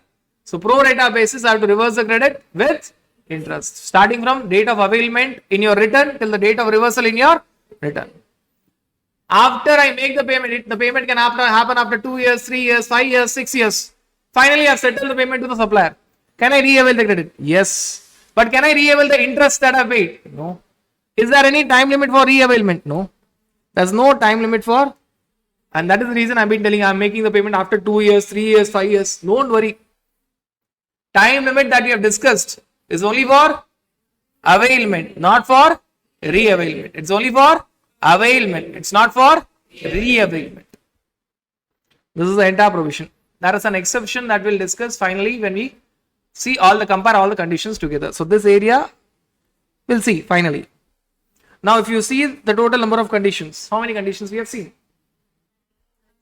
In totality, we have seen 9 conditions. Registered, business, document, goods services, return, depreciation, time limit, fraud, and you're talking about 180 days. You're talking about 180 days. Now, the condition which is there is all about 10th condition. The focus is on the 10th condition here.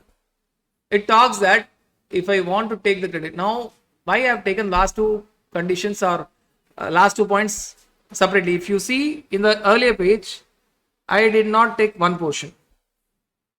I did not take a portion.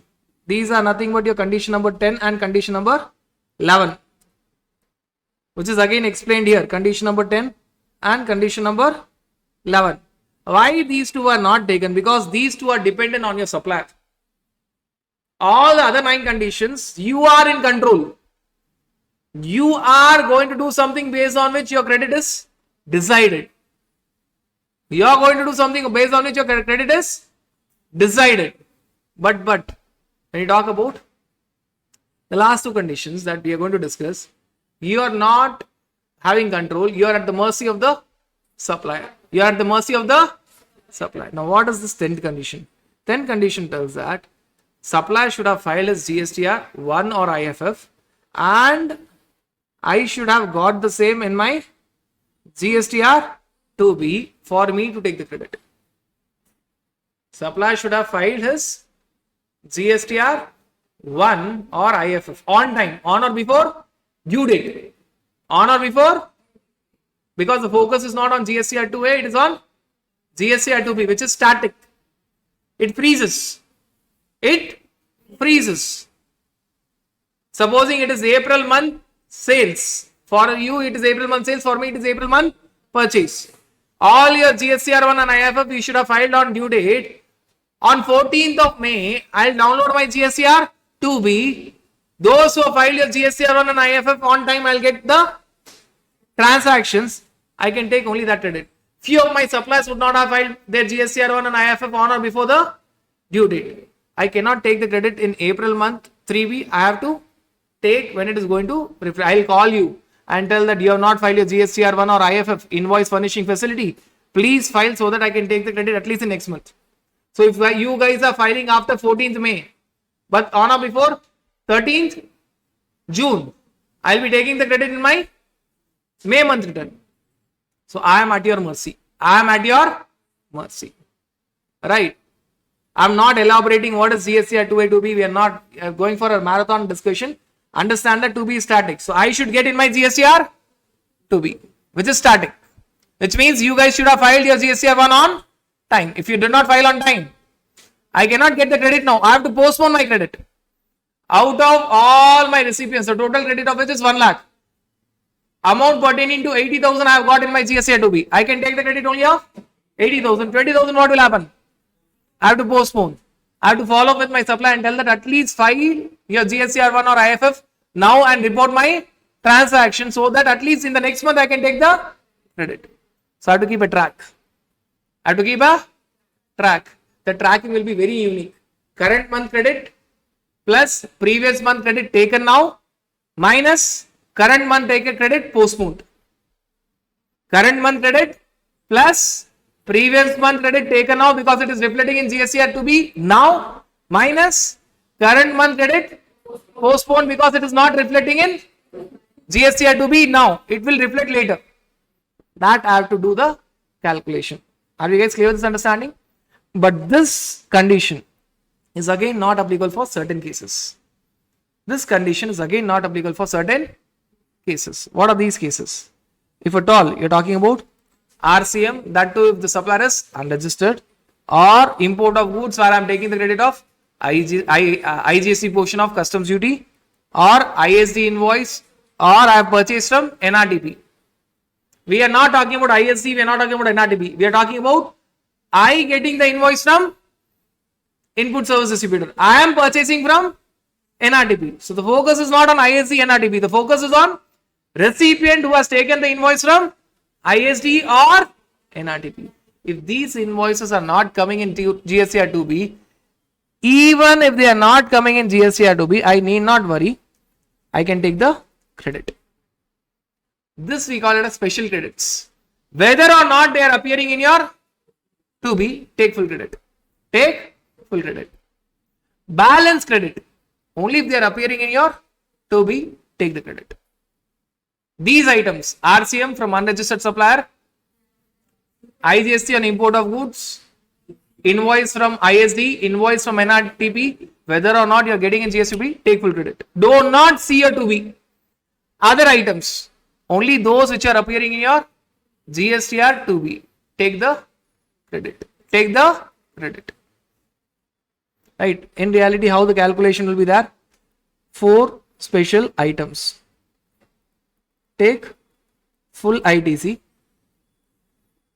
You need not see GSTR 2B. Balance items. Balance items. Take ITC only of those which are there in your 2B plus books of current month. Your 2B will contain the details of current month as well as previous month. Your 2B will contain the details of your current month as well as in previous month. Those suppliers who do not file their GSTR 1 IFF on time but file later, it will come in your current month GSTR 2B. To make it very clear, if it is April month supply, just a quick walkthrough to A and to B.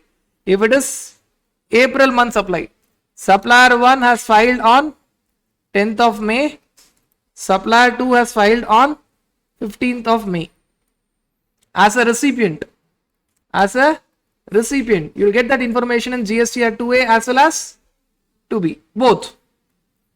But in which months GSTR 2A? In which months GSTR 2A? When you are talking which months GSTR 2A? Whether it is supplier 1's transaction or supplier's 2 transaction, as far as GSTR 2A is concerned, you will be getting in GSTR 2A of April month. 2A keeps updating. It is dynamic. 2A keeps updating. Initially, I will find only supplier 1's transaction if I download it on 10th of May. But if I download my GSTR 2A on 15th of May or say the next day, 16th of May, I will see supplier 1 transaction as well as supplier 2 transaction. But what happens when GSTR 2B? In GSTR 2B, supplier 1 transaction I will get in my April month GSTR 2B because it is static, whereas supplier 2 transaction I will not get in my GSTR 2B of April, I will get that in GSTR 2B of May. Why? It is filed after 13th of May but on or before 13th of June. So I will get that in my May months. I will get in my May months GSTR 2B. But when I see my 2A, I will find my both transaction in my GSTR 2A. 2A is not used for monthly return, it will be used for your annual return. 2B will be used for your monthly returns. Right. Coming back here, so balance credit, I will be taking based on my 2B of current month. Current month transaction reported in current month. I will also add ITC where I will see 2B, in 2B I am seeing in current month. In books, it was in previous month. In first stage, in 2B of current month transaction, books also it is of current month transaction. The second portion is, in my 2B, I'll have even old month transactions. So 2B, I'm getting in my current month. It belongs to old month, but I'm getting that in my current month because the suppliers were of supplier 2 category. They filed their GSTR1 IFF late. So it pertains to old month. But in my 2B, I'm getting in current month. It pertains to previous months, but I'm getting the credit in my current month. Minus. I'm not going to do minus because if I follow this method, I'm going only with my 2B. What is the credit that I'm not going to take? I'll postpone my credit. I'm not going to do subtraction. I'll postponing it. ITC, which is there in my books in current month, but it is not there in my 2B in current month. I'm not subtracting it. I'll postpone it. It depends on what way formula I'm taking. I'm going to postpone it. Why I'm going through this formula? Because I've started with my formula in this way. ITC, which is there in 2B as well as books. Therefore, there's no question of subtraction. There's no question of any ITC, which is there only in my books but not in my 2B. I did not include it. There's no question of any subtraction. That I'll postpone. I'll keep a track. ICA has asked very basic questions, not the in-depth questions that we have worked out in your main book. But for your exam, this much is sufficient. Remember this thing, 4 special items, whether or not you get in 2B, take the credit. Balance, if you get in your 2B, take the credit. That can pertain to current month books or it can even pertain to previous month books. Please check in your previous month whether you postponed. Even in the previous month, you did not postpone, you took the credit already. There's no question of taking it again. So that is the criteria. That is this criteria, 10th criteria. That is actually a 12th criteria, which is not there because rules are not notified yet. A dangerous criteria, which I have discussed in my YouTube lecture 2 attempts back, and I was praying it is never notified. So even at that point of time, if you see the recording of a year back, I have elaborated this for at least 1.5 hours. And finally said, I pray this is never notified. And thankfully, till now it is not notified. But I'm not sure whether it will be notified or not. It is so dangerous. Highly dangerous. As the rules are not notified, we are not touching it. As it was there for an amendment 2 attempts back. A discussion was done, but finally it was said that not allowed for exams because rules are not yet notified. Even after a year, rules are not yet notified. So that dangerous condition which is there, which means it is a triggering time bomb. It is there in the provision. What is not there is an effective date, which means as of now the provisions are drafted. Effective date has not yet come. The moment they notify effective date, it will be live. It is not yet live. So we are not touching that. We'll see the 11th criteria. 11th criteria, again I am at the mercy of the supplier. If supplier pays the tax, I can take the credit. But unlike condition number 10, it is a bit different. In condition number 10, I am dependent on my supplier that supplier should file his GSTR1 or IFF. Here they tell that supplier should have paid his output tax, which means supplier should have filed his GSTR 3B. Supplier should have filed his GSTR 3B. There is a difference. Please compare the difference. There it is supplier. The focus is on supplier. And the focus is on supplier filing GSTR 1 or IFF. Here again the focus is on supplier, but supplier making the payment, and when he makes the payment, when he is filing GSTR 3B. Payment is always along with GSTR 3B. Without payment you cannot file your GSTR 3B. Right. Second difference. There, unless otherwise you get in your 2B, you cannot take the credit. You have to postpone. Here, initially you will take the credit, assuming that supplier will pay tax. Assuming that supplier will pay tax. Initially, what you are going to do? You are going to take the input tax credit on the assumption that supplier will pay tax. Later on, you will do a check. What checking you will do? You will check whether You will check whether the supplier has filed his GSTR 3B including that particular transaction and paid the tax on or before 30th September of the next financial year.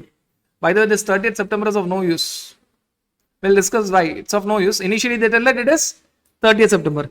Later on, they tell that if at all supplier has not included the transaction in GSTR 3B, which is filed on or before 30th November. Suddenly they change the hands. On or before 30th November. Again, 30th November does not mean you're talking about your November return. It means October return which should have been filed on or before 30th November. Then you have to do the reversal, and that reversal has to be done with interest. By the way, interest will start from where? This interest will start from 1st of December. This interest will start from 1st of December. I said something that 30th of September is of actually no relevance.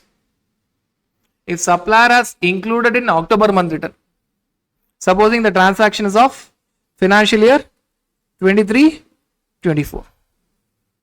If supplier has included that transaction in October 2024 GSTR 3B, which is filed on or before 30th November 2024. I availed the credit in the beginning. Because this condition does not tell that only after payment I have to take. This condition is different from the 10 condition.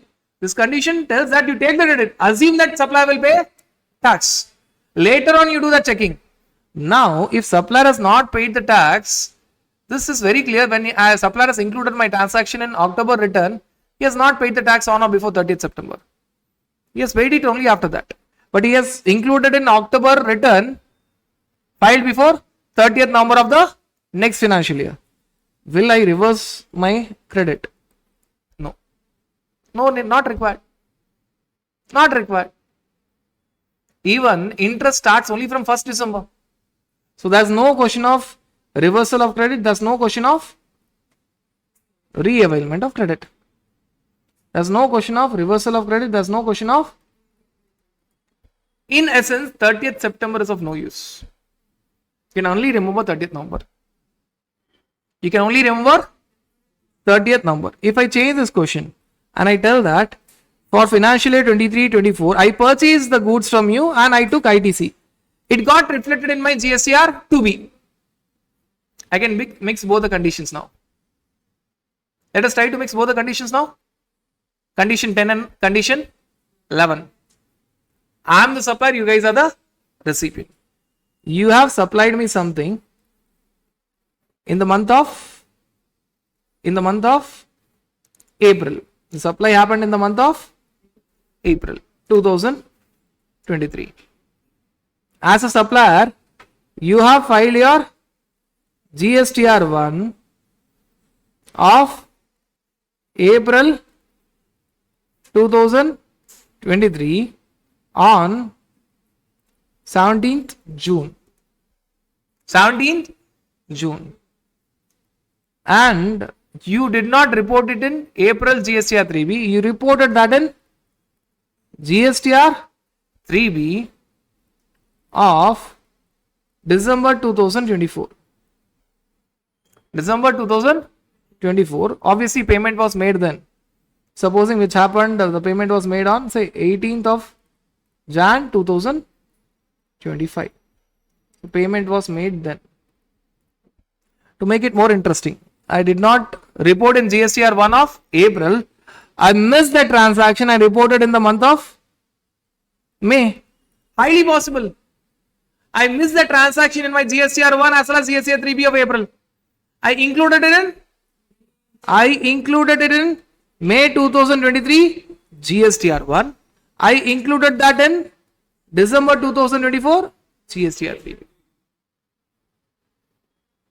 But the transaction pertains to, if at all you have been seeing your GST returns at your office continuously, you will understand this very highly possible scenario. Highly possible scenario. Correct. Now, when will I take the credit? We are trying to merge condition number 10 and 11. When will I take the credit? Which return? As a recipient. As a recipient, when will I avail the ITC? I will avail the ITC while filing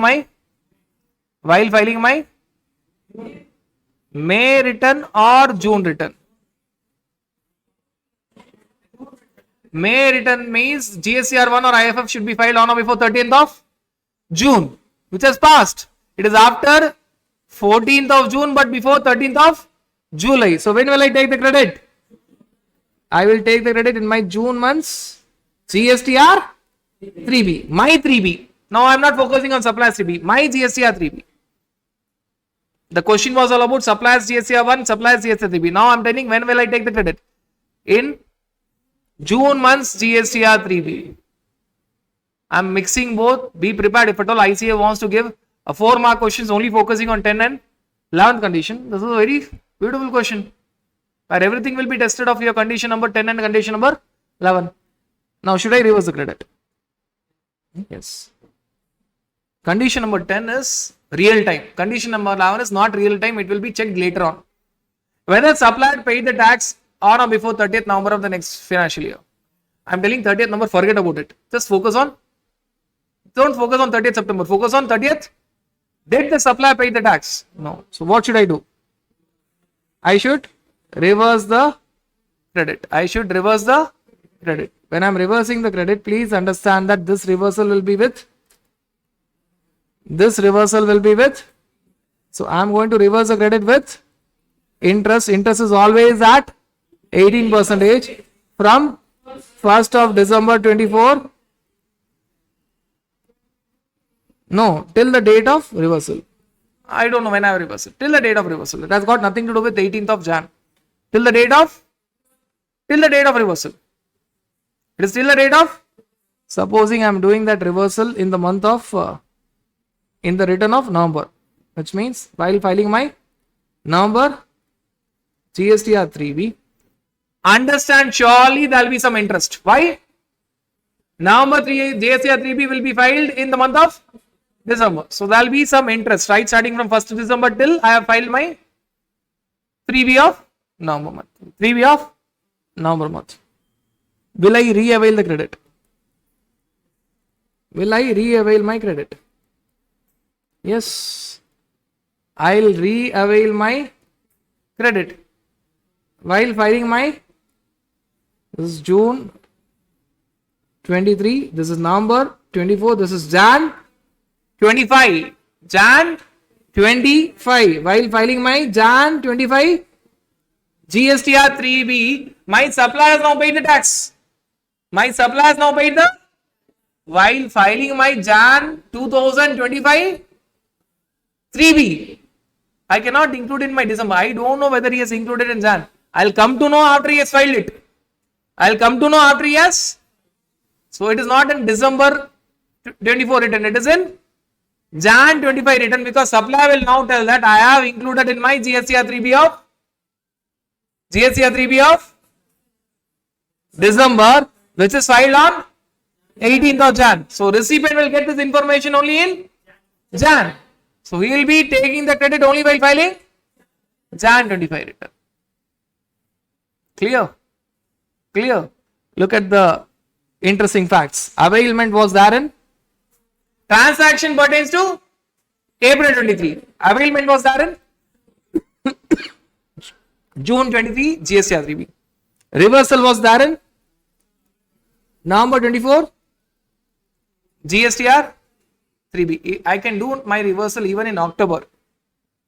Even in October, that will be without interest. If I do in November month, that will be with interest. If I am waiting till 30th November, I will end up paying interest. If I am waiting till 30th November, I will end up paying interest. Right? Interest starting from 1st December 2024 till the date I actually do the reversal in my return. Right?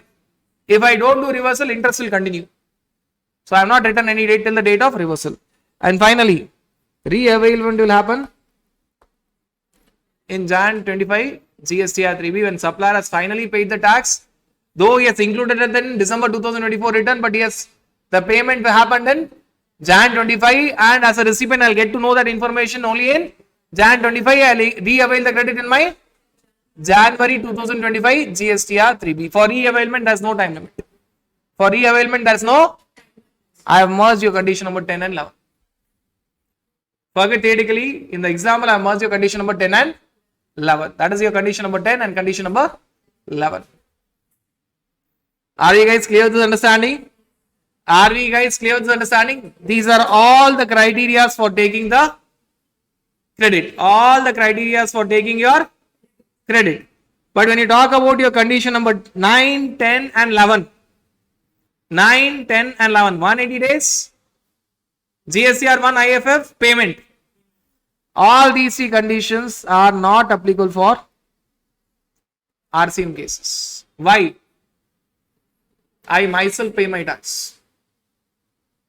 Condition number 9, 180 days. 10, supplier filing GSTR 1 IFF. 11, supplier making the payment.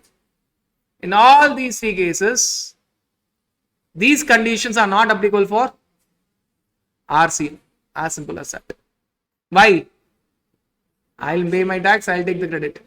So 180 days criteria is not relevant. I'll pay the tax, I'll pay the credit. Whether or not I pay to the supplier is not relevant.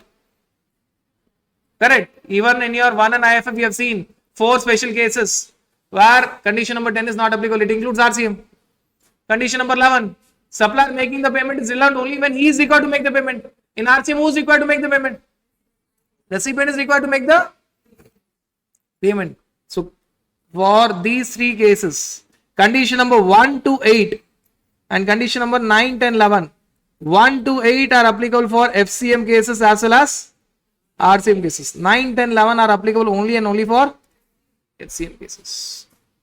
Only for FCM cases. 9, 10, 11 means you are talking about 180 days payment. You are talking about reflection in GSTR 2B. You are talking about payment by the supplier. Payment by the supplier. And even when this 180 days criteria is not applicable for other logical cases, if it is a schedule 1 transaction, there is no consideration. Forget about payment within 180 days. Schedule 1 case, there is no consideration. Forget about 180 days payment. If at all, payment is made by the recipient to the third party on behalf of supplier. Payment is already made. So there is no such criteria of 180 days for that payment. Supposing total payment is 10 lakhs, out of which 2 lakhs payment is made by the recipient to the third party on behalf of, will I check that 180 days for 2 lakhs? Because though it is not paid to me, it is paid to third person on my, it is as good as payment is done. So this 180 days will be checked only for 8 lakhs. Will be checked only for, I repeat, supposing the value of your transaction with me is 10 lakhs plus GST. And you have asked me to make the payment to third party 2 lakhs. The moment I have made the payment to the third party 2 lakhs, it is as good as I have made the payment to you. For that 180 days payment will not be, 180 days criteria will not be applicable. For the 8 lakhs payment that I have to make to you, I will apply 180 days criteria. 180 days criteria. Logical exclusions. Need not focus or by heart. These are all logical exclusions. But what you need to remember is for condition number 9, 10, 11. These three conditions are not applicable in RCM transactions. These are all the conditions for you to take the credit. For you to avail the credit. So when you're talking about availment of credit, we are done with your availment criteria. Total conditions are 11, 1 to 8, 9 to 11. 1 to 8, FCM as well as RCM, 9, 10, 11. Only FCM cases. 12th condition as of now, it is not live. So forget about the 12th criteria. It is not yet notified.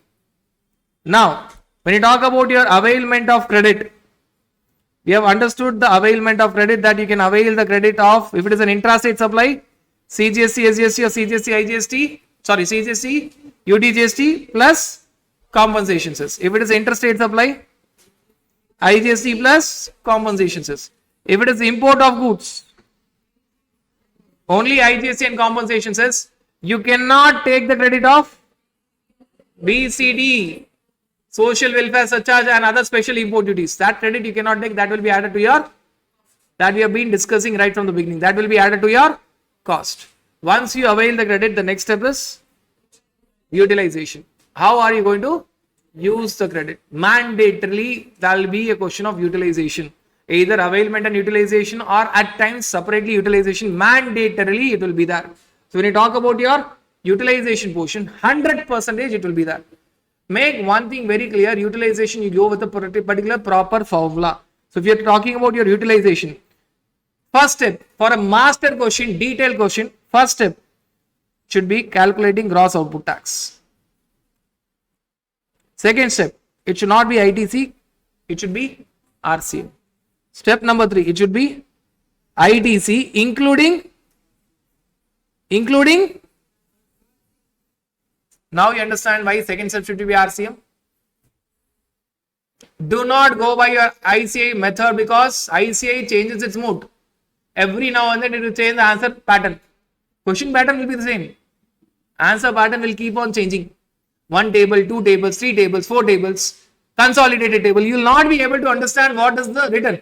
Your understanding of the provisions will be right. But when you crack your answer, the moment you see the way of presentation, you will be lost there. Forget about the presentation of ICA. Follow this particular presentation. Fourth step, net output tax to be paid in cash. Now when you are calculating that net output tax to be paid in cash, how are you going to calculate that net output tax to be paid in cash? Here your utilization formula will come. The focus is on the fourth step.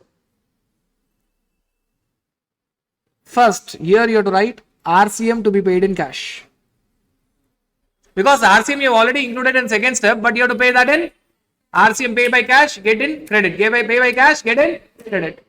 And please make sure that the pattern is always ICS. It is never CSI, it is always ICS.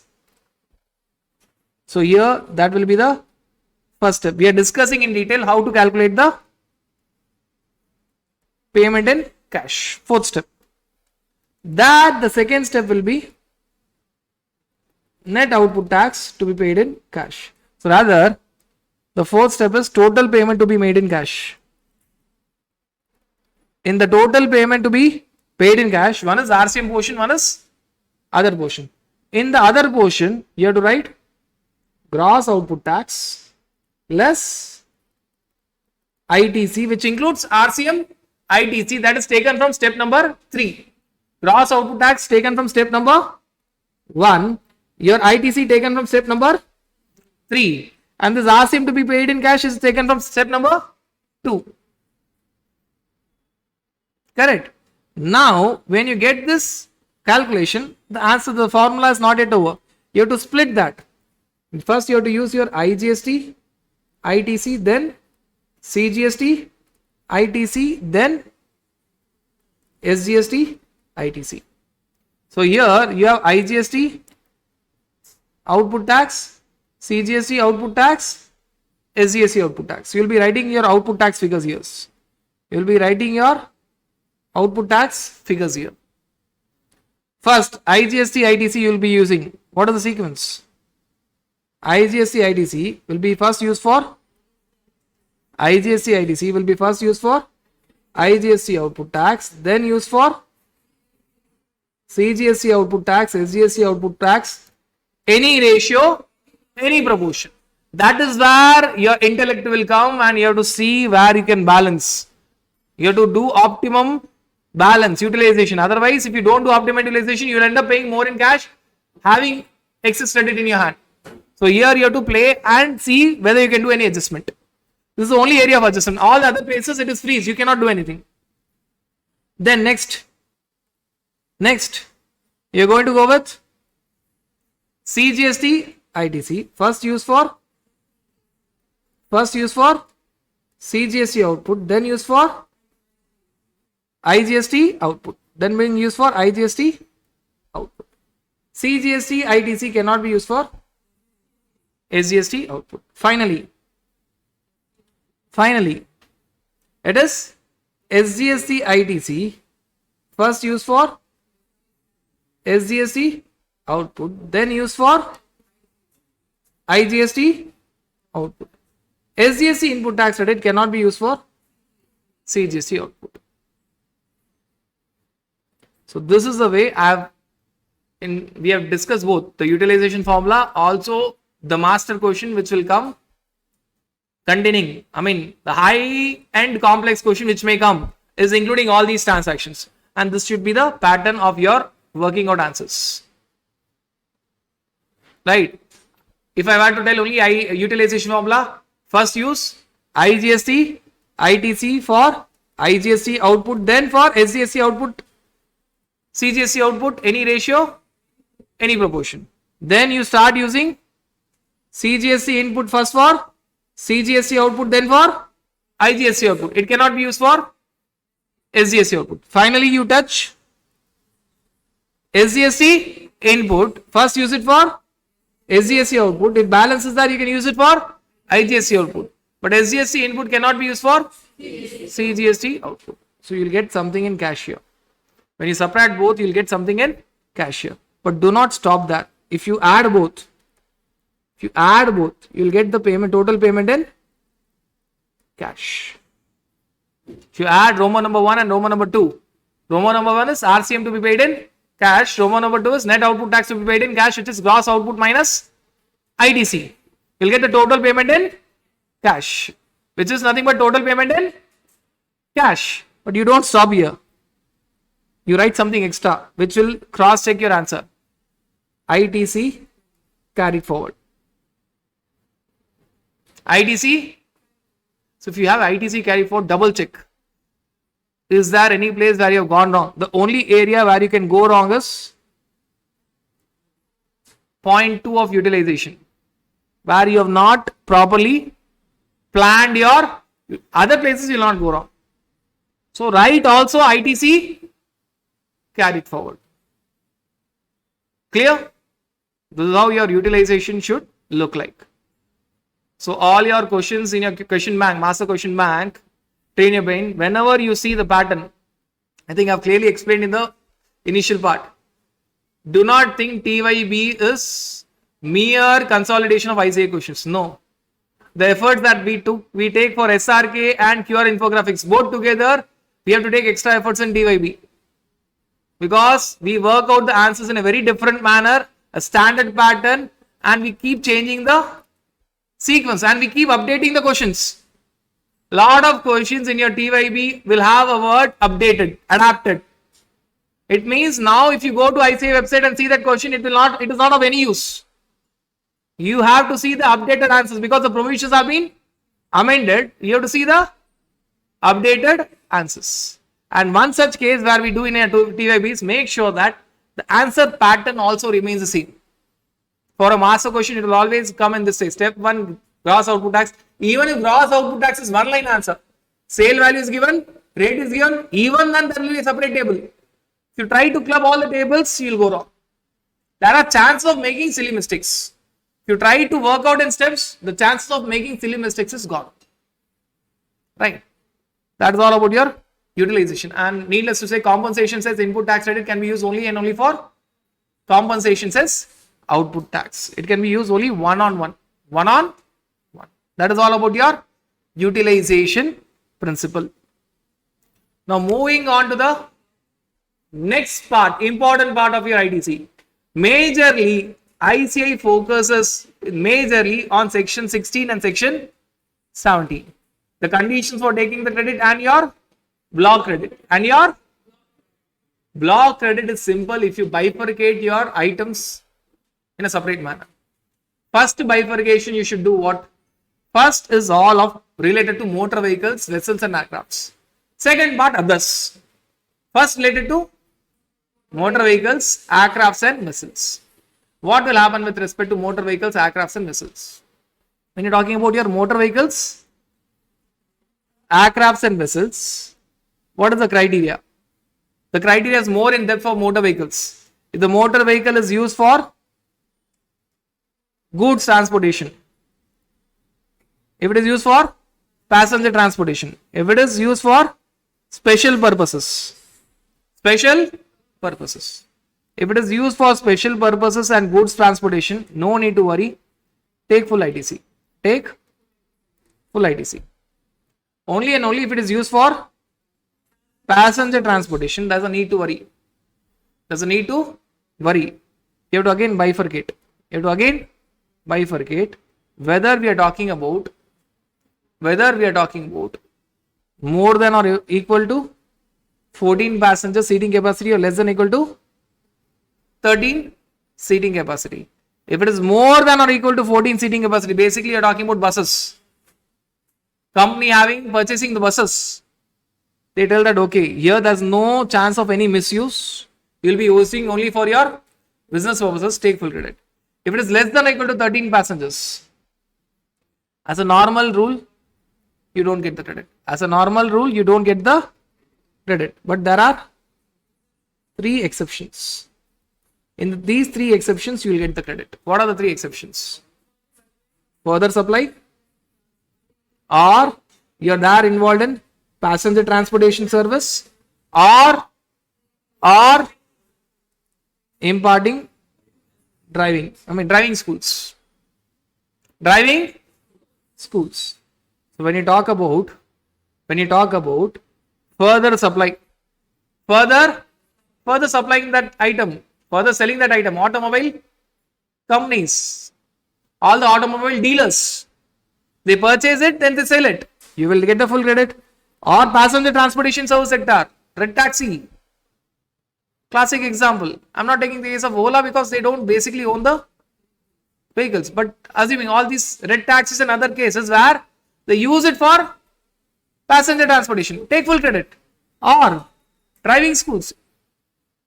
Driving, these 3 sectors, without having the motor vehicle, they cannot do their business, take full credit.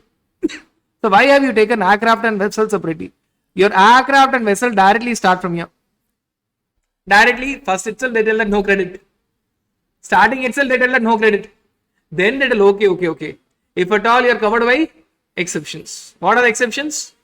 Further supply, passenger transportation sector, or driving schools, navigating schools.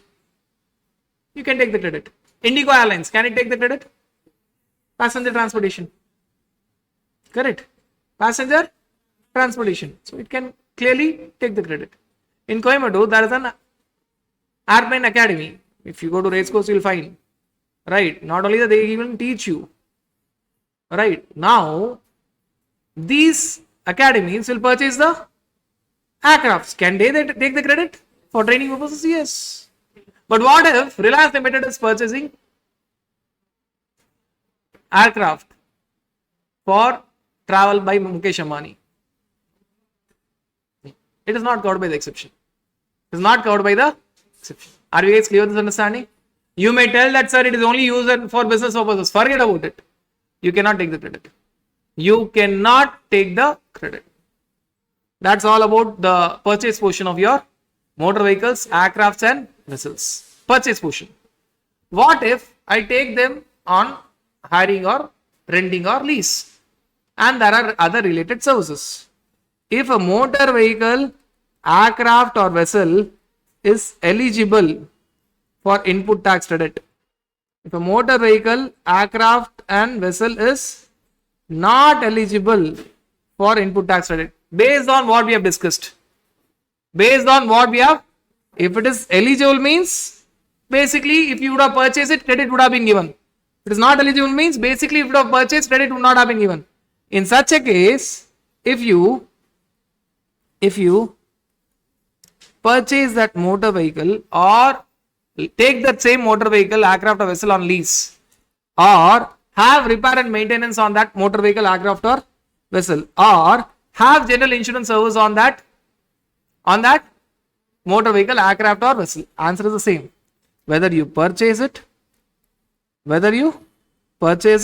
or take it on lease, hire or rent, or there is repair and maintenance services, or there is general insurance services, obviously you will take all credits. If at all it is ineligible, If at all it is covered by ineligible category, what will happen? What will happen? Whether you purchase it or go for lease, hire or rental, or have repair and maintenance service on it, or have general insurance service on it, you will not get any credit. As simple as that. If it is an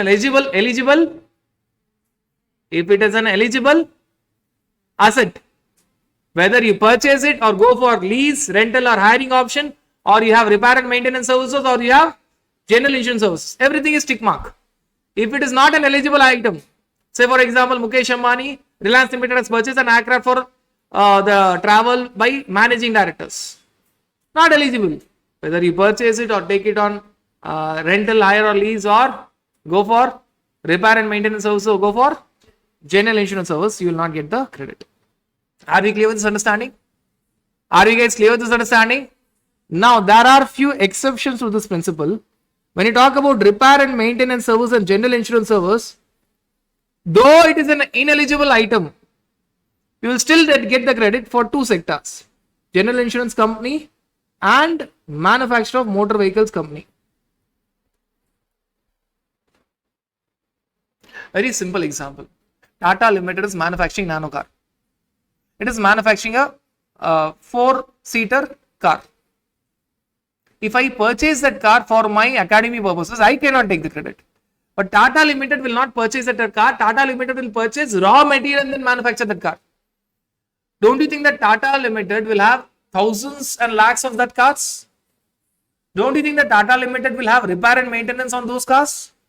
Don't you think that Tata Limited will take insurance of that cars, which will be a stock in trade for Tata Limited? Don't you think that it is a very normal course of practice for Tata Limited?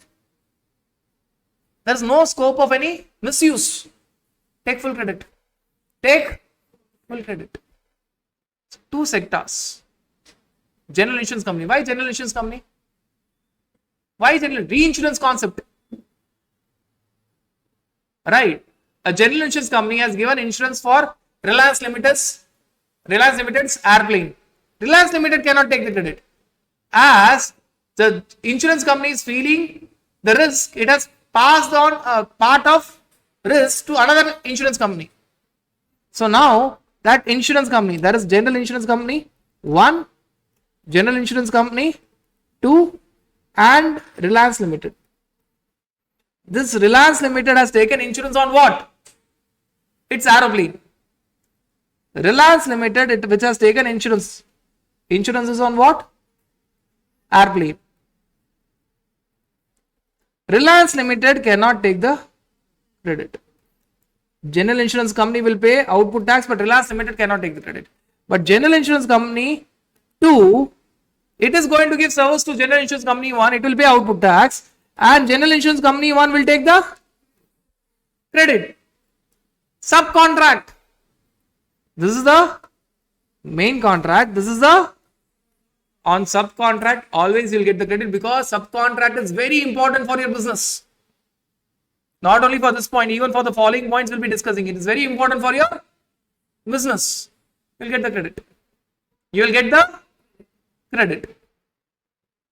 To make you understand this, there is a point which we'll be discussing in the next page. On food and beverages, you cannot take the credit. On outdoor catering, you cannot take the credit. Reliance Limited have organized an AGM for which it requires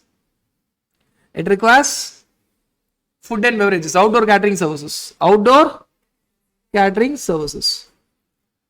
Outdoor caterer 1 is providing services to Reliance Limited. And outdoor caterer 1 is not able to manage the work. It has given the work on subcontract to outdoor caterer 2. Outdoor caterer 1 will pay output tax, but that credit cannot be taken by. So this is true for Reliance Limited. Whereas outdoor caterer 2 now becomes a supplier. It will pay output tax on which outdoor caterer 1 can take the ITC, subcontract. Very important for the business. If you look from Reliance Limited's point of view, in both these examples, 1, insurance of aeroplane, Reliance Limited cannot take credit.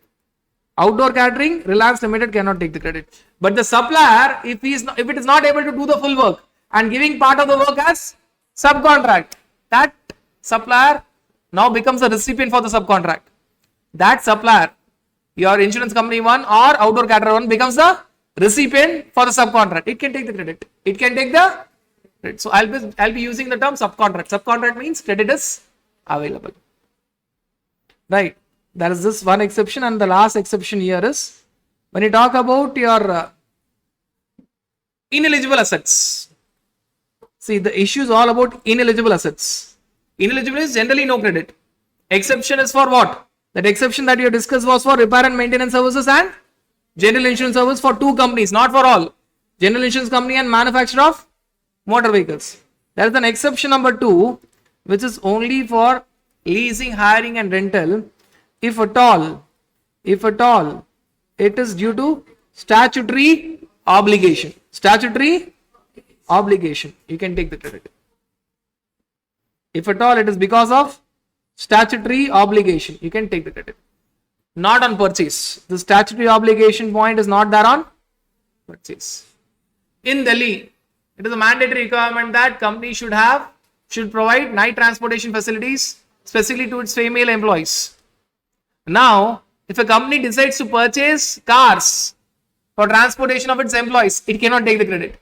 But if the company decides to hire the cars for transportation of its employees, which is because of statutory obligation, it can take the credit. It can take the credit. Right, so there is a difference above. For purchase, there is no exception. Only for lease, hire or rental, there is an exception. That is all and all about your motor vehicles, vessels and aircrafts. Other items. Once you are done with motor vehicles, vessels and aircrafts, major portion of block credit is over. Other small items. Other small items includes here 6 categories. Food and beverages, outdoor catering, just now we have discussed. Next, beauty treatment, cosmetic and plastic surgery. And next, health services, life and health insurance services. Normally, no credit.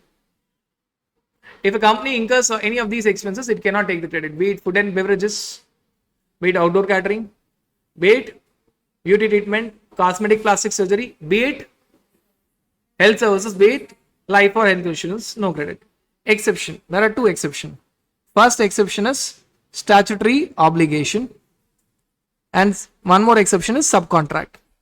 In case of subcontract and statutory obligation. In case of subcontract and SS, statutory obligation and subcontract, take the credit. Take the credit. You already discussed one example. Outdoor caterer 1 to Reliance Limited. Reliance Limited cannot take the credit. But outdoor caterer 2 to outdoor caterer 1.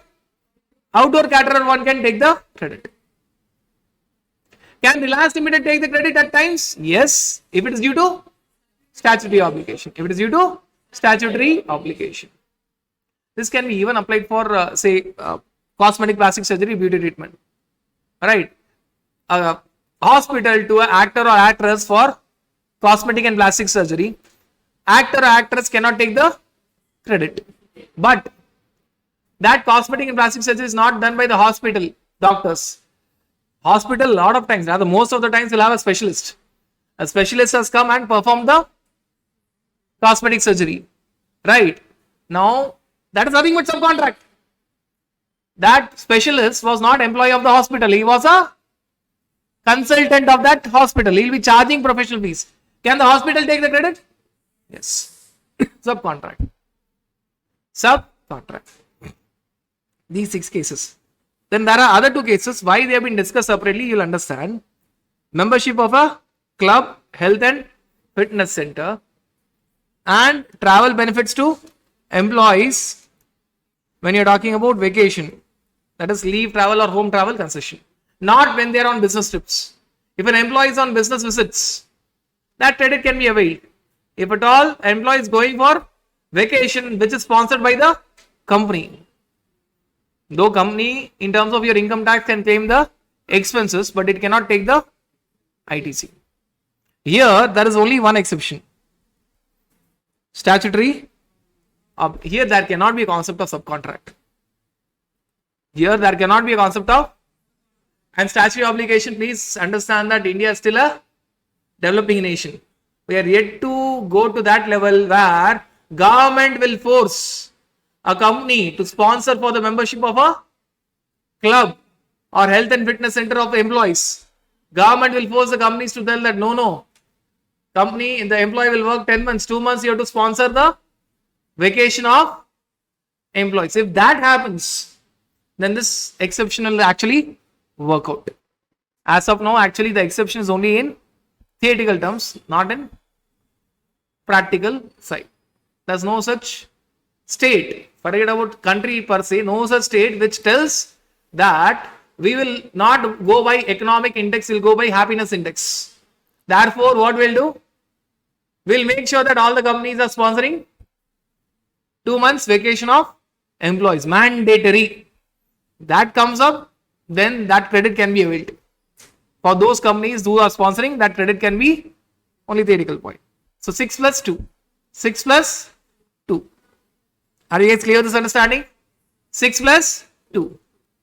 And the next part is all about works contract and construction. Works contract and construction. I guess when we have discussed your schedule 2, we have differentiated what is works contract and what is construction. Now understand that if at all I want to construct a civil structure, there are 2 options. Either I go for works contract service, or I tell that no, I'll purchase the goods, you give me only construction service. You give me only construction service. Possible? Right? That works contract or construction service, that is goods plus construction service, can be for a civil structure including telecommunication towers and pipelines outside the factory. It can be for plant and machinery. It can be for plant and machinery, and both of which we are talking about immovable. We are not talking about movable plant and machinery, there's no issue per se. Now basically what are they trying to tell? They are trying to have a very different logic per se. The amount is more, we will not give you credit. Amount is less, we will give you credit.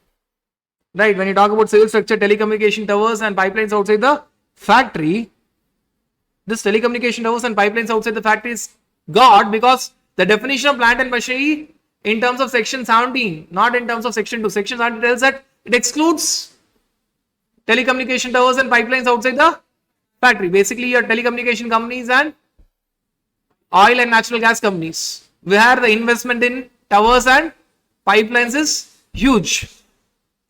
They tell that they have a very typical formula.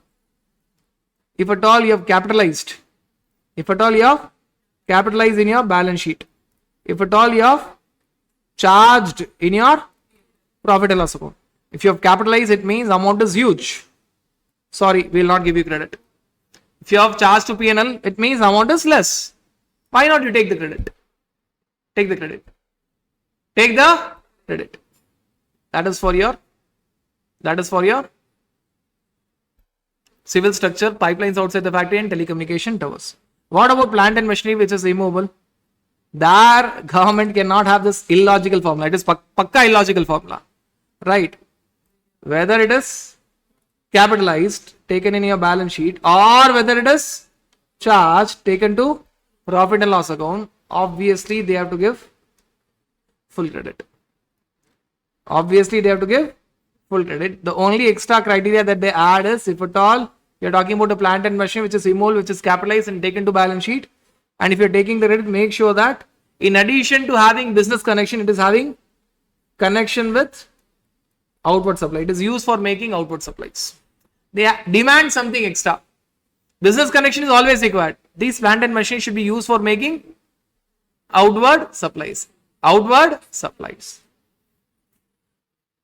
That's all about this particular area, but obviously there will be an exception. Whenever you're talking about cross, no credit, there will be an exception. What is that exception?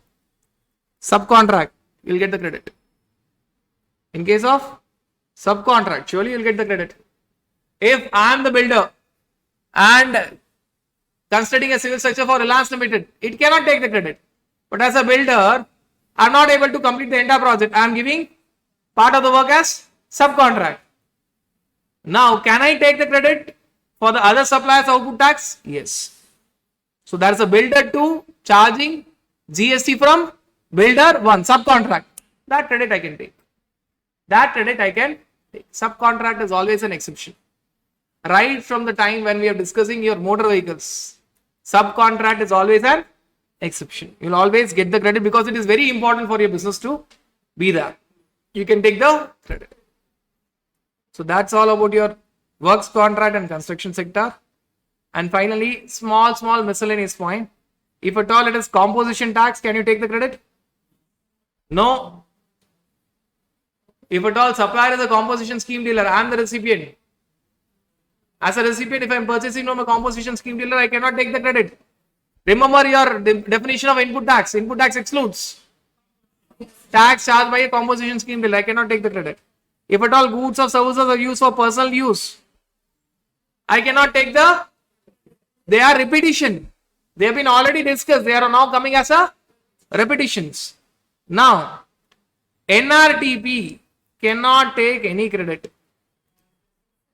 except IGST portion on import of goods. IGST portion on import of goods. We are talking only about NRTP as a purchaser, as a recipient. NRTP cannot take any credit except IGST portion on import of goods. None other credit can. Okay, let us categorize all these persons. RTP, CTP, NRTP and composition scheme dealer. Regular taxable person and casual taxable person can take all the credit, but not credit if at all they are purchasing from composition scheme dealer. NRTP cannot take any credit except IGST on import of goods. Composition scheme dealer cannot take any credit. Cannot take any, forget about it. If you see composition scheme section 10, it cannot take any. So if the recipient is RTP, CTP, it can take all the credits including purchases from NRTP. Including purchases from NRTP. The center point is RTP, CTP. They can take all the credit including purchases from NRTP, but not purchases from composition scheme dealer. NRTP, center point. It cannot take any credit, including purchases from RTP, CTP or composition scheme, etc., except IGST on import of goods. Composition scheme dealer, it cannot take any credit. It cannot take any credit. If at all goods are lost or stolen, no credit. Initially you would have taken the credit, now reverse it. Destroyed. Initially you would have taken the credit, now reverse it. Written off. They are there with you, but initially you have taken the credit, now reverse it. If you again write it back in your books, as of now you are writing it off, you write back, re-avail the credit, re-avail the credit. Given by way of gifts or free samples. We have discussed in supply. If you take input tax credit, pay output tax. If no input tax credit, no need to pay output tax. And finally, the last point where if the supplier has done fraud, this also is a repetition. Recipient cannot take the credit. This also is, see, these 3 points are repetitions. They were already discussed. If you are purchasing from composition scheme dealer, no credit. If you are using the goods or service for personal use, no credit. If you are, if the supplier has done fraud, no credit. Now what they have defined? They have defined what is fraud. Section 74, fraudulent case.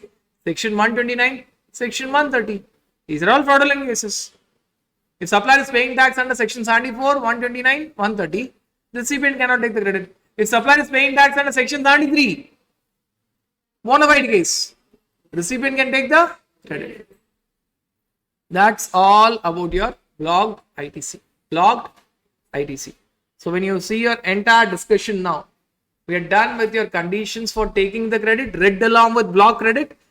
When you read more, that will result into availment of ITC.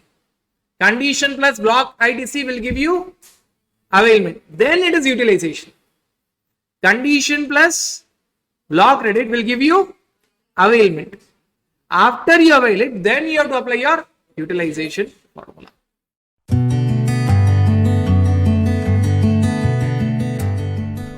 Now, when you're talking about your section 93 type 1 RCM, we'll call it as type 1 93 RCM. We'll be saying 93 RCM along with your corresponding exemption. If at all there are any exemption notification under 12 bar 2017 CT rate, 9 bar 2017 IT rate, we'll read that along with it. By the way, the entire RCM notification are given in 13 bar 2017 CT rate and 10 bar 2017 IT rate, which means section 93 read along with 13 bar 2017 CT rate, 10 bar 2017 IT rate. But what we will do is we will even read it along with your exemptions, if at all any. So first, when you're talking about your services that of Goods Transportation Agency, GTA. Now what do you mean by GTA? GTA means a person who is providing transportation service entirely by way of road. Full transportation is by way of road, and issues a document called as consignment note, which will be a part of your invoice but containing extra details. Entire transportation is by road plus consignment note. So when you talk about your GTA, we'll see directly RCM and exemption combo. First, you should ask to whom GTA is supplying the services. If the supply of services by GTA is to pure TDS deductors. Who are TDS deductors, by the way? Government. So pure TDS deductor means department or establishment of government, local authority, government agencies. They don't include governmental authority, they don't include governmental society, they don't include governmental public sector undertakings. They include only the initial part. Central government, state government, local authority and government agencies. Pure TDS deductors. What do you mean by pure TDS deductors?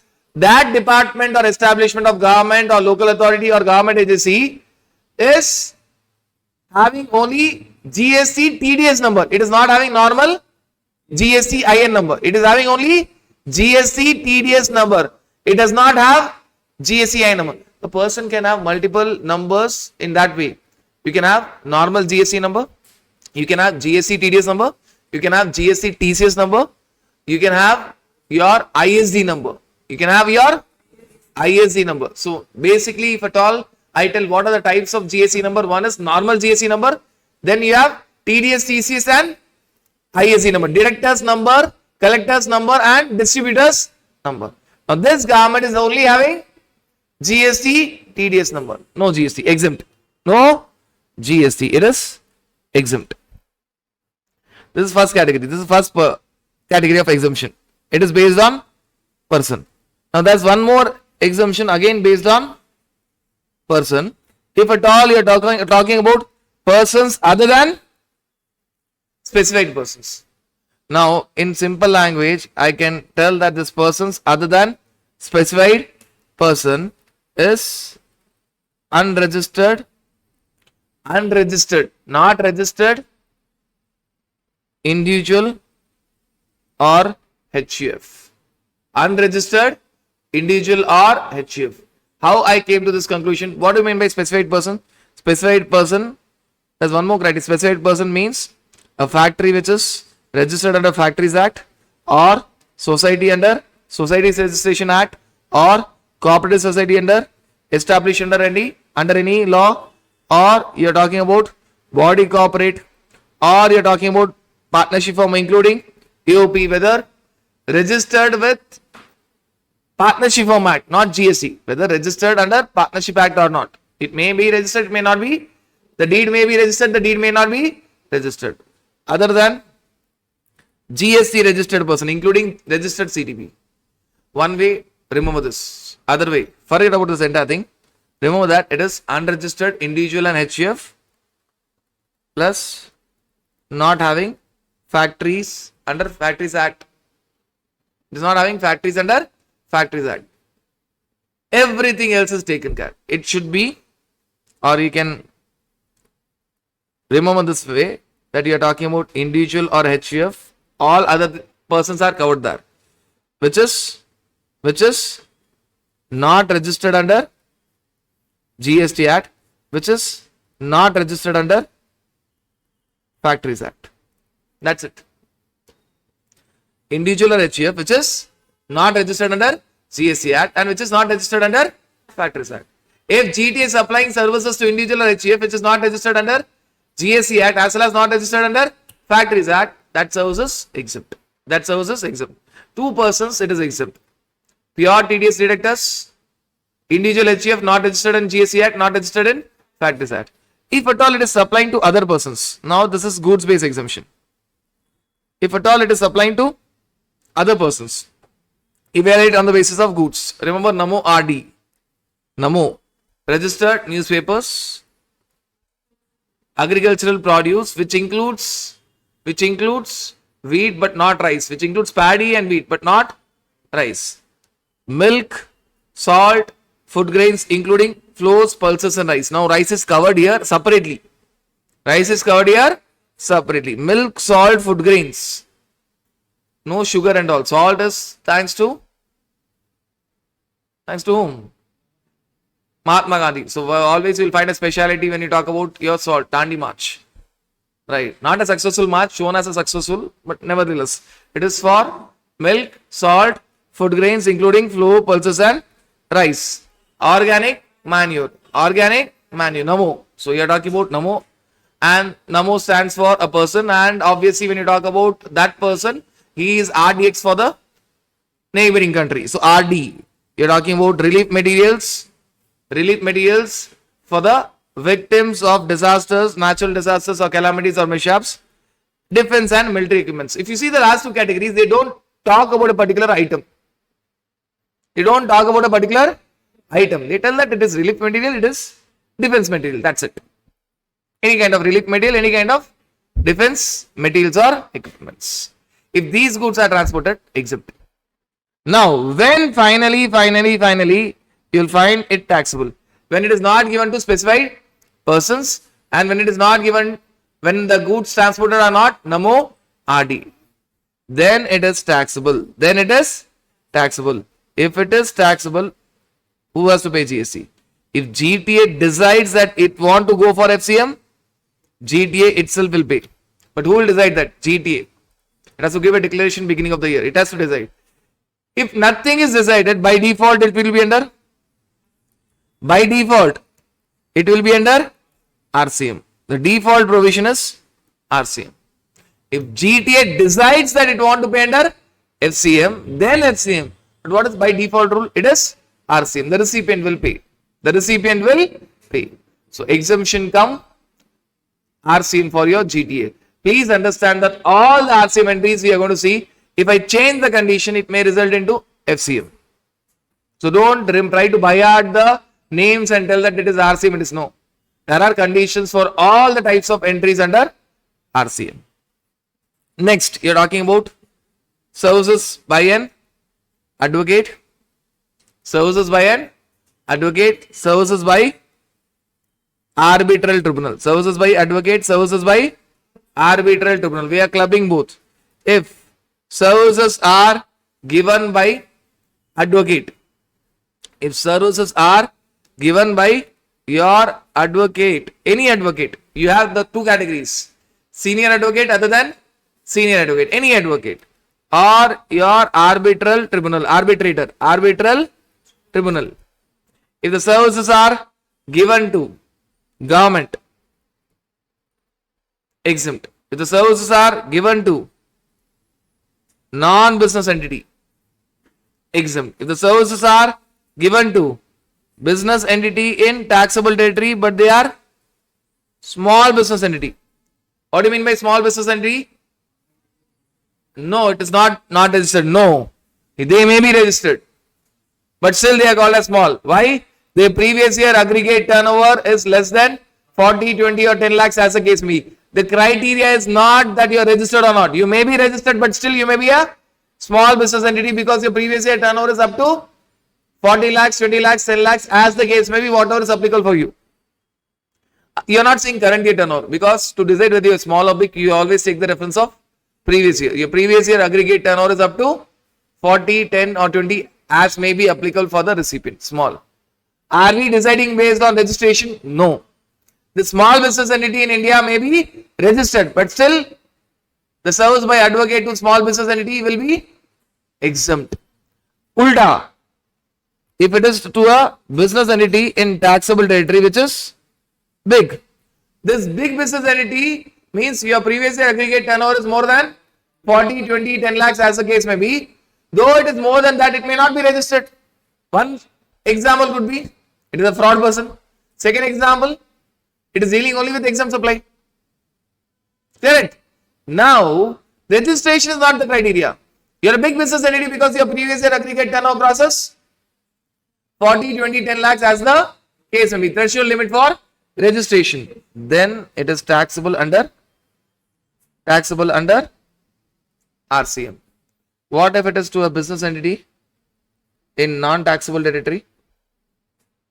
If it is to government, exempt. Non-business entity, exempt. Whether Indian persons or foreigners. Non-business entity means non-business entity, exempt. Small business entity in India, exempt. Big business entity in India, it is taxable but under RCM. Business entity outside India, you cannot see their turnover. Whatever is the turnover, it's not relevant because they are outside India. Then it is taxable under FCM. Obviously, you can take the benefit of export of services. Supplier in India, recipient outside India, place of services outside India, get convertible foreign currency. You can obviously qualify for export, but the point is it is under FCM. Now you decide to pay output IGST and get the refund of entire output IGST, or go under bond utility, not to pay output IGST, get the refund of unutilized ITC. That is your decision. That is your decision. Are you guys clear with this understanding? Are you guys clear with this understanding? So that is all about your arbitrator, that is arbitral tribunal and advocate. But when you talk about your advocate, there's one more point this is left out. This is all advocate to clients. Advocate to clients. Arbitral tribunal to clients. What if it is advocate to advocate? What if it is advocate to advocate? One advocate to another advocate. One advocate to another advocate. What if it is advocate to advocate? Now, if it is advocate to advocate, obviously who in turn will give services to a client, correct? The next advocate will give services to a client, but we are not talking about the second part. Second part we have already discussed what will happen. We are focusing on advocate to advocate. We are focusing on advocate to advocate. So when you are talking about advocate to advocate, bifurcate that into two. Rather, the first point is not any difference. So first point you are talking about senior advocate. Now the first point you are talking about any advocate.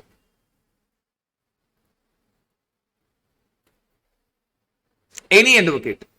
You don't bifurcate again senior advocate and junior advocate. Any advocate, but if that is with respect to representation services to a business entity in taxable territory. Representation services to a business entity in taxable territory. Which means representation services to a client. That client happens to be business entity in taxable territory. What kind of services? Not advisory services. It is representation services, which means the advocate will go in front of any authority or appellate tribunal or high court or supreme court and represent the matter, whether in front of officer or in front of appeals. He is going to represent the matter. Now understand that in this case client becomes deemed recipient, not the another advocate. We can call it as advocate 1 to advocate 2. Client becomes deemed recipient, not advocate 2. Client becomes deemed recipient, not advocate 2. So you are forgetting the main recipient, you are focusing on the client. So two contracts are merged into one. Actually there are two contracts, but they are merged into one. In such cases, you have to ask a basic question. That business entity which is client, whether that business entity is a small business entity or a big business entity. in taxable territory. If it is small, no GST. If it is big business entity, GST will be there. I'll write it as special RCM. Why? Who's paying? Who's paying? This is not paid by advocate 2. It is paid by the client. Now you are removing advocate and you are directly seeing the client. You are directly seeing the client. Right. So when you talk about what category? You are talking about a category where you are not bifurcating which type of advocate. You are just telling that it is representation services for a business entity in taxable territory. So there are criteria. First of all, it should be representation services, and that too it should be for a business entity, not a non-business entity. Business entity in taxable territory. If that is the scenario,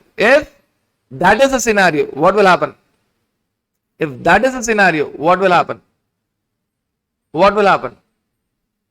They will forget that advocate 2 is the real recipient. They will think as if client is the deemed recipient. And if clients is a small person, exempt. If the client is a big person, taxable under special RCM. Special RCM means finally for both the contracts put together, you will not treat them as two contracts. You will treat them as single consolidated contract. Who will finally pay? Client will pay under special RCM. Let us call it as special. IC has never tested it, but a very interesting question. Now, what if you are talking about other cases? Now, your other cases, what are the other services, by the way? Your other services can be representation services to non-business entity or business entity in non-taxable territory, or it can be advisory services, or it can be advisory services. Now, in this scenario, you need to bifurcate whom are you talking about, whether you are talking about senior advocate to advocate to any advocate, senior advocate to any type of advocate, or you are talking about other than senior advocate to another advocate. Other than senior advocate includes firm LLP or advocates, or an advocate who is not a senior advocate. Other than senior advocate, firm LLP of advocates to advocate to. Now you have to bifurcate. Now you are required to bifurcate. That bifurcation was not required when you are talking about representation services for a business entity in taxable territory. But if it is representation services for non-business entity or you're talking about business entity non-taxable entity or advisory services, now you don't see the second contract. You see only the main contract. Now no consolidation, no deemed recipient. You see only the main contract. If it is senior advocate to another advocate, you have to see whether that another advocate is small advocate 2. I am focusing on advocate 2, or whether it is a big advocate 2, big recipient, which means previous year threshold limit, the previous year aggregate turnover was more than the threshold limit. In services, the threshold limit will be 20 lakhs or 10 lakhs as the case may be, because the recipient happens to be another advocate. Now, if he is small, exempt. If he is big, taxable. Under normal RCM, who will pay, by the way? When I tell normal RCM, it will be paid by advocate 2. Client is not coming in picture. And finally, if the service was provided by other than senior advocate or firm or LLP of advocates, you need not worry about anything. Whether it is provided to another advocate, whether he is big or small, it will be exempt. Senior advocate to other advocate, you have to see that other advocate is small, exempt, big, RCM. Other than senior advocate, firm or LLP of advocates to any other advocate, don't say anything. Whether the recipient advocate, that is advocate 2, is small or big, forget about it. It is exempt. This is the category. What we did, we made our life simple. First, we understood advocate to clients, arbitral tribunal to clients. Because whatever provision is applicable for advocate to client, it's same applicable for Arbitral tributable to client. Same thing. Same thing.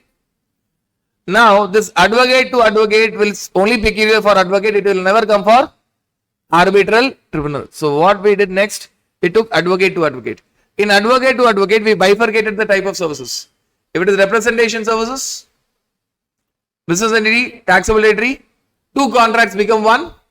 Two contracts become one.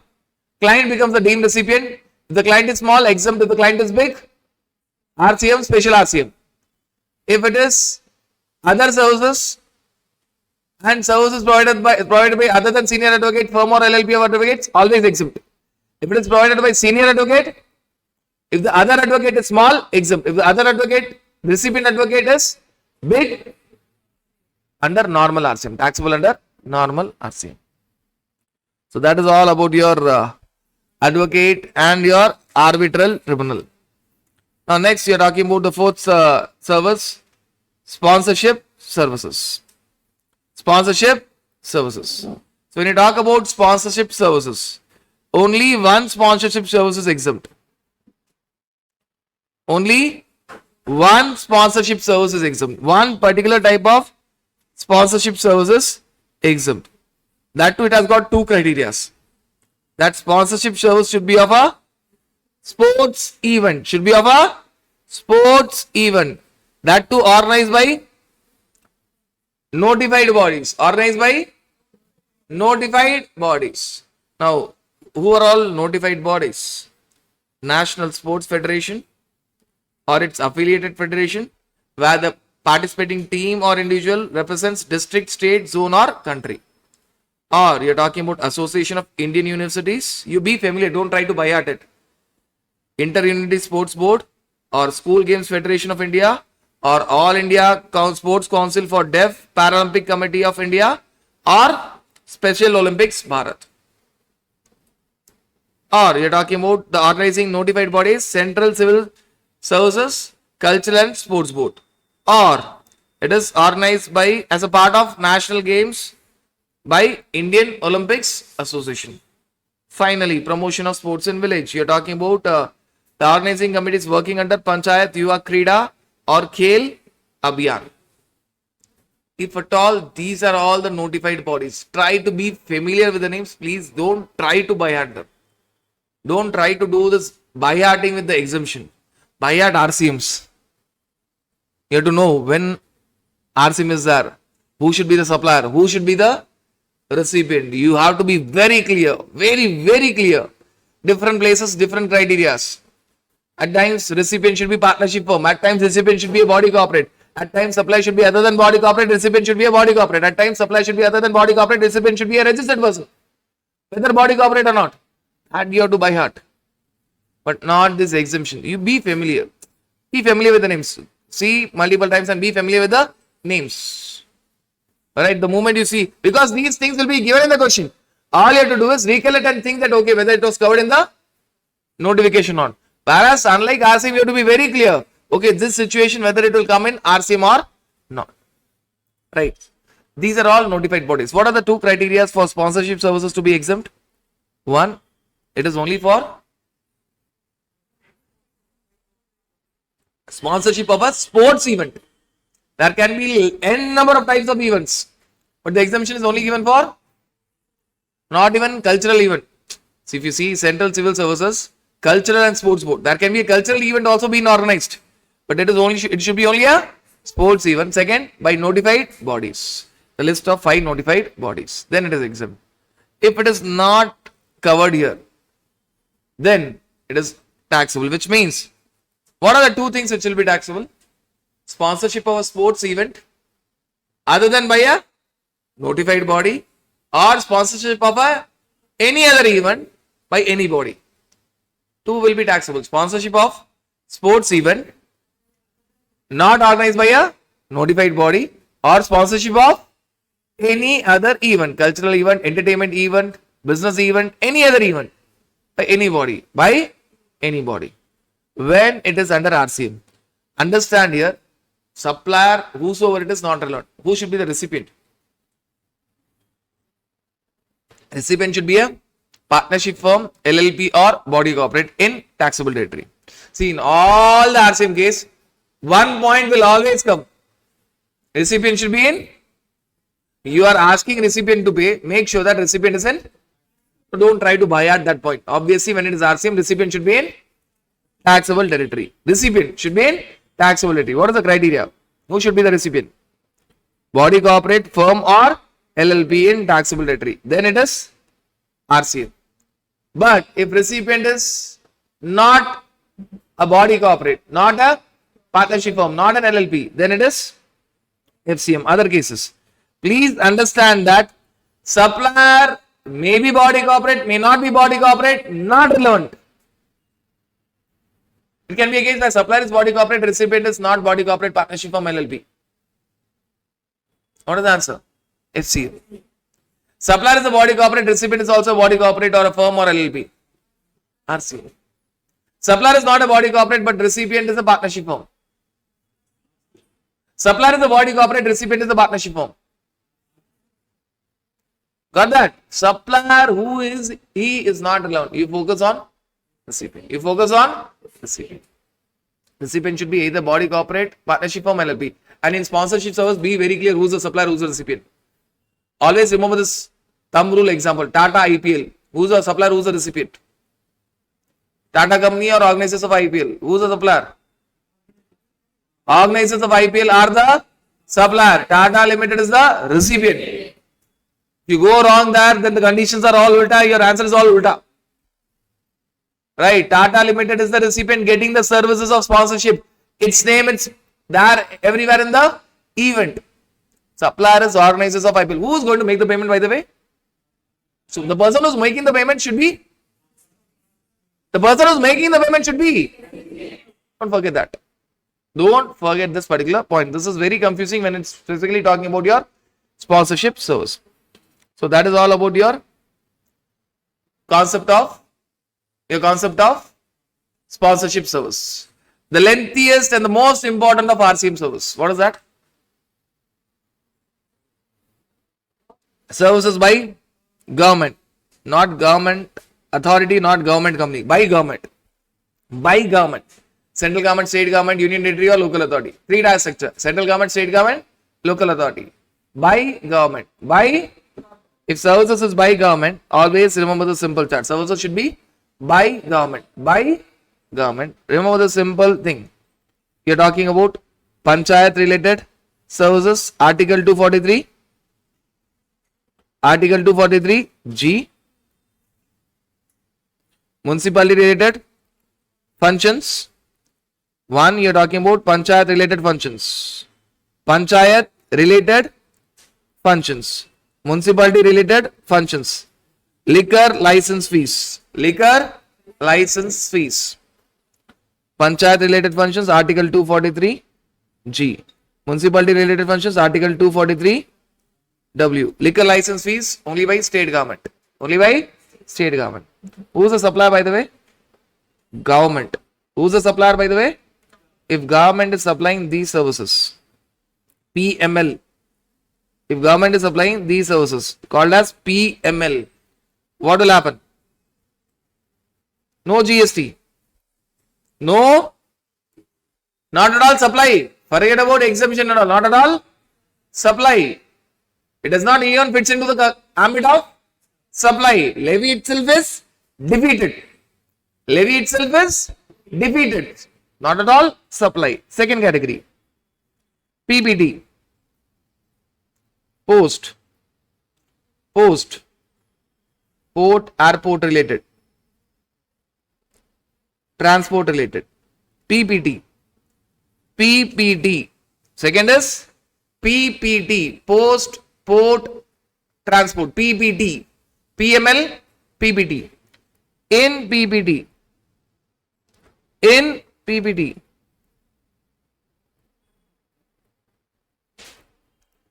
You will have different categories. If you're talking about post, the exemption for post is now different. It talks about transport of your postcard, inland letter, PBO, book post and ordinary post up to 10 grams. Sorry, less than 10 grams, or you can write it as up to 9 grams. Less than 10 grams. You're talking about postcard, inland letter, book post and ordinary post. Less than 10 grams. So you're talking about one category being exempt. What is that category being exempt? Less than 10 grams. Transport, you will have exempted category as well as taxable category. If for transport it is exempted for private sector, it is exempted for government. If it is taxable for private sector, it is taxable for government. That you have to see transportation sector. If it is exempt for a private sector, it is exempt even for government. If it is taxable for a private sector, it is taxable even for government. Right. Port, airport related services inside or near the precincts of port or airport. Near the precincts of port or airport. Now understand that PBO, maybe when you talk about PBO less than 10 grams, or when you talk about exempt category of transportation services, these two are not attracting GST. These two are not attracting GST. But when you talk about others, what is others? Postal services not covering PBO less than 10 grams.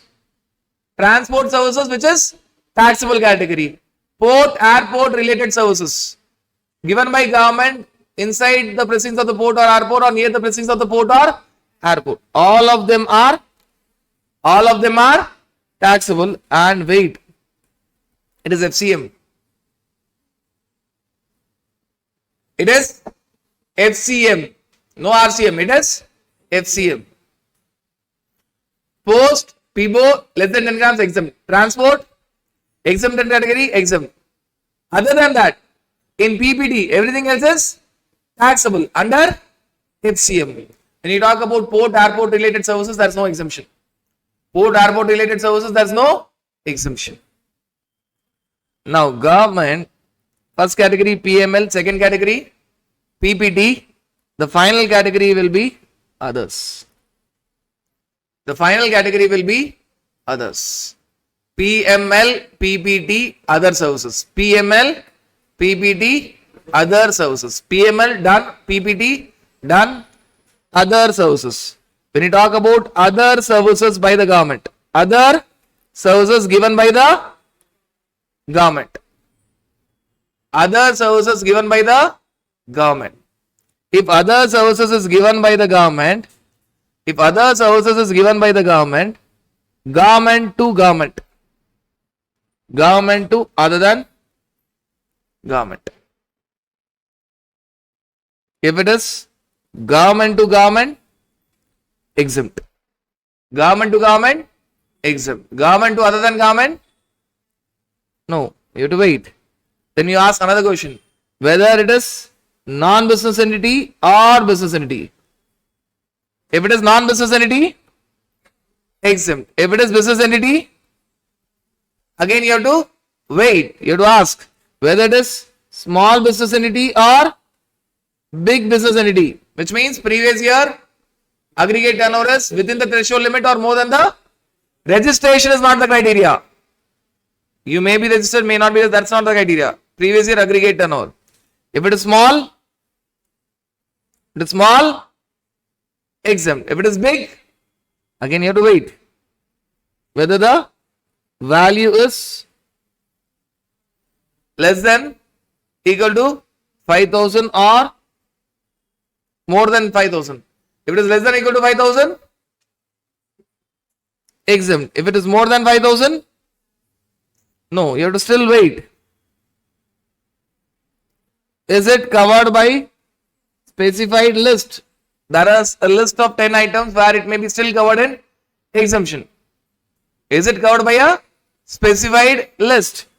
If it is covered by if, or is it not covered by specified list? If it is covered by specified list, exempt. If not, for the first time now it is taxable. For the first time now it is taxable. So government to government, exempt. Government to non-business entity, government to government, exempt. Government to non-business entity, exempt. To small business entity, exempt. Smaller value, less than equal to 5,000, exempt. Listed items, exempt. If it is not covered anywhere, it is not covered anywhere, finally it is taxable. But wait, the answer is not yet over. You have to answer whether it is FCM or RCM. So you have to split that. Whether it is renting of immovable property services or whether it is other than renting of immovable property services. If it is renting of immovable property services, if it is renting of immovable property, now it is taxable. It is only about FCM, RCM. If it is renting of immovable property services and if it is to registered person, unregistered person, registered person, unregistered person. If it is other services, the recipient is in taxable territory, non-taxable territory. The recipient is in taxable territory, non-taxable territory. Now, if it is renting of immovable property services and the recipient is registered, RCM. If it is not registered, FCM. If the recipient is registered, then it is RCM. Not registered, FCM. For other services, if the recipient is in taxable territory, now for other services, you don't ask whether he is registered or not. You just check whether he is in taxable territory. He may be registered, he may not be registered. It is, if he is not registered, get compulsory registration. Get compulsory registration because of section 24.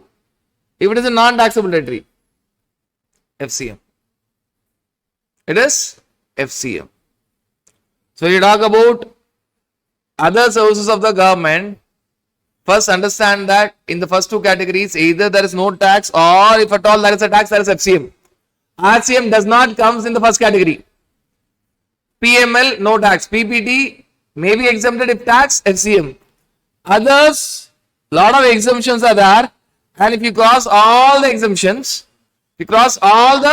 exemptions, you might end up in taxable. But when you are ending up in taxability, ask one more question: is it renting of immovable property? To registered person, RCM. Unregistered person, FCM.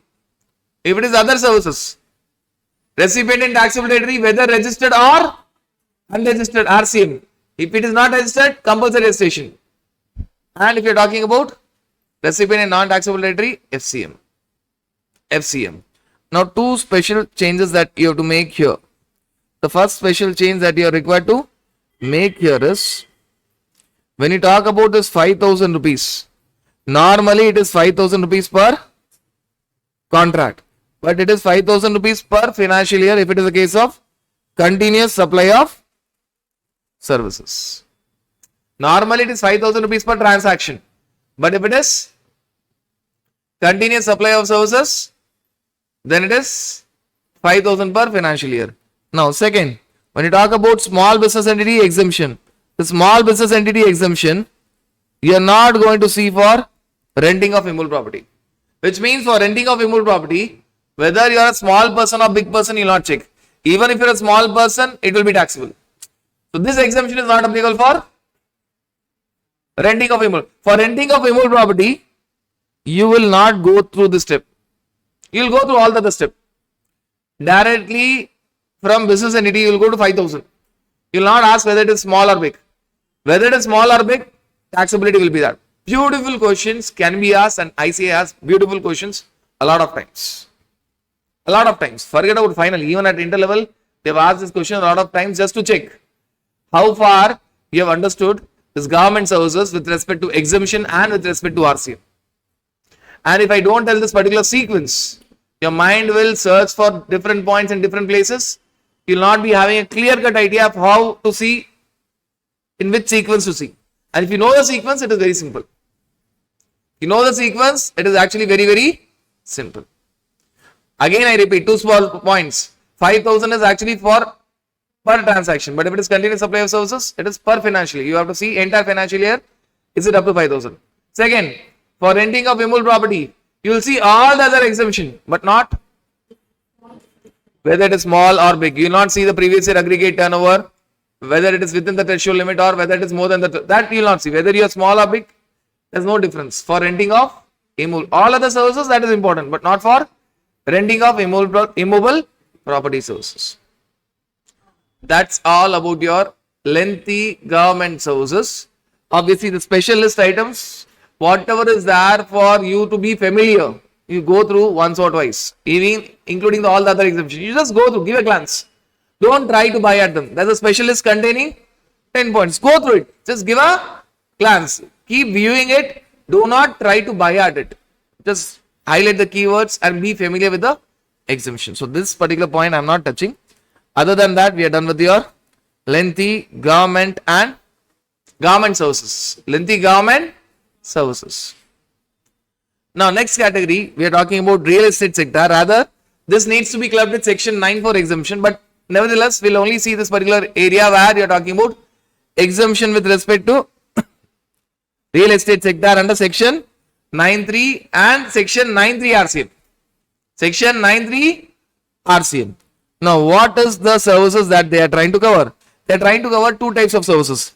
TDR, transfer of development rights or flow space index services.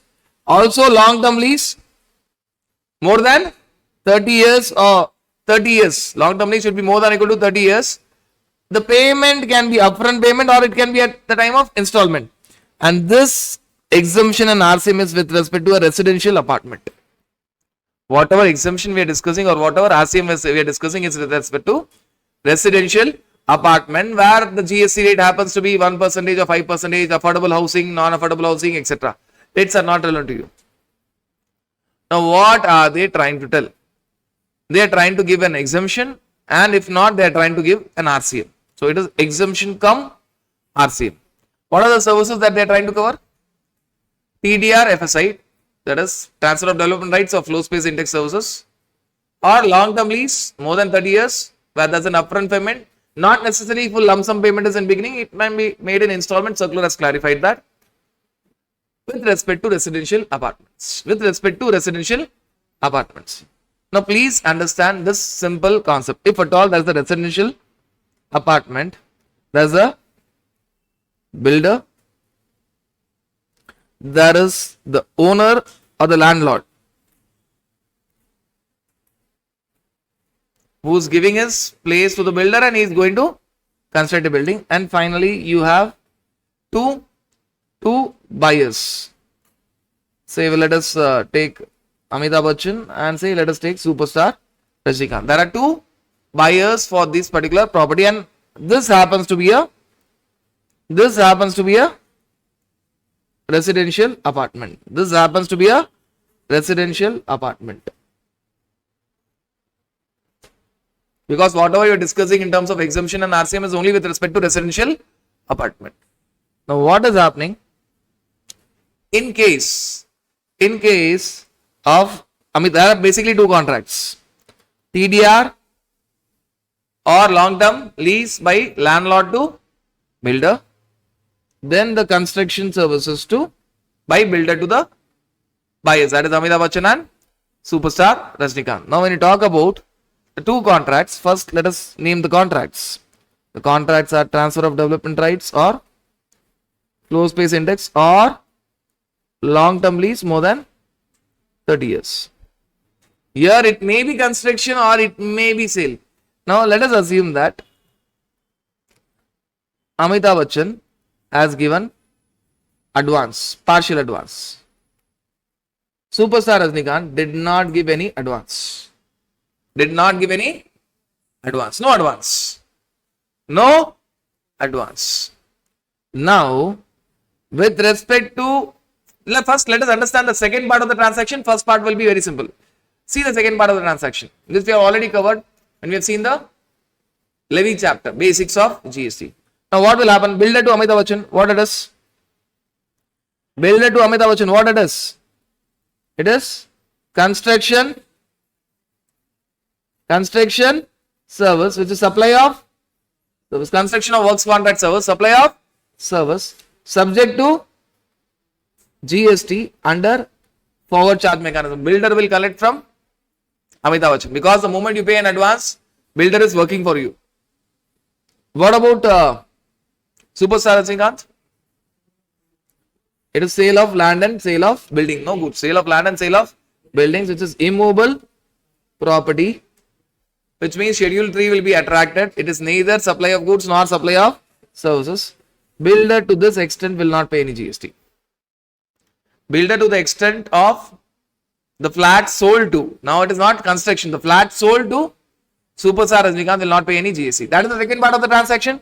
The moment you know the first part of the transaction and second part of the transaction, pro rata basis, taxability of the first part of the transaction depends on second part of the transaction. Now you may ask, sir, how to find out when? Time of supply will be later. Time of supply for the first part of the transaction will come later. Taxability of the first part of the transaction is decided by second part of the transaction.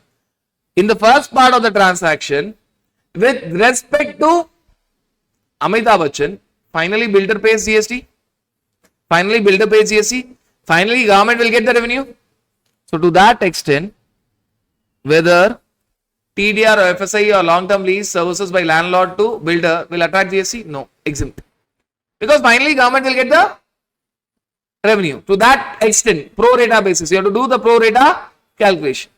What happens with respect to one more part of the transaction, first transaction? To the extent of the transaction which pertains to Superstar Rajnikant, whether builder will pay any GST? No, because it is sale of land and building, immovable property, no GST. Now government tells that, okay, we are not going to collect any GST on the second part of the transaction. Let us collect GST on the first part of the transaction and let it be under RCM. When I tell RCM, who will pay? Builder will pay. Who will pay? Builder will pay. A very simple understanding. Understand the second part of the transaction, first part of the transaction automatically. Just focus on the second part of the transaction. Now you may wonder, how will a landlord know in the beginning? Landlord is not required to know in the beginning. It is a builder who has to pay GST under RCM. If at all it has to pay. So landlord is not at all into picture. Who will take that headache? Builder. Now builder knows what portion is construction. To that extent, no GST on the first part. Builder knows what extent is sale of land and building.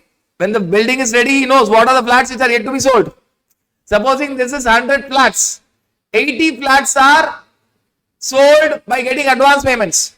So builder will not pay any GST on TDR, FSI, LTL services to the extent of 80 flats, 20 flats. Building is ready, but 20 flats are yet to be sold. Now builder knows these 20 flats will be sale of land and building, immovable property. I am not going to pay GST.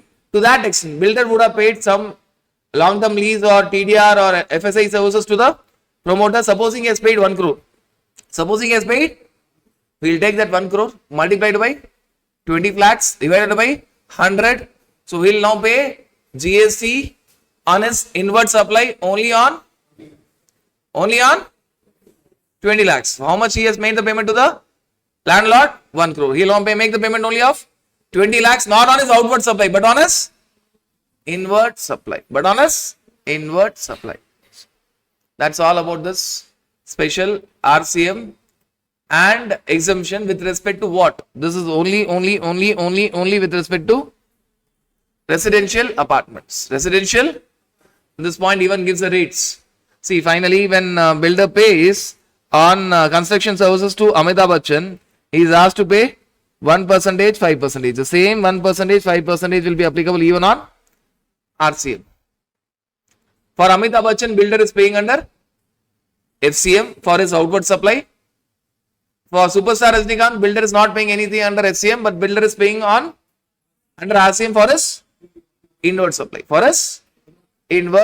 So if you see the taxability, it goes this way. This is RCM and one is RCM and one is FCM. Now, next simple service. We are done with all the lengthy services. Now all the services are very simple services. Directorial services. We already covered this. Directorial services. If it is managing director, whole time director, where there is employer-employee relationship, where the TDS will be under section 192. It is not at all supply. If it is other than managing director, whole time director, where the TDS will be under 194J, professional fees, then it will be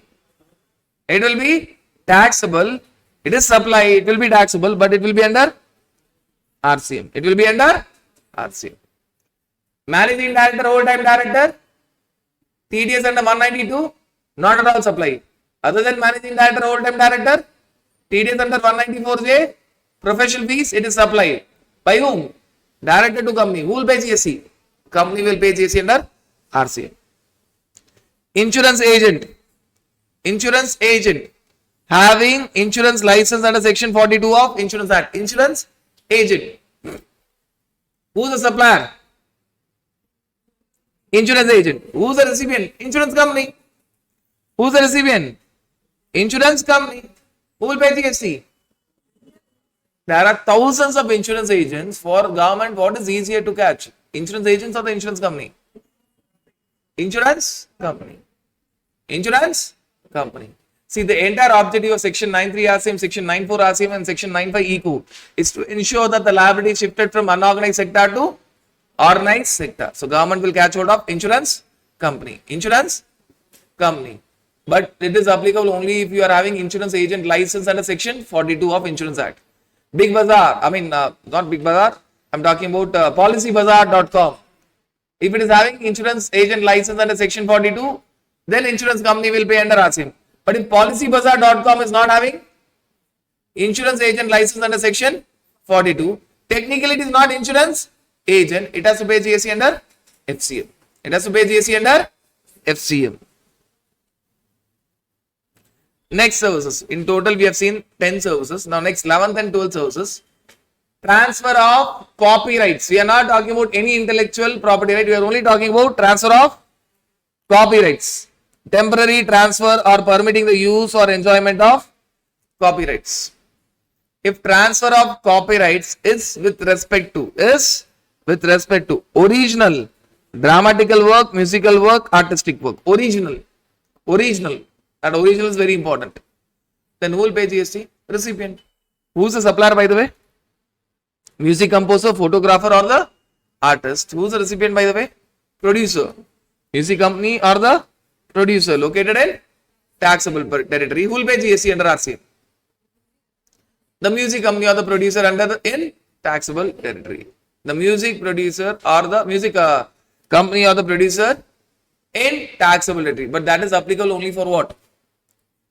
Original music. AR Rahman to Sony Music. Who will pay GST? Sony Music. Sony Music to Spotify or Jio7. Sony Music is giving further copyrights to all your apps that you have, isn't it? How come they play the songs? Further copyright is given by whom? Sony Music to Spotify or Sony Music to Jio7. What it is? FCM. It is not about original musical work. It is not about original musical work. Next, we are talking about original literary work, literature works. Who is the supplier? Supplier is the author. Recipient is the publisher in taxable territory. All RCM, one point will be common. Recipient should be in taxable territory.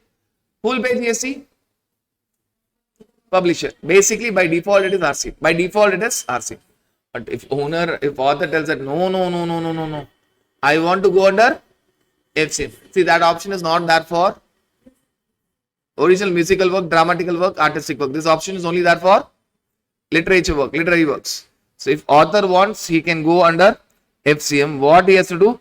The conditions, he has to get registration and tell the jurisdictional commissioner that I want to go under FCM. I want to go under, first get registration, go to the jurisdictional commissioner, tell him that I want to go under FCM. I want to go under, this is the condition. Now, when he goes under FCM, he has to ensure that he is not leaving FCM for the next 1 year. He should work under FCM for the next 1 year. On all his invoices, he should declare that he has opted under FCM. See, conditions are basically only two. Get GST registration, inform the jurisdictional commissioner that you are willing to go under FCM. That's it. When you go for FCM, you have to take care of certain things. What? Be under FCM for minimum of next 1 year. Second, On all your invoices, clearly mention that you have gone under FCM. You have gone under, so that publisher again does not base RCM. Publisher is also aware that this author has opted for. It is just like GTA. Exactly like GTA. By default, it is RCM. If GTA wants, it can go for FCM. If author wants, it can go for FCM. That's it. But here there are extra conditions. Right. So that is all about your temporary transfer of permitting the use or enjoyment of copyrights. Now next few RCM and exemption are with respect to banking sector. Are all with respect to banking sector. So when you talk about your banking sector, if services are supplied by recovery agent to banking sector, banking company, financial institution, non-banking financial company in taxable territory, it is bank who have to pay.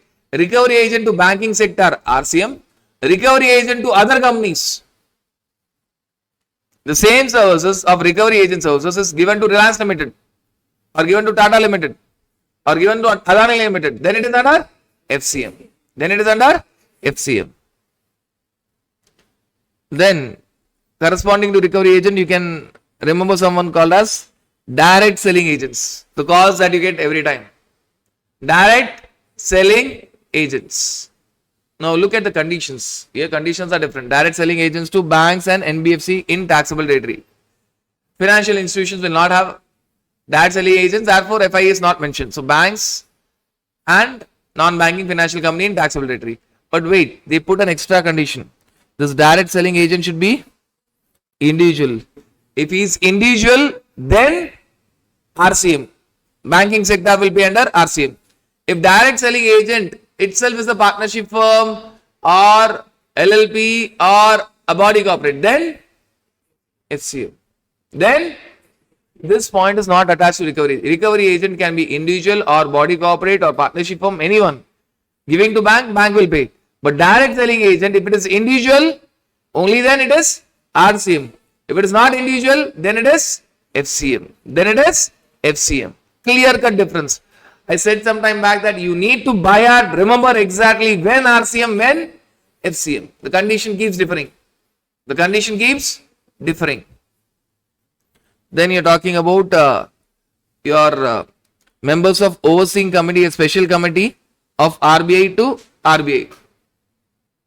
Members of overseeing committee, a special committee of RBI to RBI. RBI will pay under RCM. If it is members of any other committee of RBI, FCM. If it is members of any other committee of RBI, FCM. Members will pay GST on their professional fees. But if it is members of overseeing committee to RBI, it is RCM. It is RCM. Then you have something to do with business facilitator, business correspondent. Here you have got exemption as well as RCM. First, let us understand the exemption. Please remember that business correspondent and business facilitator in a very simple way.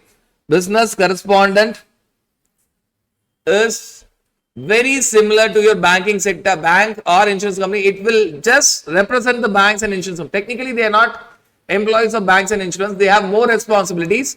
They will talk to you as if they are employees of banks and insurance companies. Business facilitator correspondingly will have lesser functions. Lesser functions.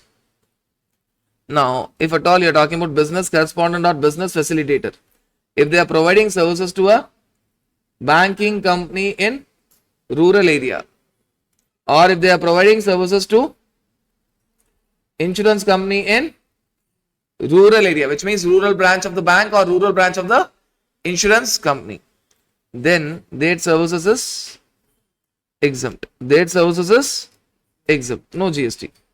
Not only that, if they are taking the help of agents in that rural area to provide their services, if it is with respect to banking company in rural area, which means agent, if at all I am the business correspondent, I go to village, I know that I cannot talk to village people directly, they will not entertain me. So I appoint some agents in villages. I go to the panchayat and I tell that, see, I want to inform about the benefits of these banking schemes and insurance schemes. If I go directly, they may not entertain me. And I may not be able to communicate with them properly. The language issue might also be there. So I'll be having some agents within the villages to whom and tell, you do this work for me, I'll pay you. Right. So agents to business correspondent, business facilitator. If it is in relation to banking, company in rural area, it is exempt. But. If it is in relation to insurance company in rural area, unfortunately, it is not exempt. Logically speaking, this should also have been exempt, but unfortunately, this is not covered by exemption. If you look at it, BCBF to bank in rural area exempt, agent to BCBF in relation to bank in rural area exempt. Both main contract as well as subcontract is exempt. But for insurance company in rural area, main contract is exempt, subcontract is not exempt. Not logical, but this is how it is. This is how it is. Might be, I'm expecting an amendment to come, but I was expecting long time back. Till now, I have not seen any amendment. So when they amend it, might be they'll realize that, okay, this is not logical when you compare to banks and insurance. And this illogical point does not come only in exemption. We'll find that in even RCM. This is all about exemption. Now we have to yet to see when it is FCM, when it is RCM. If it is exempted, we will not be discussing about FCM, RCM. Clear? We are discussing FCM, RCM only when it is taxable. So you're talking about a business correspondent to a bank, agent to business correspondent, agent to business correspondent, insurance, agent to business facilitator to bank, agent to business facilitator, insurance company. These are all permutation combinations which are possible. Correct? These are all the permutation combinations which are possible.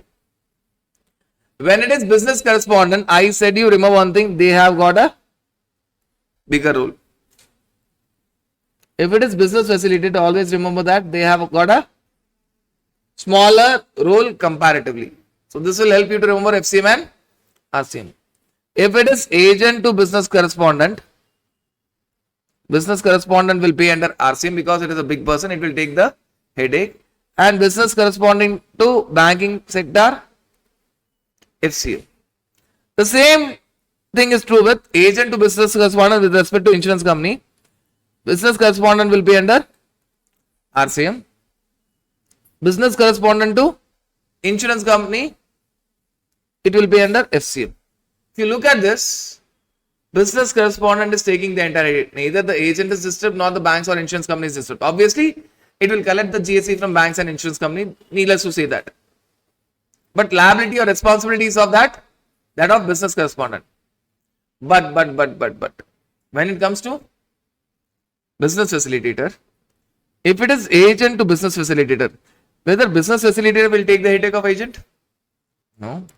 It will tell that I am myself a small person, you take care of yourself. FCM. Agent to, business facilitator to bank.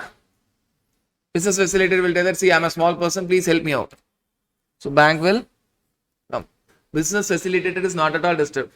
For its inward supply, agent will collect GST and pay if at all agent is registered. Understand that agent might also take the benefit of registration limit of 20 lakhs, 10 lakhs.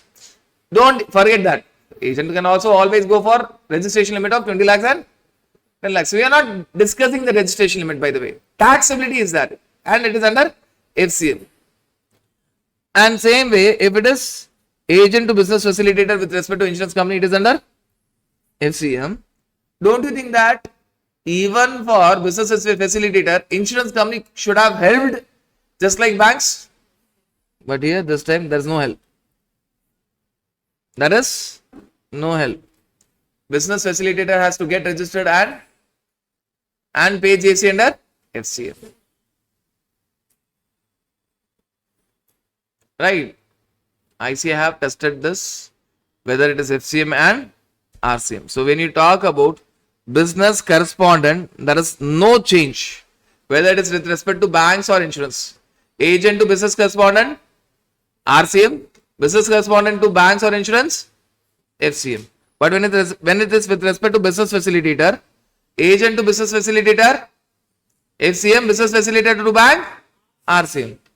Agent to business facilitator, FCM, but business facilitator to insurance company, logically it should have been under RCM, but it is under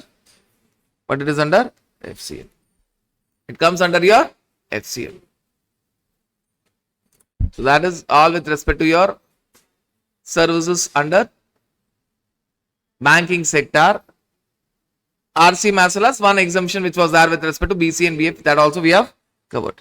Security services. Understand that security services, there is no exemption. Now, do one thing, have a comparative analysis of security services and renting of motor vehicle services designed to carry passengers, where obviously cost of the fuel will be included. Normally, when you go for renting of motor vehicle designed to carry passengers, it will include even the cost of the fuel. That's a normal understanding. Now, what happens in case of security services? Security services, it is under RCM if supplier is other than body corporate, recipient is not body corporate. Recipient may be body corporate, may not be body corporate, but recipient should be registered. It doesn't stop here. He should be registered, but he should not be a composition scheme taxable person. He should not be pure TDS deductor. So if you have seen this pure TDS deductor elsewhere, GTA, but wait, that was with respect to exemption. This is not with respect to exemption. This is telling that RCM will not apply, FCM will apply. RCM will not apply, FCM will apply. This has got nothing to do with your exemption. It has got to do with your HCM. So what is the criteria? Criteria should be, supplier should be other than body corporate. Recipient, if at all your recipient is registered but under composition scheme, or registered but pure TDS deductors, only and only TDS number, government having only TDS number, or if at all you are talking about unregistered person, or registered having normal GST number, even government can have normal GST number, government can have TDS number as well as normal GST number. What will be the answer?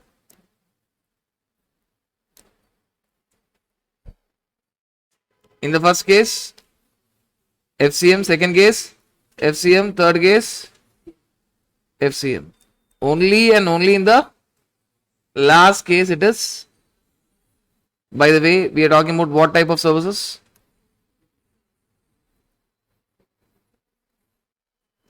What if I tell supplier is a body corporate and the same customers are there?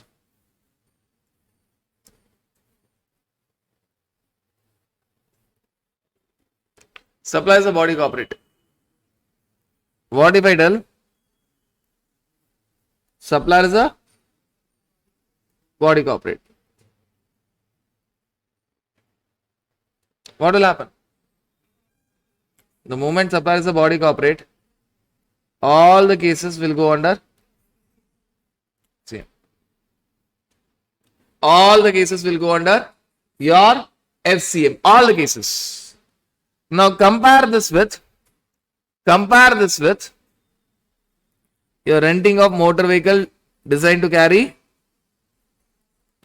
passengers. You're renting a motor vehicle designed to carry passengers. There, they make your life very simple. They just tell that supplier, they put extra conditions by the way, supplier should not be a body corporate. That is true. And should not charge 12%. Should not be a body corporate, should not charge 12%.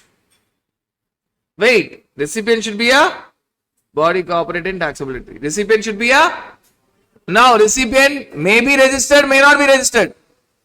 Recipient may be registered, may not be registered. May be registered, may not be registered. But it should be a body corporate. It should be a body corporate. Now when you compare that, supplier 1 is not a body corporate. Supplier 2 is a body corporate. Well, let us bring supplier 3, not a body corporate. Supplier 3 also. Supplier 3 not a body corporate. Supplier 1 is charging GST at 12%. Supplier 2 is not charging GST at 12%. Now what are the types of recipient they have? What are the types of recipients they have? What are the types of recipients they have? No register and all. Nothing to do with registration now.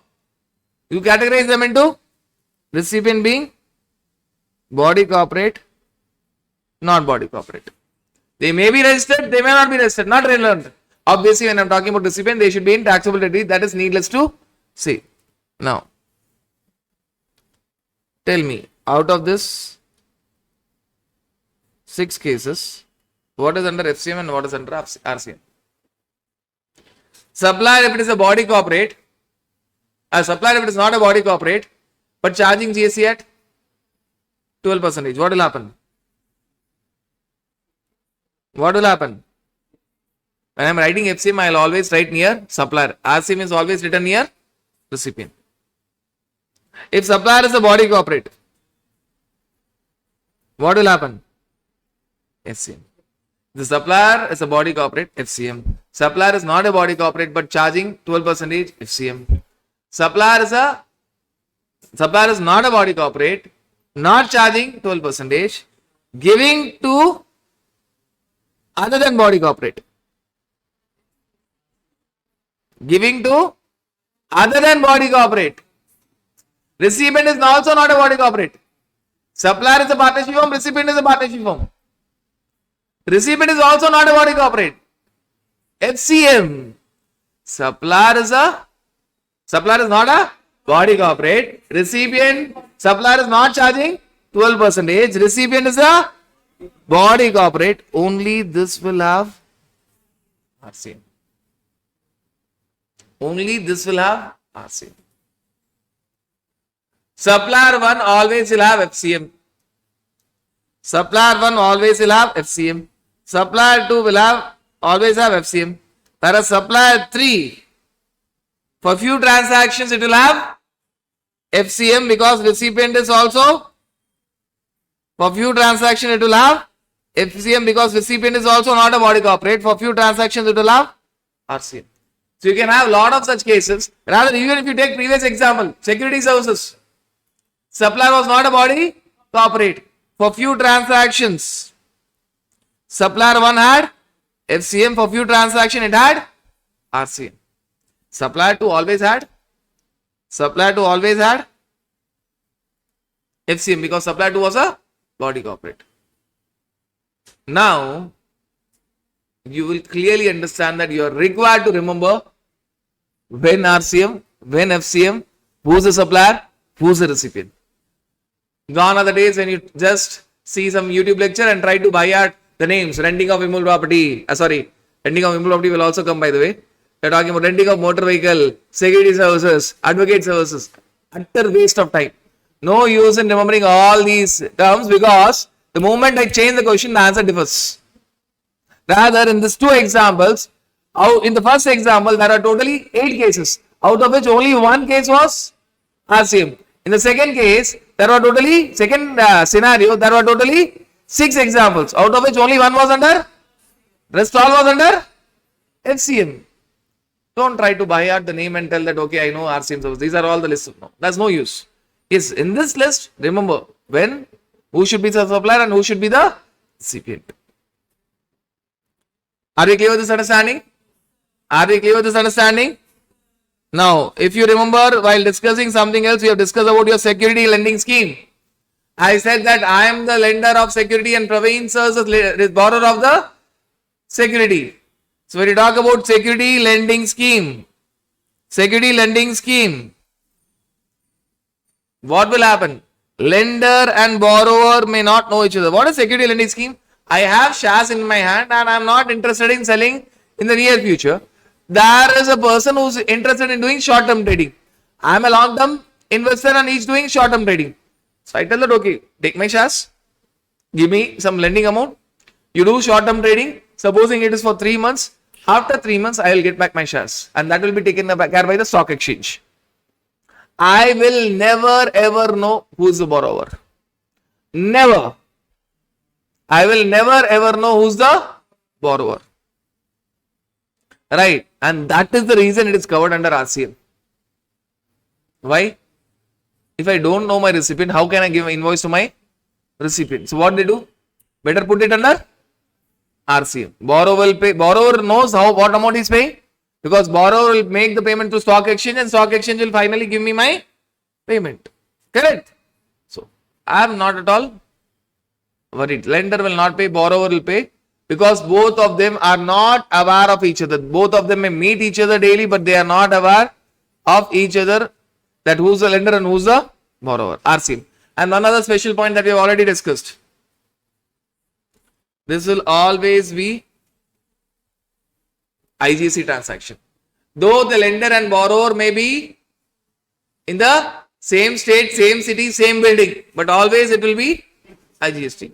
Always it will be IGST. And the next category of services, you are renting of residential dwelling. Renting of residential dwelling. So when you talk about your renting of residential dwelling, if renting of residential dwelling is there and if it is for residential use, now they are categorizing them into two.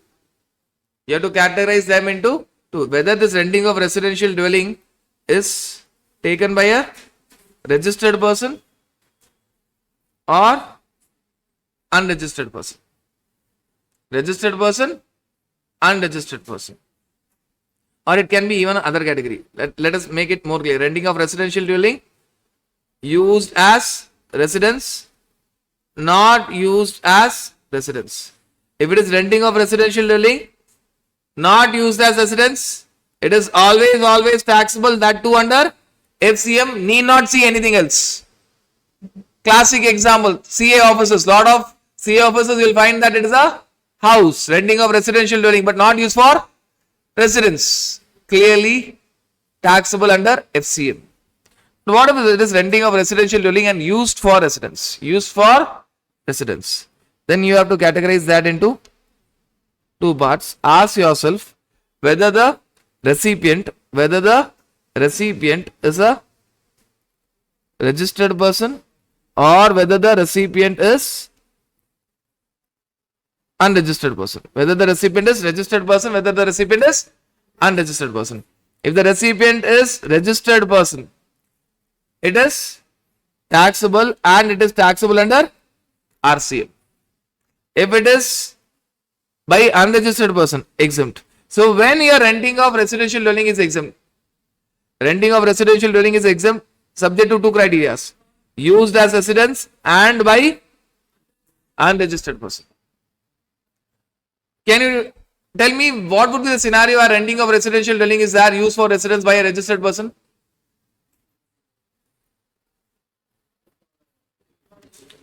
Guest houses, staff quarters, employees. By company, there is a guest house, staff quarters. These are all examples which will be covered here.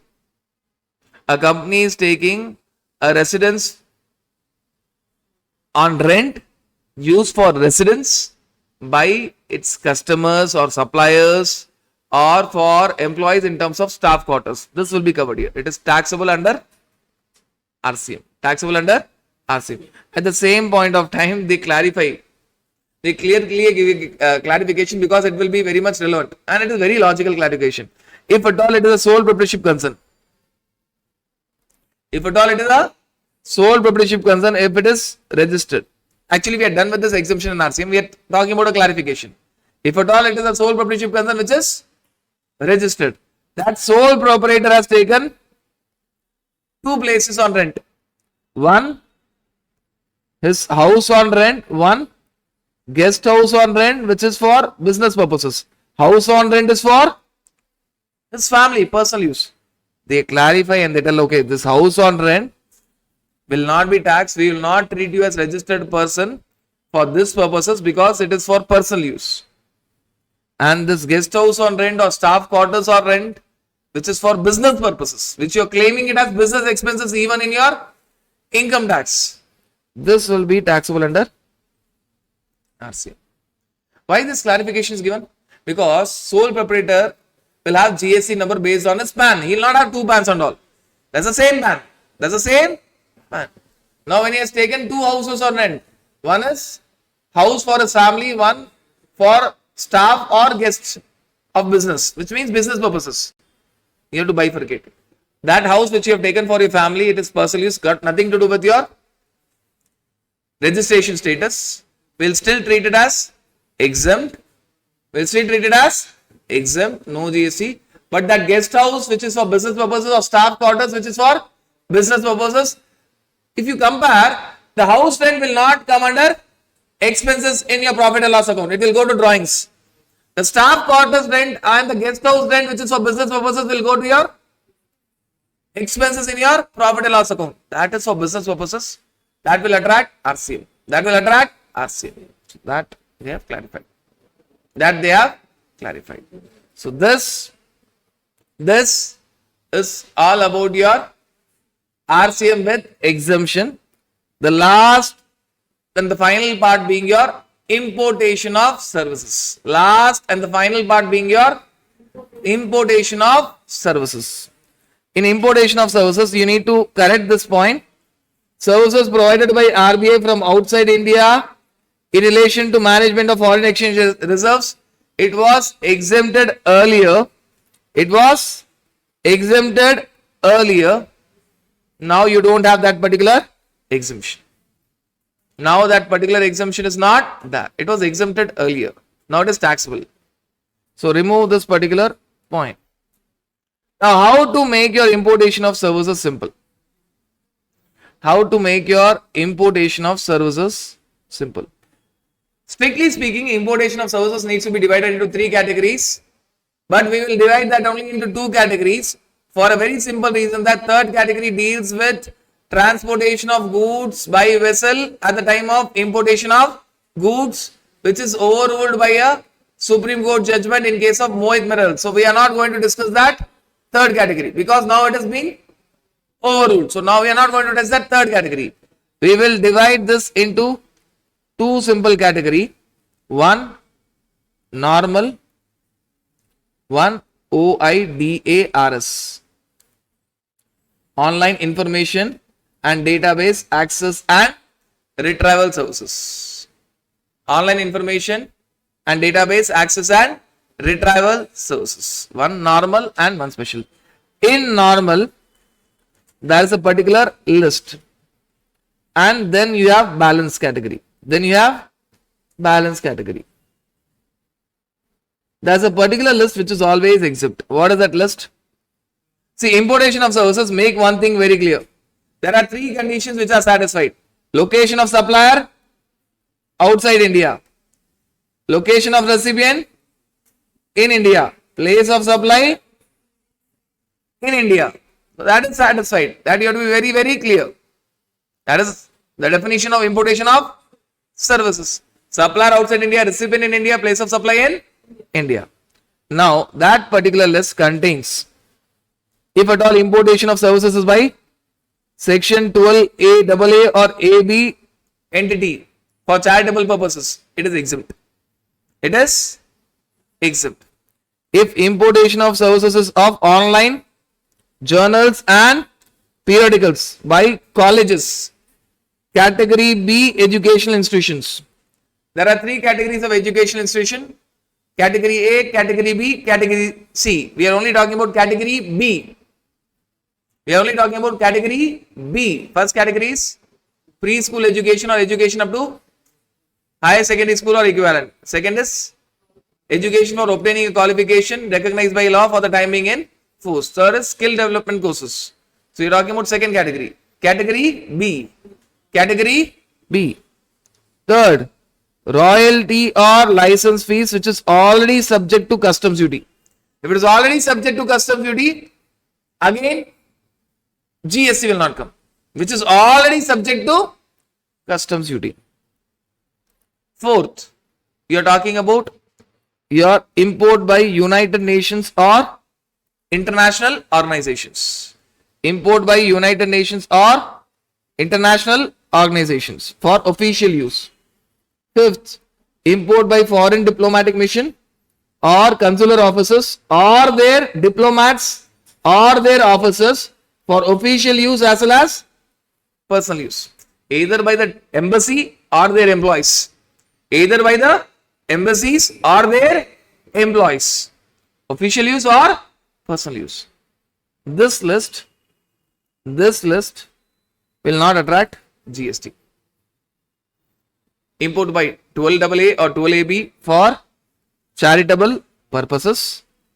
Online journals and periodicals by category B educational institutions. That is, I have written it as colleges. Category B educational institutions.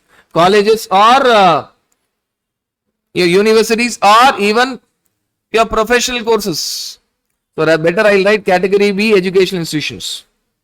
Category B educational institutions. Royalty license fees if it is already subject to customs duty. United Nations international bodies for official use. Import by foreign diplomatic mission, carrier consular officers, that is embassies and their employees, diplomats and the officers for official use or for personal use. It is exempt. Balance category. Balance category. If it is not covered anywhere here. If it is not covered anywhere here. Now, why I am writing this as balance category? Because OIDRS categorization is just like this. Directly balance category. Now, in balance category, you have to ask yourself a question. Whether it is for non-business entities or business entities. In OIDRS language, this non-business entity is called as non-taxable online recipient. Roughly, it is nothing but non-business entity which is not registered. Same thing, it's non-business entity. You see the meaning of non-taxable online recipient, it means you are not talking about a business entity. You are not talking about a business entity. Same thing. Technical word is non-taxable online recipient for OIDRS. It is a recipient which is non-taxable. Why it is non-taxable? Because it is not doing any business activity. Non-business entity. And you are talking about business entity. To be very specific, this non-business entity as well as non-taxable online recipient is defined to include government or individuals. It covers both government as well as individuals which are getting these services not for business, not for profession, not for commerce, not for industry. It does not only covers individuals, it also covers government. Government or individuals, and exactly you will find the same in both the places. Non-business entity is not defined, but the conditions are defined. Whereas non-taxable online recipient is defined. And how it is defined? Government, individual. Not using for business, profession, commerce or industry. Finally, net effect, you understand that they are talking about the same thing. They are talking about the same thing. Now, what is the difference? If it is normal import of services, if it is normal import of services, OIDRS import of services is different. Normal import of services imported by a non-business entity, exempt. But if it is normal import of services imported by business entity, it is taxable under RCM. Normal import of services by non-business entity, exempt. By business entity, taxable under RCM. If it is not registered, compulsory registration under section 24. Now, for OIDRS services from a person outside India. How I have decided that this OIDRS supplies outside India? Why not in India? If it is in India, it is not importation of services. If it is in India, technically it is not importation of. So it is only a question of FCM. If I tell it is importation of services, it is clearly implied that supplier is outside India. Recipient is in India. Place of supply is in India. If it is supplied to non-taxable online recipient, classic example, all the apps that you're using. At times there will be paid apps. We may not download it, but there are paid apps which will pay. Supplier is outside India. Supposing the app creator is outside India, you are the recipient. Will GST be there? Yes. No exemption. No exemption for OIDR's category. But GST will be there, and GST will be paid by whom? Supplier of OIDARS who's sitting outside India. You're asking someone who's sitting outside India to pay GST. For that reason, the registration process for OIDRS is simple. Normal you can take one state, one registration, but for OIDRS is full India, one registration. They are not required to file normal returns. They are required to file a simplified automated return, GSTR 5A. Everything is simple for them because they are persons who are actually outside India. What if it is OIDRS services, importation of services by a business entity? By a business entity, it is the same. Taxable under. Don't you think that few apps will be downloaded or paid by architects, interior decorators, engineers, which is for business purposes? Why go to them? Even by professionals like us. Correct. When we are entering into the world of artificial intelligence, don't you think that there will be a lot of paid apps helping us out to do it? Why not take any other example? I'll take our examples. For our academy, we have taken 3-4 apps. They're all paid apps. For storage purposes, we have Backblaze. Right. For PDF alignment purposes, we have I Love PDF. These are all paid apps. All of them are paid apps. When we record these expenses, what we have to do? This is all RCM. That's a Bunny CDN app. So even within our academy, we have 3-4 apps which are all paid apps, which are all outside here. This recording which is happening are all paid apps. When you are all talking about paid apps, what will happen? The creator may be outside India. This is all OIDR services outside India. Imported by whom? Business entity. Therefore, it will be under RCM. It will be all under RCM. Clear? Are you guys clear with this understanding? There is no difference to the extent of import of normal services by business entity, OIDR services by business entity, because both are covered under RCM. The difference lies where? If import is of normal services by non-business entity, it is exempt. But if import is of OIDRS services, online information database access and retrieval services, by a non-business entity, technically called as non-taxable online recipient. It's nothing but non-business entity, then it is not exempt. It is taxable. That too, it is taxable under FCM. Who will pay? A person who is sitting outside India is required to pay to Indian government. So that is everything about your importation of services. Make your life simple. Split it. Normal, OIDRS. Is there any third category of importation of services? Yes. There's a third category. Even in your text, you can remove that particular third category. That third category as of now is not relevant. Why? This third category as of now is not relevant. The third category is given separately on the next page. On the next page, you will find a note. Supreme Court in case of Mohit Minerals have said that this entry is not valid, therefore no GST. You will find that in the next page. There's a third category of special importation of services. So there's one normal, two special. Normal we have discussed, one special we have discussed OIDRS, there's another special. Importation of transportation services when transportation is by way of vessel at the time of goods being imported in India. But that has been overruled by Supreme Court. It has been said that this entry is ultra virus. The act, it is ultra virus. You cannot ask a third person. It's neither the supplier nor the recipient. So you are not required to see this particular entry. Now, you see the total number of entries that we have seen, 23 in effect. 21 were already covered, which were applicable both for CGST, SGST and IGST. Importation of services only with respect to IGST. In importation of services, two categories, normal and OADS.